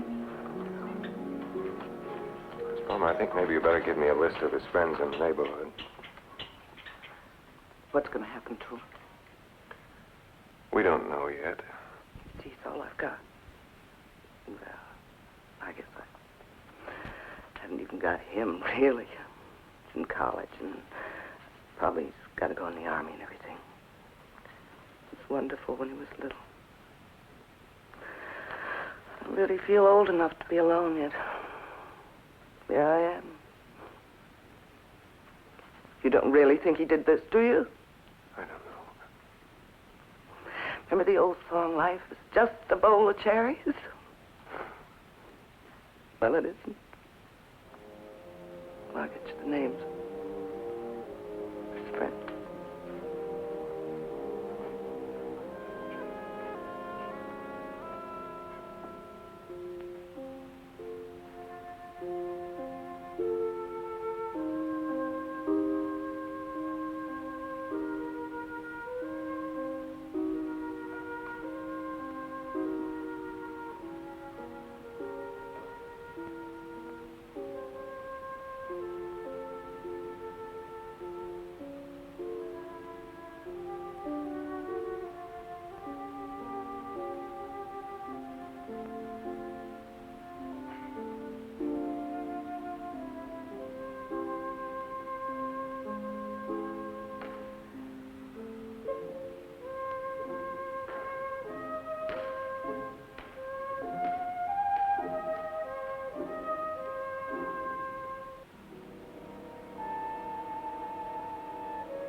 There you are, Mr. Phillips.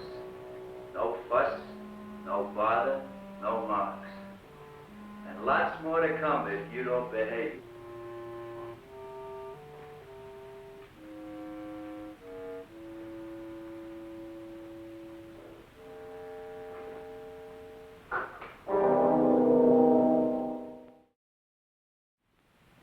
Mr. Phillips, do you know Mr. Fargo?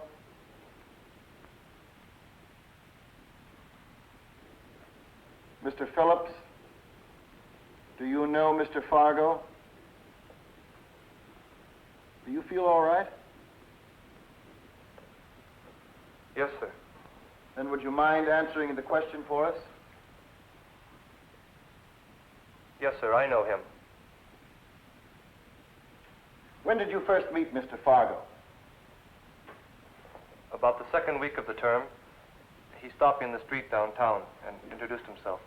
Can you remember what he said? He said, "My name's Vince Fargo. I hear you score faster than an adding machine." And then he gave me his card and said I could come into his store for discounts whenever I wanted. Did Mr. Fargo offer to pay you to shave points? Yes, sir, a number of times. Well, that's not true. I never even spoke to you at all about... That's enough, Mr. Fargo. You've had your chance to testify. But I never spoke to him. He's making this up. Now you sit down, Mr. Fargo, or I'll hold you in contempt. Was there one occasion when Mr. Fargo did finally give you money to shave points? Yes, sir. Can you describe that occasion? Well, he picked me up in his car about 8:30 on the night of March 4th. He asked me to hold down the scoring in the Middlebury game. He said he'd give me $500, and he'd give me another $500 after the game. And it was all right for Rockford to win, but it had to be by no more than 6 points. And you agreed? I did. Mr. Fargo denies being out at all that night. Knowing this, do you wish to change any point in your testimony? No, sir. Thank you. No further questions.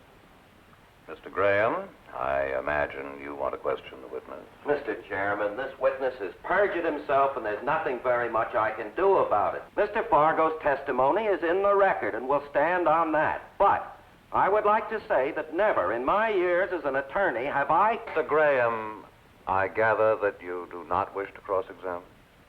No, sir. Well, that's all you have to say. You can save the oratory for a testimonial dinner. We're a little busy here.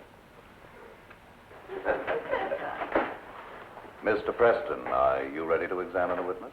Yes, thank you, Mr. Senator. Proceed. Stacy, do you have an account in the Rockford City Bank? Yes. How large was your balance on the morning of Tuesday, March 5th? I don't remember. The committee subpoenaed your bank record at my request.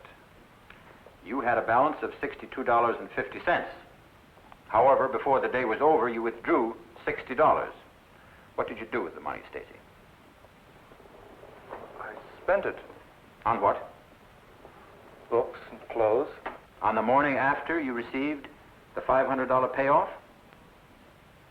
Yes, sir. Stacy, do you know someone named Mike Lash? Why do you want to know that? Or Bob Randall, Lou Astor, Angie Muller, Walt Nelson? Yes, they're friends of mine. Where do you know them from? From where I grew up. They're good, old, close friends? Yes. Friends you can depend on? Yes. Friends you can borrow money from? Well, I suppose. I don't know. Did you borrow money from them recently? That would be around the end of February or the beginning of March. I don't remember anything like that. Here, let me read you some figures. On March 5th, you took $60 out of the bank. A few days earlier, your aunt, Miss Florence Palmer, had sent you $70. On or about March 1st, Mike Lash sent you $100, Bob Randall $90, Lou Astor $50, Angie Muller $80, and Walt Nelson sent you $40. They had each received urgent letters from you. That money adds up to just under $500. Stacy, would you care to tell this committee what you did with that money? Well, I spent it. What did you buy with it? Books and a lot of clothes and things like that, you know. Didn't you tape it to the back of your dresser? No. Isn't it the money that was found there when your room was searched? No. Why was it necessary for you to borrow $500 on or about the day on which you say Vince Fargo had given you $500?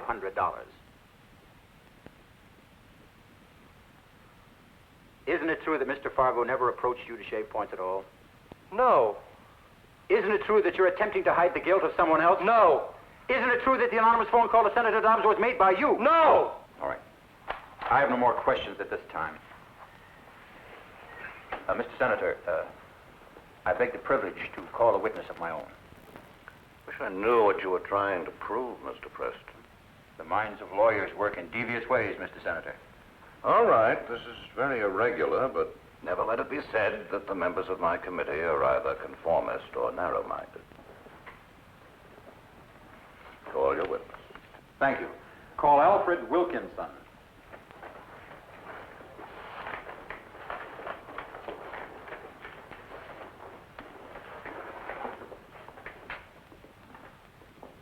You swear the testimony you're about to give will be the truth, the whole truth, and nothing but the truth, so help you God?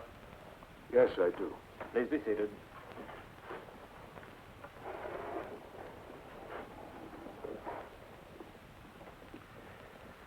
Mr. Wilkinson, how long have you been associated with Rockford College? Well, approximately 28 years. What is your title? I'm the athletic director. I coach the basketball and lacrosse teams. How long have you known Stacy Phillips? 4 years. What do you think of him? I think a great deal of him. Are you very close to him? I think so, yes. Do you think he'd take a bribe to shave points? No. What do you think happened, Mr. Wilkinson? I don't know. Maybe Stacy can help you. Do you know Vincent Fargo, Mr. Wilkinson? Yes, I do. I know he attended your daughter's wedding, but I also know he was uninvited and unwelcome. But did you know him before that? Yes. Under what circumstances did you know him? Well, he's lived in this town for a number of years. Have you had any previous dealings with him? No. Nothing important. Do you have any idea why he wanted to give your daughter a wedding present? No, I don't. Do you think Stacy might have been covering up for someone?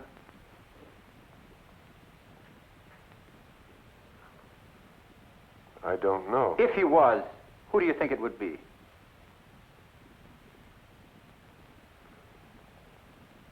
I don't know. Would it be you, Mr. Wilkinson?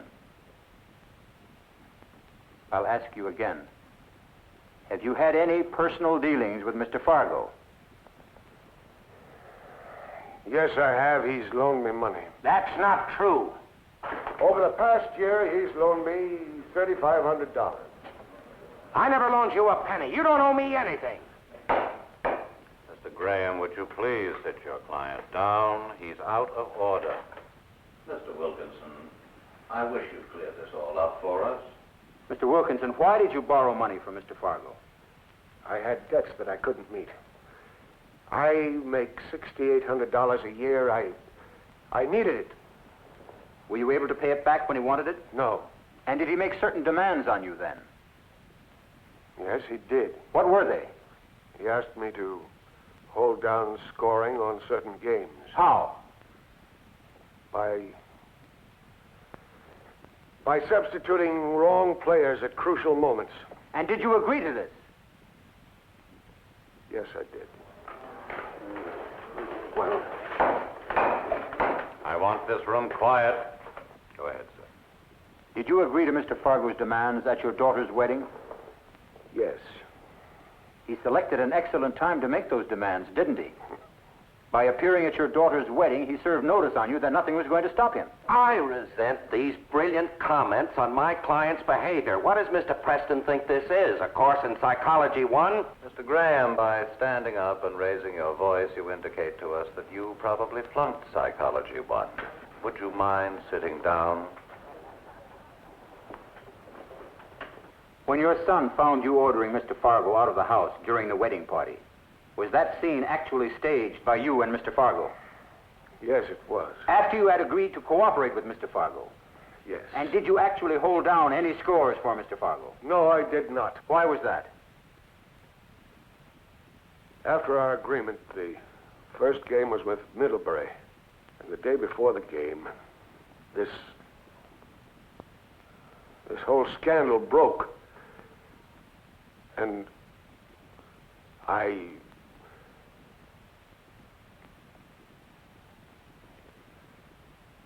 it's difficult. Is there anything else you can tell us, Mr. Wilkinson?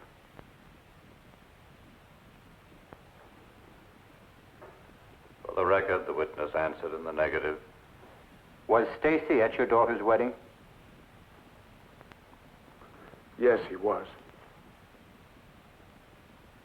Thank you, Mr. Wilkinson. Stacy, did you see Mr. Fargo that day? There's nothing to hide now. Everything's been said. The only person left to protect is yourself. Stacy, did you see Mr. Fargo? Yes. Did you overhear the agreement? I heard it. And did you borrow all that money? Yes. And tape it to the back of your dresser? Yes. And did you make the anonymous phone call to Senator Dobbs? Yes. Oh, could you please? Stacy, politicians aren't always the brightest people in the world. Maybe you could help me to understand. Did you do all of this to prevent your coach from dealing with Mr. Fargo? Yes, sir. Wasn't it a rather complicated way of handling it? Well, I thought that if I made a big enough scandal out of it, that maybe the game would be called off. That maybe Mr. Fargo would be put away. You didn't want anyone hurt but yourself. And Mr. Fargo. And Mr. Fargo. Could you tell me why you did it? Well, I don't know. I mean, I just wanted to protect... Mr. Wilkinson? Yes, sir. I felt it was too late in his life for him to be involved in this kind of... I don't know how to explain it. You're doing fine. I thought it would be all right for me because I've got so many years to get over it. But Mr. Wilkinson hasn't. You must think a great deal of him. Yes, sir. Yes, sir, I do. I think we'll recess until tomorrow morning, at which time we'll have another little chat with Mr. Fargo. I assume you'll be able to favor us with your presence, sir?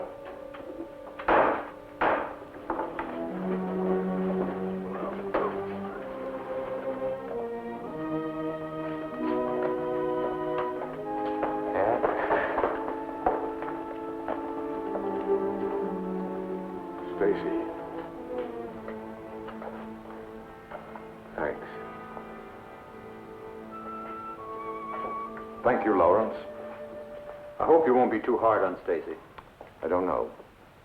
I think not. Well, I imagine the senator's going to have some fun with Mr. Fargo tomorrow. I expect to have a ball. Thank you, Mr. Preston. Thank you very much. Senator, not that it matters, but I voted for you. Oh, I was sure of it. I knew you were a man of culture and perspicacity.